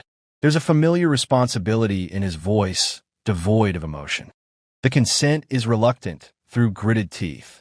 The sister covers her face with her hand, as if resigning herself to the inevitable. Finally, GH gets in the car and hits the gas. Now he ends the conversation with the fact that it's time for him to go about his business. His Geländewagen is on its way. Soo-hek is very focused on his route. He's smiling as his destination is Pohang. The scene changes, and for some reason we see a huge hand sticking out of the ocean. The size of the portal amazes even an experienced hunter, and the crowd of ordinary people is shocked by such a sight. Someone in the crowd cries out that such a large portal would definitely need at least a rank 12 person. Noise builds up at the edge of the restricted area. The guards are blocking the way, demanding that you leave the area immediately. A military man shouts, demanding a retreat. Panic grips the group as they plead for something to be done to keep them safe. The ID check procedure is delayed. A security officer stops Soo-hyuk's car and asks for his ID. A border guard officer looks in the window of a car, and in front of him appears already Soo-hek in his superhero mask, showing his ring that symbolizes his rank. The military man acknowledges Nameless and salutes him. He says that he will now quickly open a passage to the portal for him. He opens the barrier and we see our Mr. S. White Geldwagen heading straight for the portal. The portal's classification as hostile is confirmed. The data on the screen flashes red, warning of an increased threat. The biggest dilemma in his life is that even rank 12 doesn't guarantee victory over an equally powerful portal. Standard tactics recommend choosing portals 3 ranks lower. Exceptions are rare and require special training. Rank 10 plus monsters are characterized by nonlinear power growth. The graphs show a sharp jump in their power after a certain threshold. 3 years ago, a group of 3 rank 12 awakened ones ventured into a level 11 portal. Their story was a lesson to all guilds. Of the 3 participants, only 2 were able to return after the portal was closed. This case is still being discussed in professional circles. A call from the vice president pops up on the screen of Soo-hek's phone. Warnings of risks from him sound like concern for nothing more than a national treasure. The vice chairman insists on revising the plan, but in vain. A question from Su Heck about the relationship between high ambition and future success perplexes the vice president. Gigi mentions the fact that he could even become a World 9, but even now he's not satisfied with that title. Soo-hyuk rejects the path of moderation. His goal is to become an exception by transcending the normal capabilities of the awakened. The vice chairman capitulates to the hero's determination. A nod and a brief, "I believe in you," becomes formal assent. The order to immediately prepare to enter the portal is given without hesitation. Activation mechanisms are triggered in real time. The portal officially comes under Soo-hyuk's control. The hum of energy grows, heralding the beginning of a dangerous mission. Suddenly, the ground around the portal begins to crack and shake violently. This surprises the protagonist greatly. This has never happened with any portal in his memory. Suddenly, the portal shrinks, and some kind of black entity emerges from it. The first thing that is shown is his huge paw, which creates even more cracks in the ground. We see a huge red reptilian gas. It's directed at all the people in the neighborhood, and especially our protagonist. People look on in shock at this action, for they recognize this huge creature. A black salamander appears from the shadows of the portal. The squad members freeze, recognizing the legendary creature from the survival manuals. The creature is attempting to breach the portal. The squad captain signals the snipers to take up positions for urgent intervention. A barrage of fire rains down on the target, illuminating the area with bright flashes. The reptilian's full force is now on the attack. Even the tanks moved out to repel the reptilian attack from the portal. They fired powerful volleys at the dinos. For the power and number of attacks, there was probably nothing left of the reptile. Only smoke surrounded the area around the portal and the creature. But suddenly 2 glowing eyes show up out of the smoke. In the very next second, she opens her mouth wide and a howl erupts, because of which soldiers can't even turn around and run away from the battlefield. A paralysis attack, attributed to dragon creatures, strips the victim of the will to resist. It is often referred to as fear because of its overwhelming effect. The ability affects lower life forms by blocking rational thought. Victims become easy prey, unable to flee or attack. The powerful blow stuns the target, causing a muffled groan. An attempt to counterattack is interrupted by a sudden weakness in his legs. And at that very second, the huge mouth of a salamander descends upon all the soldiers, ready to devour them in one bite. But suddenly the reptile is stopped by an exclamation from behind. It immediately turns its attention to him. And now she sees Soo-hyuk in his mask and energy in his leg, already falling from above right on top of her, preparing a powerful strike. And with one blow, he nails the huge monster to the ground. Its strength has seriously increased. Nameless appears suddenly, his appearance halting the onslaught of the enemy. The soldiers are shocked by his power. But the monster calls out into the air, growling and preparing a new blow already aimed at the protagonist. Gigi realizes that the monster's tough hide can withstand even the hardest blows. Each blow bounces back as if it were steel armor. He looks ahead and sees a huge black salamander already running towards him with its mouth open, ready to eat him at any second. He clutches his Kalan and talks about how it's time to show off his new move that he's been practicing for a long time before now. Soo-hyuk demonstrates a new technique, the 100-step divine fist. His movements merge into a single stream, culminating in a crushing blow to the epicenter of the energy. The reptile stands there in shock, and all it has to do is watch as a stream of energy flies straight at it. And he's too strong, demolishing it with a single blow, almost obliterating it to rubble. All that remains between them is smoke from the very strong energy. The salamander is defeated. And in place of the huge monster, we only see a huge hole through which the GH is visible.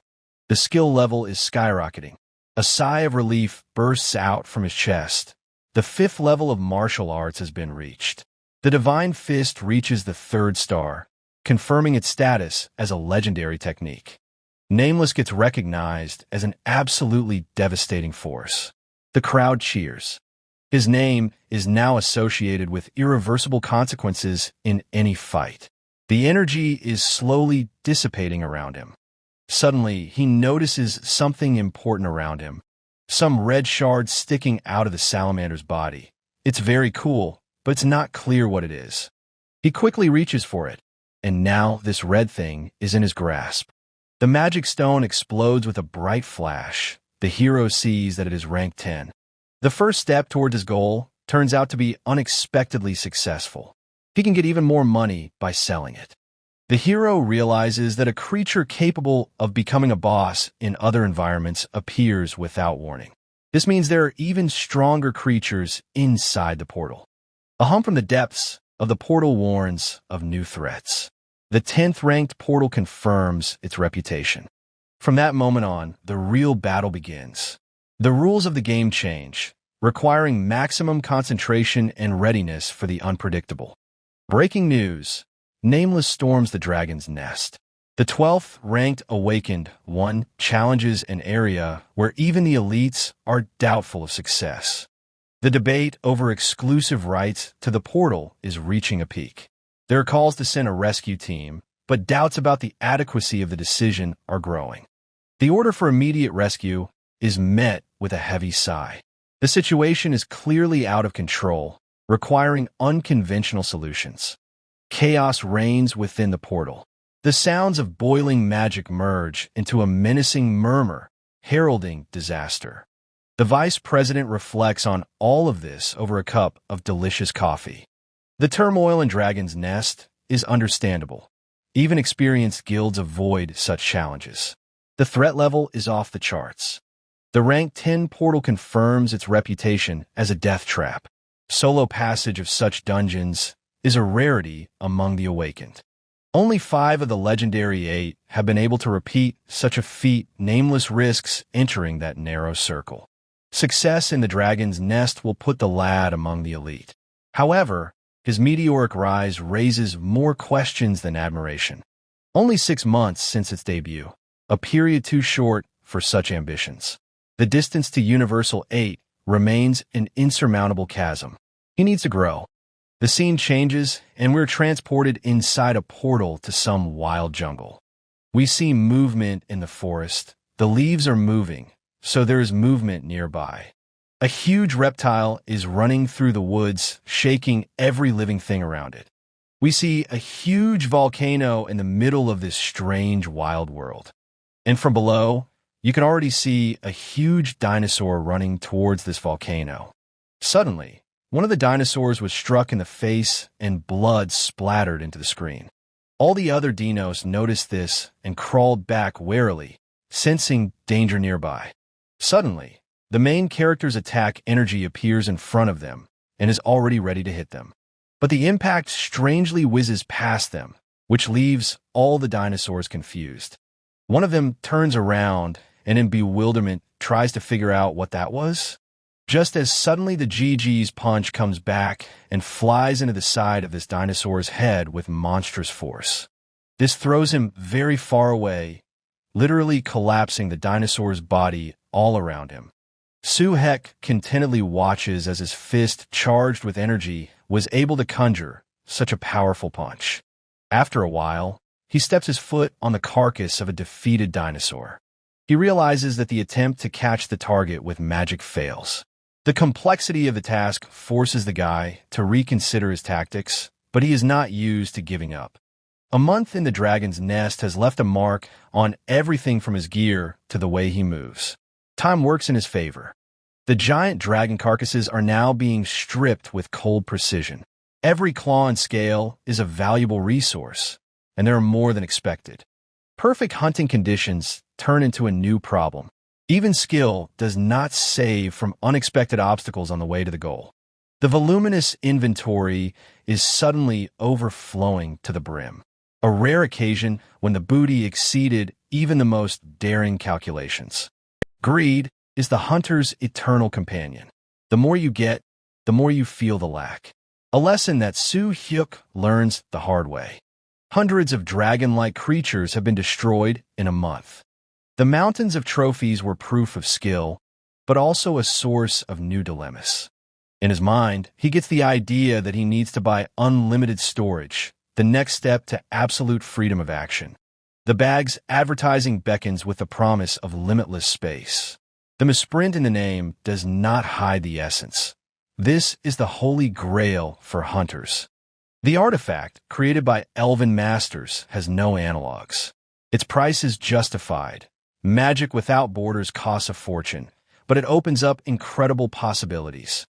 It really is just limitless, but the price of 30 billion won is shocking even to experienced guilds. For this money you can buy a skyscraper in Seoul, but the hero is sure. The game is worth a candle. The determination to buy an artifact sounds like a vow. The plan is simple. Earn money by overcoming all obstacles and get the coveted item at any cost. A Tyrannosaurus carcass is valued above ordinary trophies. Every piece of meat, every bone is carefully packed. Nothing can be thrown away. Unwanted items fly to the side. The process is similar to sorting diamonds and dirt. Only valuable items deserve a place in your inventory. The scene shifts to evening, and we see a large bonfire. And the dinosaur carcass next to him and the car is exactly how the guy survives all these days. A sizzling sound comes from the roaster of poisonous meat. Each serving is a step toward immunity, but the risk of poisoning still hangs in the air. The poison-resistant skill has reached a micro rank. A month of experimenting with toxic food is beginning to bear the first tangible fruit. Gradual adaptation to poisons turns the body into a fortress. Now, even lethal doses are not scary. Immunity grows with each meal. Immunity to 100 poisons was an intermediate step. The plan to reach the 1,000 mark seems ambitious, but no longer impossible. The dream of invulnerability to 10,000 toxins is shattered by reality. There just aren't enough threats in the world to test the limits of ability. A cryptic exclamation cuts short the pondering. Perhaps the answer to all questions is hidden in the next danger zone. The eye is drawn to a section of the poison-enhanced volcano. Even after all the advances, there is still something to challenge here. The determination to explore new territories is in every word. The pause before the action only emphasizes the seriousness of the intentions. Soo-hyuk's stats are impressive. Level 86, Strength 112, Wisdom 131. The progress in a month in the portal has exceeded all expectations. Harmony of body and mind was achieved without special training. The effective utilization of inner energy gave a stunning result.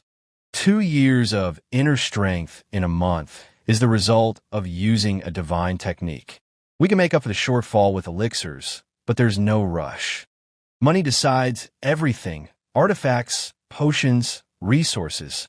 The environment where any advantage is available continues to beckon, but it doesn't go astray. Withdrawing external support is a conscious choice. Own power and alternative methods of growth make regret meaningless. He remembers that all that helps him win is magic, and remembers the monk with the shiny bald head from the old world. He returns headlong into the journey between dimensions that began on the continent of Huan. There, in the distant past, the foundations of the hero's future accomplishments were laid. The age of chaos has divided the continent into warring nations. Endless wars turned the land into an arena of bloody conflicts. Borders changed daily, and rivers of blood became the symbol of that era. No corner was safe from battle. After uniting the continent through the power of martial arts, Soo-hyuk made an unexpected discovery. Turns out it's not fists that win wars, it's strategy. Magic surpassed hand-to-hand techniques in the scale of battle. Its destructive power rewrote the rules of any battle. Hyuk-sanja's name was first heard at that crucial moment. It symbolized a new stage in the hero's evolution. On the battlefield, magic proved more terrifying than any sword. This forced the guy to master it despite his loyalty to the martial tradition. The bitter truth reveals his limitations. The martial arts genius is helpless in magic. Doubts gnaw at him, but it's not in his character to give up. Hyuk-sanja is merciless in his assessment. Even with a century of training, Soo-hyuk won't master basic spells. The comparison to fishing for whales with a stick only adds to the bitterness. The only chance a loser has is to trust to luck. That's exactly what the bald master thinks. The cruelty of reality requires no comment. The question about the role of luck in life hangs as a rhetorical reproach to circumstances. The rage pours out in a punch. The test of luck turns into a crude experiment. Either you're lucky or you're not. Baldy asks him not to fight. The scene changes to a starry sky. Now all he has to do is be nostalgic for those fun times. He misses them so much. Suddenly the scene shifts to the bushes, from which two dinosaurs look at the hero. Or a little more, try counting the pairs of evil eyes. The scene once again moves as close to the campfire as possible. The hero is lying on the rocks and enjoys a long-awaited rest. Suddenly, he pays attention to the sounds around him. A rustle in the darkness signals an intruder. An invisible threat makes the guy freeze, analyzing the source of the sound. The raptors, who escaped during the day, showed up at night. GH smirks at that. Their silhouettes flicker among the trees, confirming the worst assumptions. The scene changes, and now they've already decided to attack him. A multitude of dinosaurs run and roar, intent on mobbing the protagonist to defeat the protagonist. But he just smirks and says he's ready to meet them. At that moment, he prepares his favorite magic fist move. The scene switches back to the landscape with the volcano again, and we get a bird's-eye view of the main character's magic strikes shaking the forest. After a series of precision strikes, only 3 targets remain. The hunt is entering its final phase, and the seconds are counting. The hero smiles, already knowing his next move. The magical barrier explodes under a series of precise blows. The energy flies directly at the opponents. They all hit the exact target. Dinosaurs fall to the ground dead. A system alert notifies you of a level increase. Progress is steady, making you happy with the efficiency of your training. The thought of mastery in magic is jarring. Even basic spells could be a solid addition to the arsenal. The basis of martial arts is the energy of the lower dantian. Magic is born in the middle, requiring fundamentally different control. Learning magic has been compared to fishing. Premature hooking ruins the whole process. Patience is key. Impulsiveness leads to failure. A real catch is only possible when the float is completely submerged in the water. The search for a method for basic spells continues. Even weak magic opens up new tactical possibilities. Low-level spells are useless against armies. Their value is in point application and control training. Magic is effective against single targets. The system's signal opens access to the Akashic Records, a repository of universal knowledge.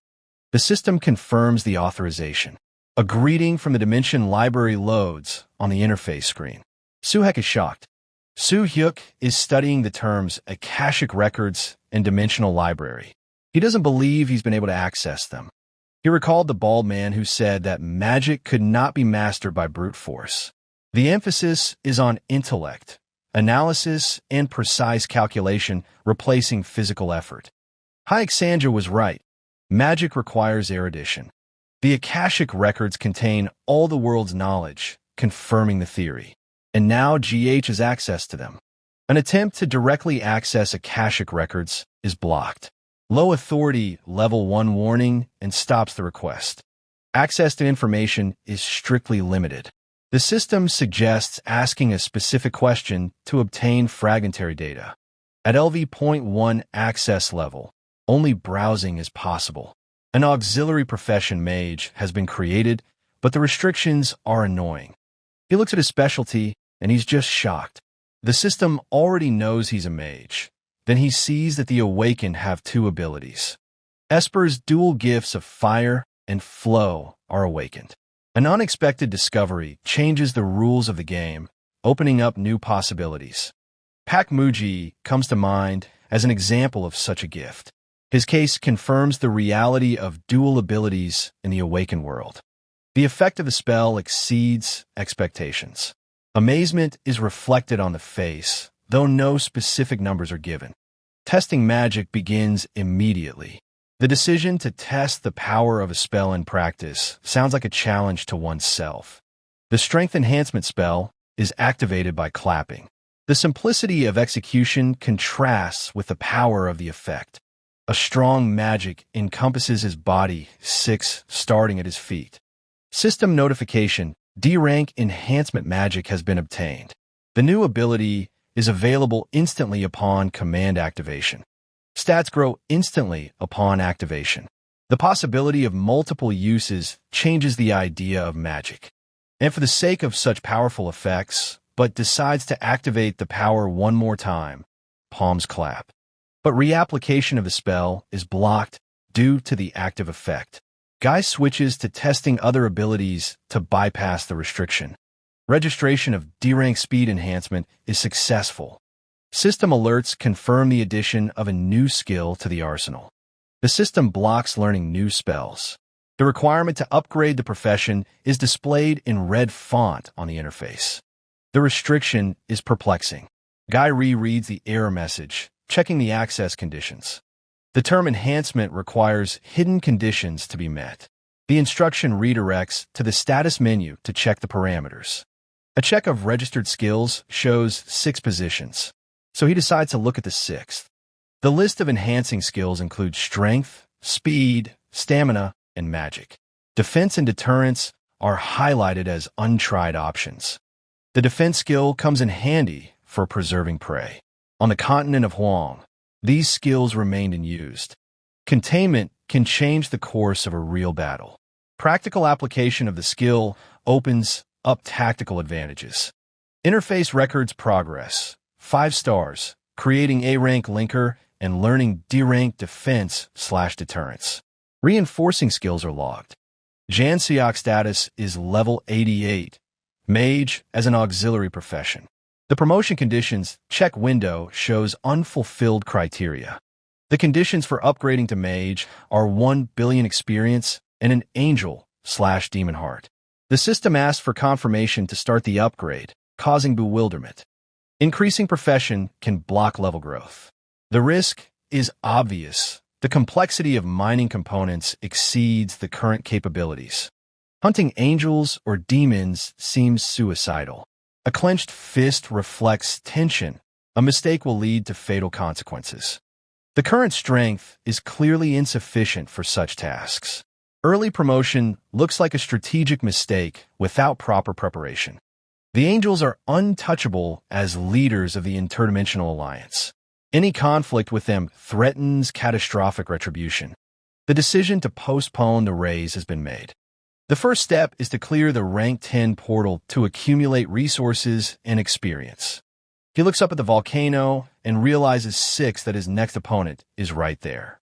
We see a huge scaly tail floating in the lava, and then the eye of this monster, in which lava and fire are reflected.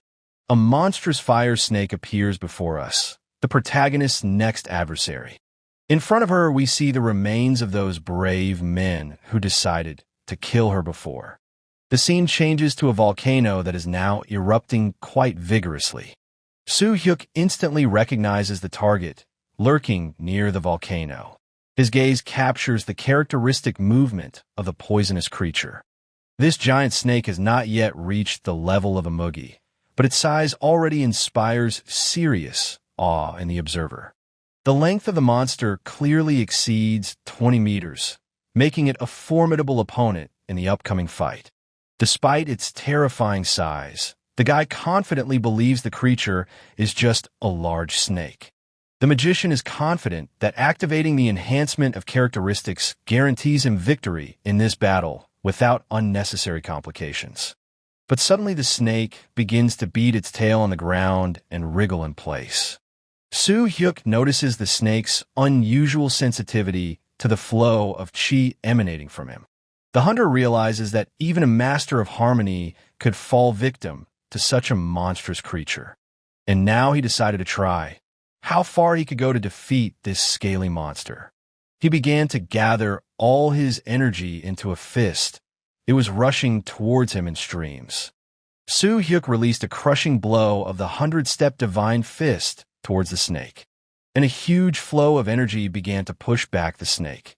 After all, he is quite a strong fighter. But suddenly the snake simply opened its mouth and absorbed all the energy. It did not receive any damage. The boy was amazed to see how the attack was easily absorbed by the creature without any visible damage. But the snake had already begun to surround him from all sides, and its double tongue was touching the protagonist's hands and feet. But he managed to jump hard and bounce back from the attack of the huge snake. The man realized his mistake. In front of him was clearly not an ordinary snake, but something much more dangerous. Soo-hyuk urgently requested data from the Akashic records to understand the enemy's true nature. The system identified the creature as Nephalano, the cursed ancient dragon of the fallen world, a hatchling. The boy realized with amazement that he was fighting a real dragon and only a small cub. The dragon suddenly spoke, asking Soo-hyuk the reason for wanting to destroy this world. The man was shocked by the dragon's ability to speak, but the snake still expected to hear an answer to the question asked. The guy briefly explained his destructive actions as simple necessity, without unnecessary details. The dragon asked Soo-hyuk a direct question about the possible benefits of destroying this world. The guy called the question obvious and explained the need to protect his world from invasion through portals. The snake was slightly perplexed. The boy expressed doubt about the danger of most people to the dragon world. The dragon accused people of aggression and proclaimed the law of the strong as the natural order of things. Soo-hyuk agreed with the right of the strong, but emphasized the inalienable right of the weak to life and survival. The dragon repeated his main question about Soo-hyuk's intention to destroy this world. The guy confirmed his goal, acknowledging that there were compelling reasons on both sides of the conflict. Licking his lips, the dragon stated his own reasons for protecting the world and the need to stop Soo-hyuk. Soo-hyuk suggested ending the conversation and moving on to decisive action, which the dragon called presumptuous. The dragon dismissively called the boy a weak man and intended to quote a famous saying. The guy smiled and said that the true scale could only be assessed by direct measurement. The fight began, and Soo-hyuk ran headlong on his super energy towards the mouth of the huge snake. But suddenly it disappeared right from under his nose. The jump was lightning fast. The boy asked if the dragon knew of a certain advantage of being larger in size in combat. He explained that a larger target gives the attacker more points to strike. The snake was shocked by such an attack from an ordinary person, and Soo-hyuk struck with all his energy straight at the dragon's head, pressing it to the ground and pressing it with more and more energy. After the blow, the snake looked at the huge bump left by the main character's blow and was clearly upset by it. The monster became enraged by the man's impudence, bursting into an angry scream and launched projectiles of its poisonous slime and acid around. The guy covered himself with a shield and contemptuously called the snake's actions a cowardly spit, unworthy of a serious opponent. But suddenly he looked ahead and was amazed at what the dragon was preparing. The creature noted Soo-hyuk's agility, comparing his dodges to those of an annoying little fly. Inside its mouth, a deadly charge was being prepared. The enraged dragon declared his immediate intention to completely destroy his impudent opponent. The boy barely dodged the beam. Only the energy helped him move faster. He did not understand how the dragon did it. Surprised, Soo-hyuk recognized the true nature of his opponent, realizing the power of a real dragon. The dragon demonstrated its destructive breath, highlighting the difficulty of countering its power. The guy noted the incredible vitality of the dragon, which withstood the blow of the divine fist of 100 steps.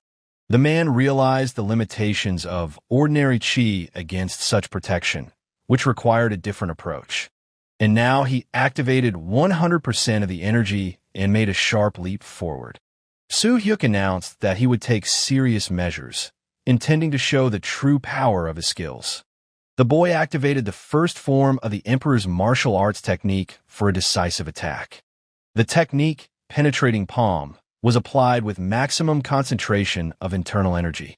Soo-hyuk gathered chi from all three dansons, exceeding the normal level of energy compression by 1 gapja. The boy issued a challenge, declaring the possibility of digging his claws deep if he successfully broke through the defense. The creature immediately roared and counterattacked, raising its head and opening its mouth in a cry of pain. The boy realized that it was time to use his own claw technique to defeat the dragon.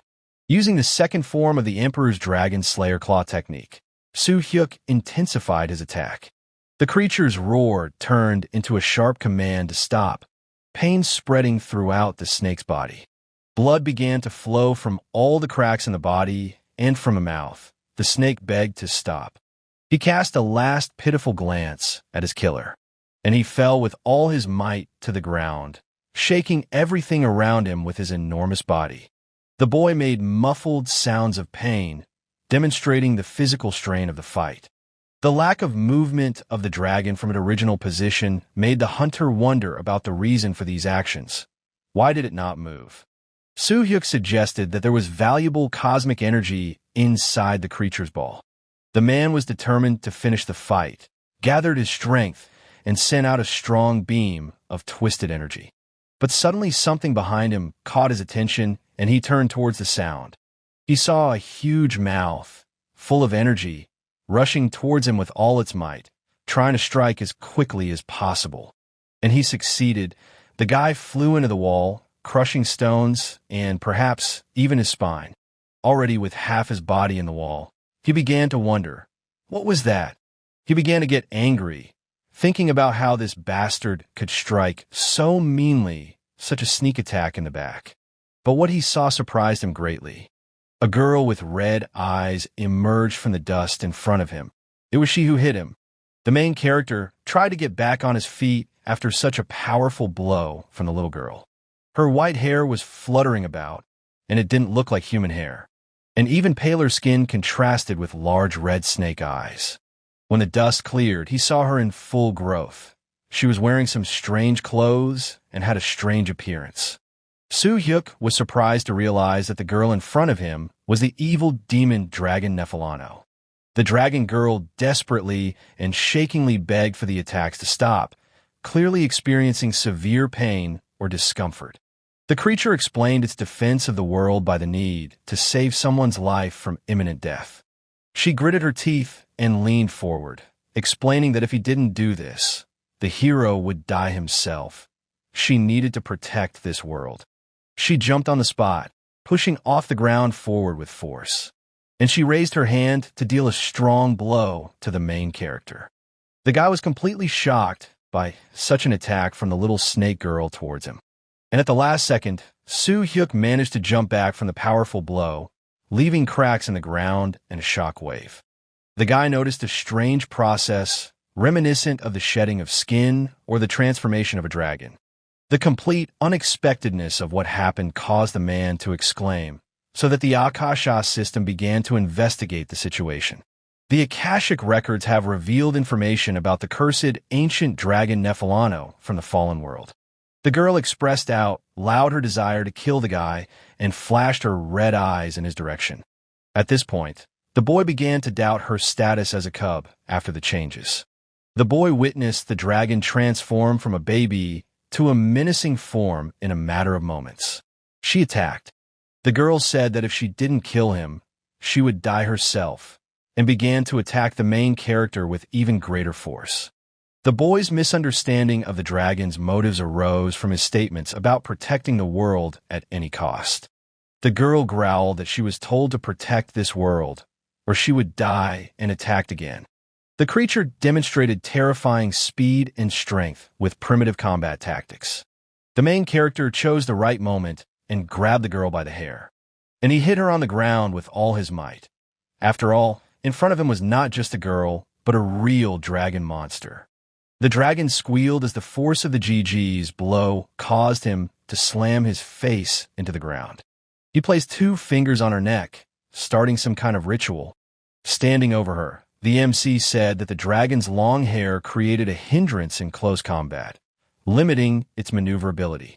At this time, red smoke began to pour out of the dragon's neck, and the girl was clearly not happy about it. She screamed in pain, and the guy was just trying to immobilize her through chakra points. Stimulating acupuncture points could provide an advantage by forcing the dragon to adjust its defenses. The desperate repetitions of protect merged with the distorted name of Soo Hyuk. The girl scraped her hands on the ground. The dragon desperately asked for the destruction of this world, begging for the end of existence. And she desperately hit the ground again, dispersing her chakra and starting to move. The release of acupuncture points surprised the guy, and it was accompanied by screams and demands to put an end to the terrible world. The creature went on to make direct threats of murder, demonstrating a complete loss of control. The repeated threat of death was made with increasing fury and determination. She rushed at him sharply and screaming, preparing to kill him with one blow.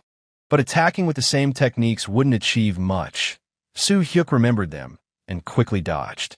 The guy recorded a sharp change in the behavior of the dragon, who initially protected the world. But now she asked to destroy it, and this greatly surprised the main character. While he was thinking, a fist full of energy was already flying toward his head, and he barely managed to dodge it. He was lucky. He could have turned into mush from such a force. He landed on the ground a few meters away from the girl, and he stopped with his foot on something. This caught his attention, and he turned around. Behind him, he saw a huge dragon carcass, and among all the balls, some kind of red glowing object. He looked closer and saw a red object that looked like a small tombstone. Soo Hyuk took it and hypothesized about the nature of the object, but suddenly heard a sound. He turned towards the sound, and he saw a girl who was already on top and was trying to hit him from top to bottom. He barely dodged him again. It was clearly not he who was fighting, but just running away all the time. The guy instantly realized the critical mistake, losing his vigilance in the heat of battle. He dragged himself along the ground for another couple of meters. Probably all his clothes were torn and his back was covered in wounds. But the girl did not want to stop, and she jumped again, full of energy, and struck the ground with new murderous force. The main character should have been in this place, but he was not there, and she began to look around. Suddenly, Soo Hyuk's hand fell on her head, and he began to pierce all her chakra points with great force and speed, forcing her not to move for a long time and not to attack. The girl started screaming. Soo Hyuk's strong desire to kill the dragon arose due to the escalation of the conflict. But the creature's childish features made the guy doubt that she really should be killed. He must force himself to focus on destroying the cosmic energy. It is this action that will allow this conflict to end. He began to gather energy in his hand, and the decisive attack of the 100 Steps Divine Fist was immediately used by the man to destroy the energy of the cosmos. But the attack did not pass, but dissipated near the red stone itself. Soo Hyuk was surprised, because he didn't expect such a strong barrier around the cosmic energy. Meanwhile, the girl around her was becoming more and more saturated with it, and was freed from paralysis. The urgent need to destroy the power source spurred Soo Hyuk's actions. He began to hit the stone with his bare hands. He punched faster and faster, and he saw how the stone cracked. Finally, his actions bore fruit. Seeing this, he began to hit with his fists even faster. The stone became hot, and now sparks flew from each blow. And finally, the stone split and a strong red glow appeared. It illuminated everything around with its light, including the face of the main character. System notification confirmed the destruction of 100 dimensions and the assignment of the title of Intermediate Destroyer. The boy was surprised by the message, which indicated that Nephalano had been partially freed from the curse of submission. The scene changes, and now we see Soo Hyuk looking down at the dragon girl who is lying on the ground. Suddenly, she started growling and trying to crawl towards GH with her hands. The girl's eyes were filled with despair as she crawled and begged Soo Hyuk to save her. GH looked at all of this with great bewilderment. He put his hand on her head and said that it would be very problematic if she somehow survived. Soo-hyuk put his hand in for a punch and told her only one thing: don't let her take offense at him. But Nefelano begged Soo-hyuk to save her voice shaking with desperation and physical pain. She said he didn't have to kill her. The creature offered an alternative to killing her, promising eternal gratitude for keeping her alive. The dragon added that it would also remember the offense if Soo-hyuk chose the cruel solution. In desperation, the girl was willing to swear anything to make him believe her. Suddenly, she asked GG about his Akashic records. GH was shocked at how she knew about it. It was the first time she was seeing him, after all. Nefelano told about Dragon Eye's awakening. That's why she knows everything. GH wondered. Suddenly a crack passed through the ground. Soon this world would be destroyed. Nefelano grabbed GG's hand and shouted the dragon's speech oath, begging the guy to just let her live. The girl cried and swore in the ancient dragon's name that she would never betray Soo-hyuk. The Akashi system notified the ancient dragon Nefelano's desire to make a friendship oath with consequences for everyone for breaking the oath. As the GG pondered these terms, the volcano on top of the mountain began spewing out a pile of lava. Having already decided what he was going to do, Soo-hyuk rushed out of the place and brought with him Nefelano, who asked in shock what the man was doing, her voice expressing obvious confusion. Soo-hyuk ordered the dragon not to move, stating a temporary decision to keep her alive, but added that the final decision about her would come later. The scene changed, and now we can already see a white car parked in the forest. The man announced to leave immediately, demanding the dragon to get ready for an extreme trip. But there was no response. The GG turned around and looked at his companion. She sat dirty and depressed in the passenger's seat, silently staring at GH and tucking her legs up. Soo-hyuk exhaled and said he couldn't drive her like that. I wonder what he would do? But in the next frame, he was already giving the gas, and the car was speeding through the forest, digging the ground with its tires. As it tried to get out of this world quickly, huge lava clots reached the forest, almost hitting the car. The girl was already in her GH jacket and mentioned the condition of Nezer, who she said had collapsed. The girl asked the guy where exactly they were headed now. Soo-hyuk put on his mask and announced to return to his homeworld. And in that very second, they fell into a portal, barely escaping from a world that was already almost completely destroyed. At that moment, the scene switched to a huge military roadblock right next to the portal. One of the soldiers noticed that Nameless had been missing for a month. Another suggested his possible demise. But suddenly the military man's face lit up with surprise, and he stared at the portal. At the same second, the protagonist's car flew out of the portal above their heads. As soon as it stopped, the other soldiers immediately came over, eager to ask what was going on inside. The unexpected appearance of the car from the portal caused a big question from all the people around. But after taking a closer look, they recognized Nameless' car. This caused the crowd to cheer wildly. They shouted, happy to see how the GG had managed to clear that portal. Looking at all this crowd, the military exhaled. All this commotion was going to get them in a lot of trouble. The scene changed, and now multiple reporters were taking pictures of the performance in front of them. Vice was delivering the official message, confirming Nameless' triumphant return after the great feat. The audience discussed the achievement, some marveling, others boasting about the predictions of GH's fate. The discussion turned to comparisons with other hunters, Beg Mahak, Vladimir, and Manfred Rosenberg. Now everyone recognized Soo-hyuk as the third strongest on that list. The scene changed again to the GH's car, which was speeding down the highway. Soo-hyuk sighed as he took off his mask and noted the difficulty of his recent exit from the ordeal. He suggested the dragon to finish their postponed conversation right now. The girl agreed. The boy asked for an explanation of the essence of the dragon speech Nefelano had previously mentioned. The girl defined dragon speech as a special contract between the dragon and the world. Soo-hyuk demanded a simpler explanation. Nefelano repeated the definition, looking at her hands in confusion, not knowing what else to say. Soo-hyuk compared the explanation to a meaningless saying. The man clarified the difference between ordinary promises and the dragon speech oath. The dragon stated that it was impossible to break such an oath without completely self-destructing. Soo-hyuk asked if this vow was similar to the curse of the Nether world that had restrained Nephalano earlier. The girl sadly lowered her head and silently thought about it, remembering her terrible situation. Nephalano flatly rejected the comparison of Nether's curse to the dragon's speech. The girl emphasized the fundamental difference.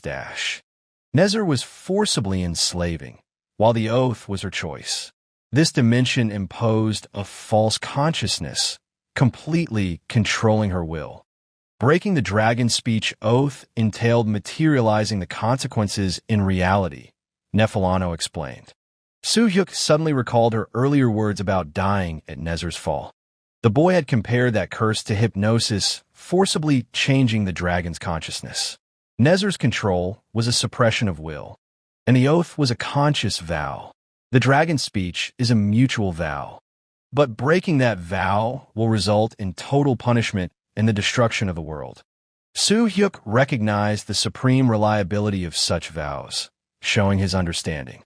The man turned the conversation to the main issue at hand, demanding clarity. The girl tensed up. The boy demanded the exact details of Nephalano's proposed oath of friendship. The girl faltered, alerted to the possible length of clarification required. Nephalano suddenly interrupted herself, feeling a strange discomfort in her body. Soo-hyuk noticed her tension, asking about the problem. But the girl fidgeted and said she had to go right away. Soo-hyuk was shocked and asked, "Where to?" The dragon girl frightenedly exclaimed about the strange, tickling sensation in her lower body. She can't hold it back for long. The guy was shocked that she didn't tell him about it before. Soo-hyuk cursed the unexpected complication that disrupted their serious conversation and hit the brakes, and the car started to stop abruptly right on the highway. The guy panicked at the thought of someone describing his carpet worth over 3 billion won. Fury gripped him because he couldn't find a suitable place for the girl right away. Soo-hyuk shouted encouragingly that they were almost there, asking about the possibility of restraint. The girl said not so much. The guy roared that death awaited her if she peed right in the car. The scene changed. The heroes stopped near some huge shopping center. A visitor indignantly pointed out to Soo-hyuk that the dragon had been brought to the men's room. The man angrily asked why they chose the men's room when there was an excellent women's restroom. Soo-hyuk calmly stated that Nephalano belonged to the male gender despite his appearance. The interlocutor parried that anyone would see a girl, accusing the guy of bullying. Soo-hyuk insisted on the dragon's male gender, remaining unfazed. Baldy acknowledged the impossibility of checking in person and his own uncertainty about the creature's gender. GH stood and realized that being sent to the women's restroom also seemed like an unsafe decision. Soo-hyuk explained the potential danger of Nephalano, especially because of her recent unpredictable transformation. The man concluded that it was easier to endure the displeasure of some people than to risk the lives of others.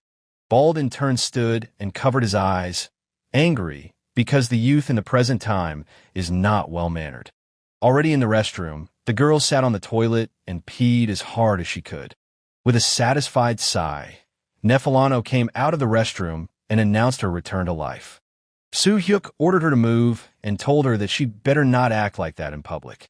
The guy admitted that he didn't know the gender of this dragon himself and explained the increased attention on her because of her unusual appearance. The man directly asked about the dragon's gender, receiving a counter-question about what gender is. Soo-hyuk rephrased the question, clarifying whether the creature in front of him was a girl or a man. Nephalano smiled and announced that there was no gender. She was neither or all at once. All because it hadn't been long since the dragon was a cub. The sexes hadn't quite manifested yet. She tells how the elders foreshadowed the final determination of gender within the next few years. Nephalano asked about the importance of her gender to Soo-hyuk. The guy explained it was just normal curiosity and suggested juice, hiding his embarrassment with a laugh. Dragon supported the idea. Soo-hyuk added that the value of a creature was not determined by gender at all. What matters is its practical utility. They drank coffee and Coca-Cola on a bench. The man returned to the question of the essence of the friendship oath interrupted earlier.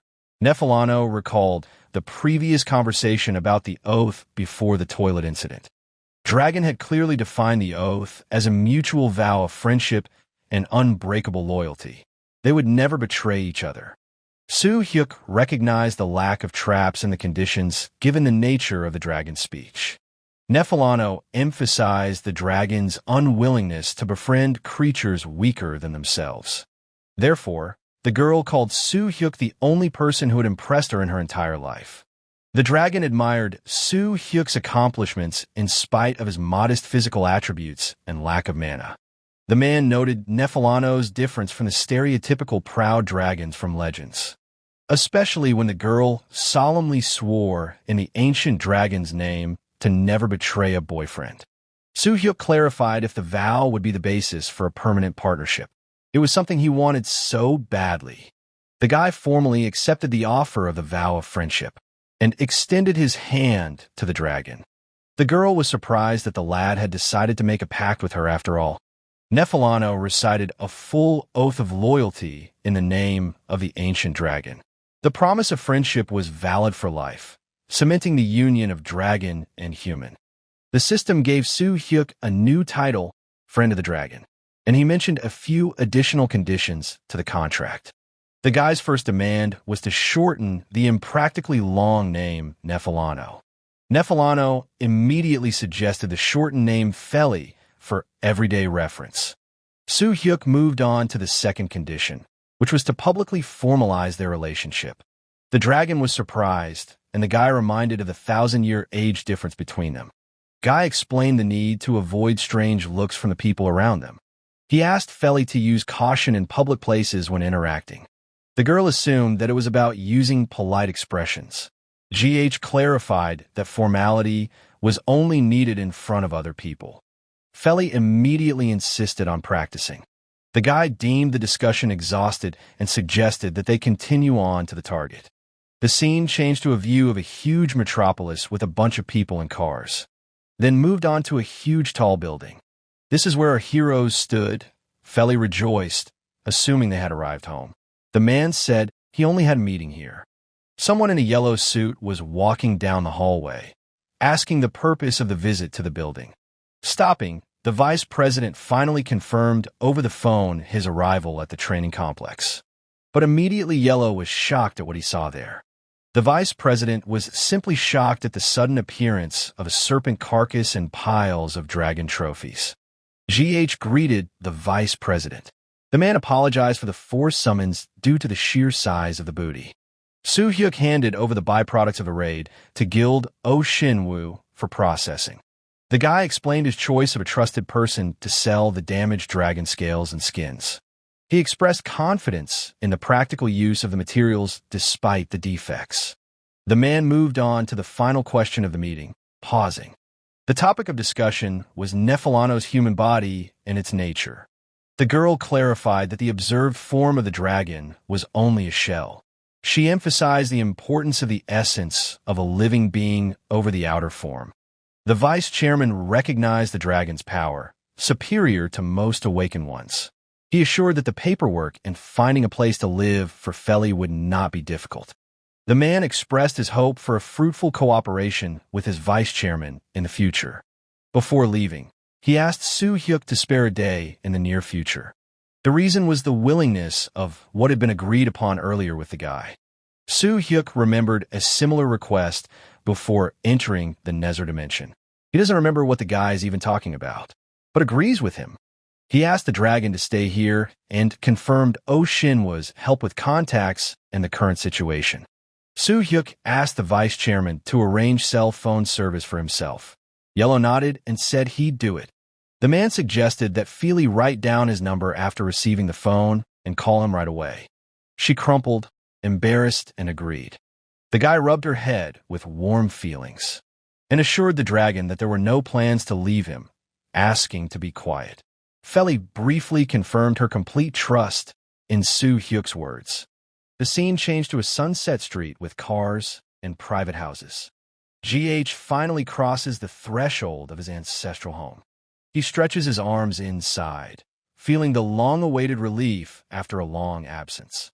Soo-hyuk's father stares at the entrant with surprise, hesitantly saying his son's name upon meeting him. The young man answers his father in surprise, asking the reason for his unexpected presence at home during the day. The father explains the unscheduled day off and the late rise, immediately offering his son a meal together. Soo-hyuk confirms his hunger, admitting that he was expecting an empty apartment and was going to eat alone. The man mentally notes an unforeseen factor that changes his original plans. Soo-hyuk decides to seize the moment and tell his father the important news right now at the table. After a while, the table was already set. His father loved to cook and did it very well. The young man is pleasantly surprised to recognize a familiar dish, simple rice with soy sauce and egg. The father remarks with a touch of nostalgia that it's been a long time since they ate this favorite dish together. But he warns that it only seems simple, it still needs to be cooked. He explains to his son in detail the intricacies of the preparation, the volume of rice, the consistency of the egg, the balance of the sauces.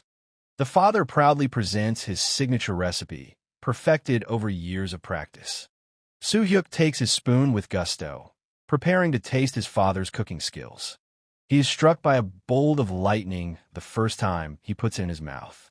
Sincere delight is reflected on the boy's face. He praises the dish and his father's skill very much. The two of them ate together and chatted, his father advising him to compliment the perfect flavor of the noodles with a piece of spicy kimchi. The father, pleased with the reaction, suddenly inquires about the details of his son's recent trip to Pohang. Soo-hyuk is slightly embarrassed as he recalls the calm sea and the general atmosphere of the seaside city of Pohang. The father expresses bewilderment at the sudden change of his son's itinerary from camping to visiting a friend in another city. The father recalls the stingy text message instead of full-fledged communication. Soo-hyuk makes excuses for the rush of that situation. The man assumes his son's hidden resentment and cautiously prepares to ask an important personal question. The boy inwardly tenses up, fearing that his father has probably already guessed his unspoken secret. His father smilingly acknowledges the obviousness of his hunch. Has Soo-hyuk finally gotten a girlfriend? Sincere amazement is reflected on his father's face at his son's negative answer. Soo-hyuk parries the question with a joke about not having enough time for romance, trying to ease the tension. The father insists that dating is necessary in his free moments, before adulthood takes over completely. The man immediately reassures his son, suggesting that he forget about the financial obstacles to the relationship. The father's quiet voice sounds guilty. He vows to rectify past inaction as the head of the family. Soo-hyuk gently stops him, forgiving his father for old mistakes and urging him to look forward. The boy reminds him of his adult status, which doesn't require his father's full financial tutelage. The father agrees, proudly recognizing that the son has long since become an independent man. He shouldn't have treated him like a child. Soo-hyuk says that's not what he meant, because from now on, they'll overcome all family difficulties together as equals. The boy takes a deep breath and confesses to his father his awakening as a player in the system. His father, hiding his anxiety, advises extreme caution when using his new abilities because it's very dangerous. Soo-hyuk apologizes in a trembling voice for his long silence about his true nature. But then he looks up and tells the truth about himself. He is nameless. His father was shocked at this confession. But now everything fell into place. His son's frequent absences were due to his status as an awakened one. It all made sense. As time slowly passed, his father remained silent and only sighed. Soo-hyuk inwardly stated the irreversibility of the revelation at the table. If only his father would accept it. Finally, father interrupted the silence, laughing at the enormity of the news. He assumed that his wife and daughter knew the truth before he did. The boy apologized for the prolonged silence. After all, he could have told it earlier. The father interrupts the apology, recognizing the complexity of the situation and his son's right to autonomy. He affirms his trust in his adult son by allowing him to act on his personal discretion. This touches the boy. Pride and a slight sadness can be heard in the father's voice as he watches his son grow into a man. He didn't realize a lot of things until today. The son's sincere gratitude is accompanied by tears of joy, and the father immediately offers to finish the meal before it gets cold. The boy calmly agrees to return to the interrupted joint dinner. Some time passed. Finally came deep evening. Soo-hyuk lies in bed and feels the heavy weight that had been weighing on his heart for a long time disappear. He approves of his decision of revelation, happy for the family's acceptance without problems, and mentally prepares for a new stage of life after the removal of the last barriers. Just as suddenly, the phone rang on the table next to the bed. The new messages from Baek Yayan caused a slight confusion to the guy. The message from Baek Yayan contained a question about being busy over the weekend and a reminder of a promise to meet up.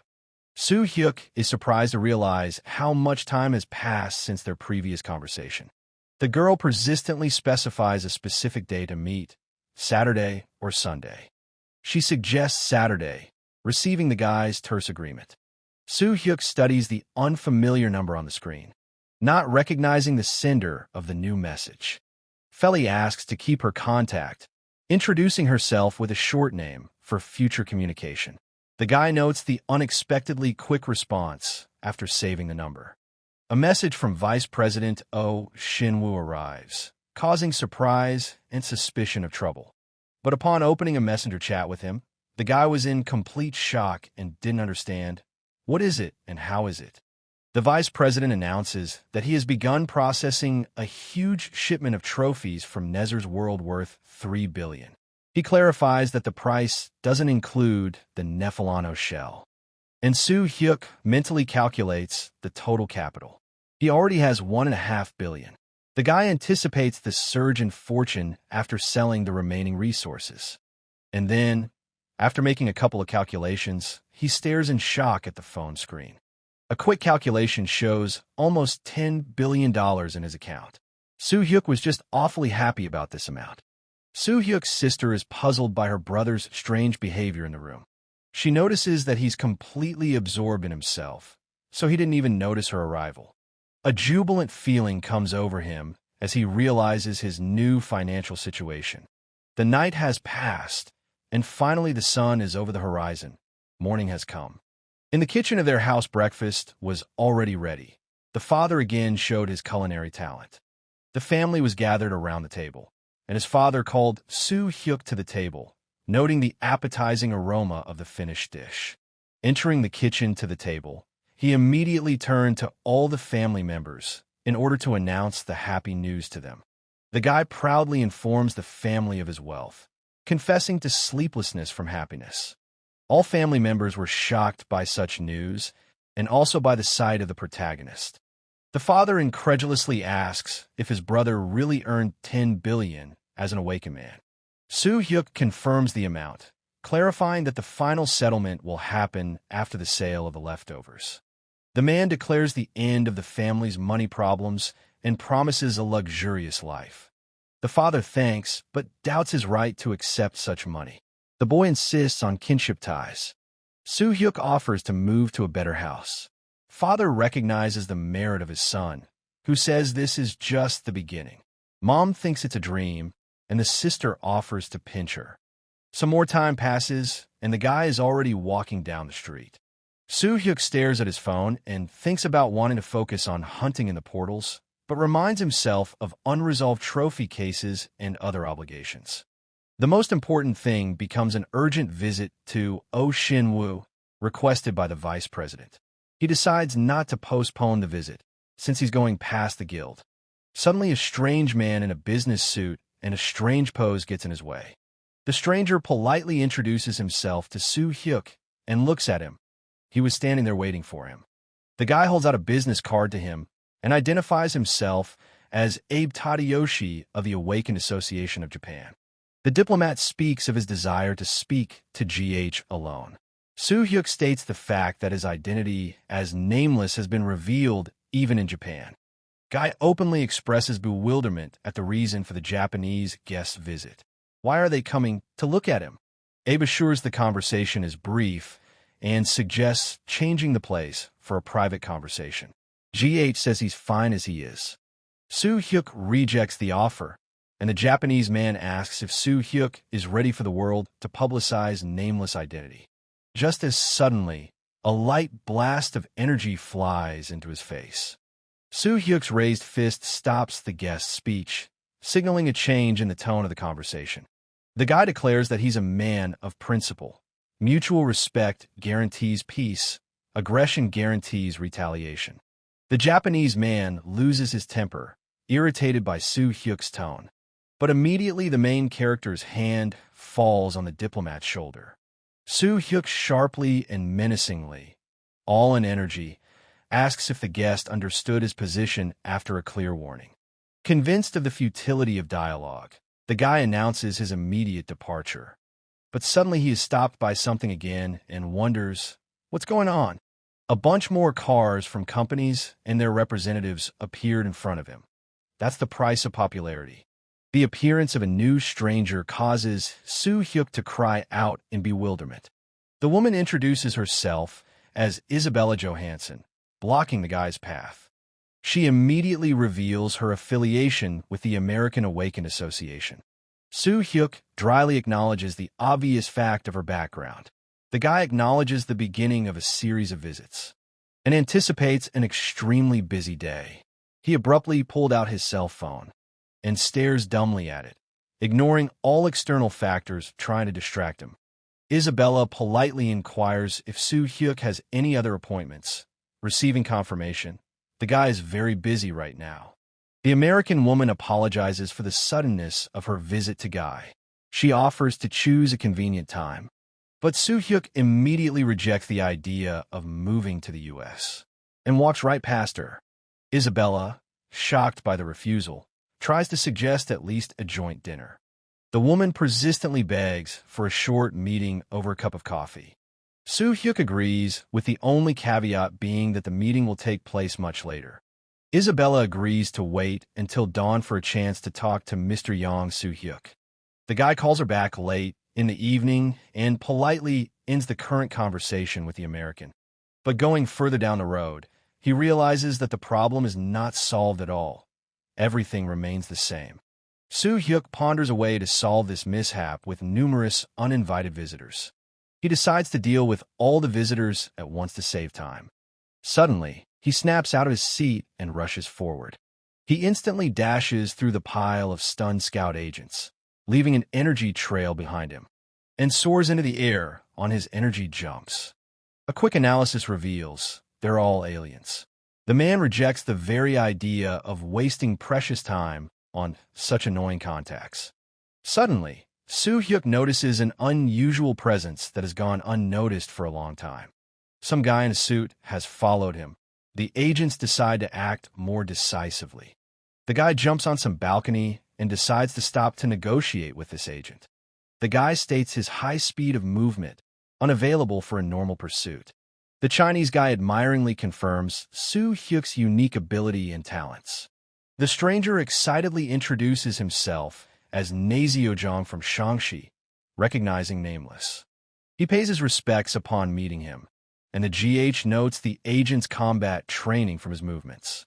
The Chinese guest cheerfully confirms the accuracy of the observation about his martial arts proficiency. Soo-hyuk notes with interest the rarity of practitioners of traditional martial arts these days. The guy recalls Vladimir's theory about the origins when he directly asks about GG's affiliation with them.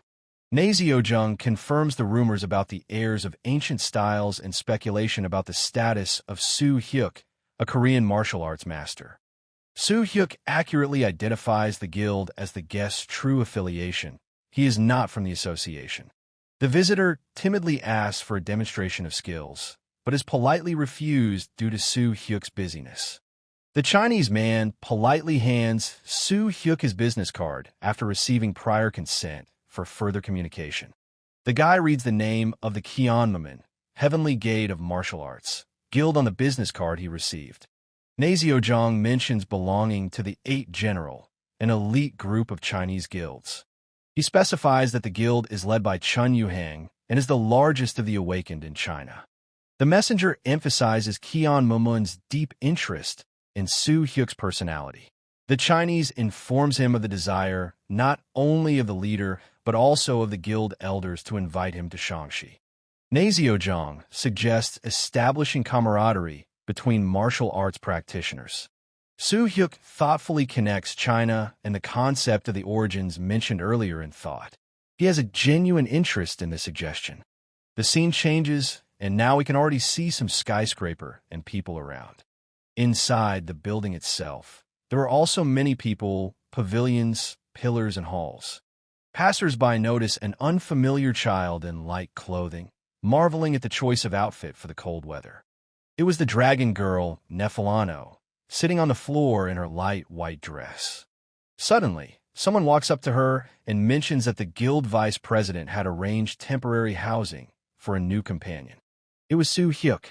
He wonders how much time she spent waiting outside the guild building. Su Hyuk points out the dragon's new items. Ta happily asks for an opinion on the outfit's combination with her appearance. Nefalano explains the choice of practical clothes among the many options bought by the guild. Guy expresses concern for her health over a summer dress in the midst of winter's cold. The dragon is genuinely perplexed, not understanding the very concept of cold as physical discomfort. And then, remembering what it is, she confidently declares her complete immunity to low temperatures due to her nature, and to high ones too. Su Hyuk recalls Hanso Balsam's term, a state of immunity to temperature extremes. It's characteristic of dragons. Guy points out the dragon's complete visual identity as a human girl to others. He emphasizes her lack of understanding of social norms leading to her provocative appearance, and throws his jacket over her. Su Hyuk asks for a change of attire due to the stares of people in a public place. The scene changes, and we see a man in his trademark yellow suit striding down the hallway. The guild vice president greets Su Hyuk and Nefalano at the entrance of the office building.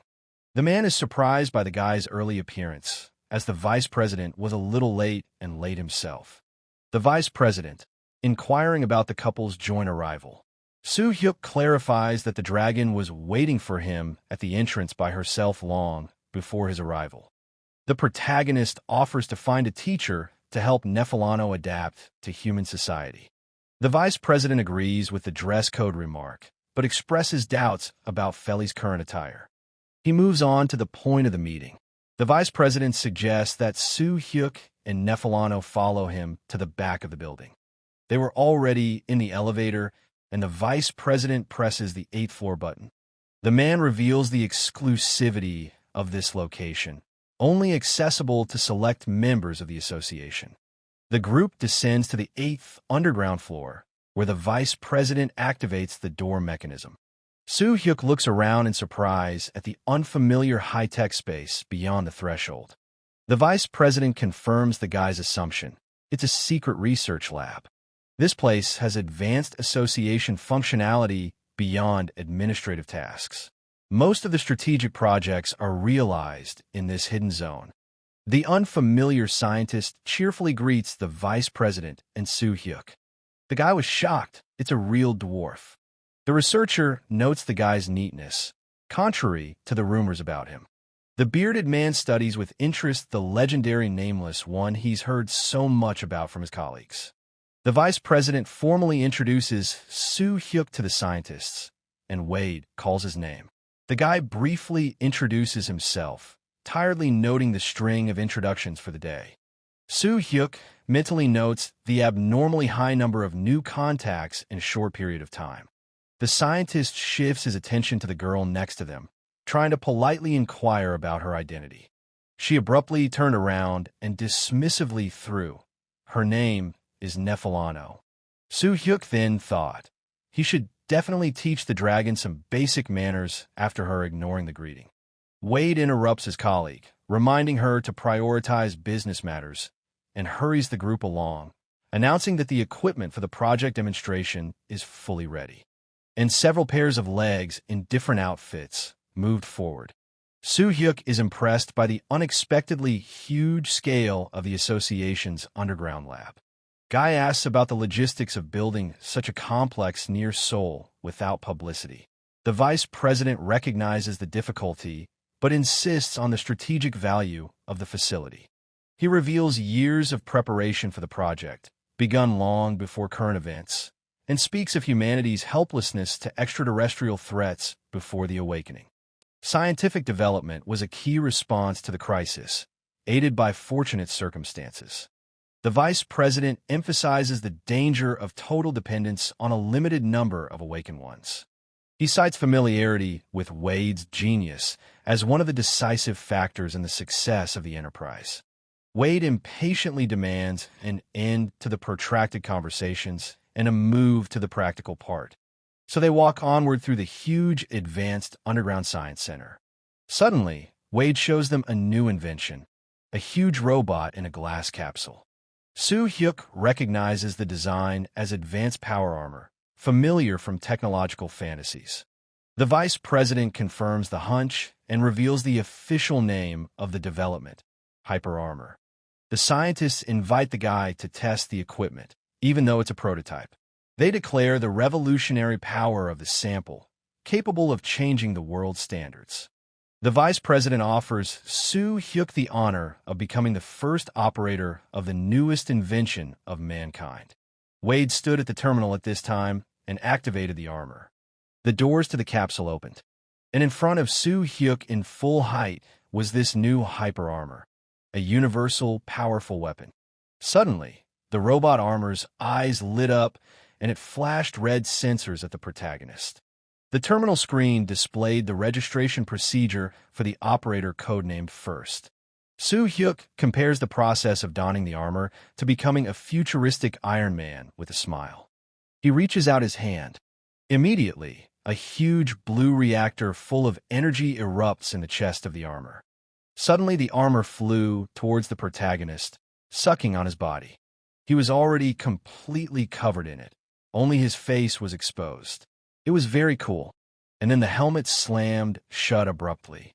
It was very dark inside the armor.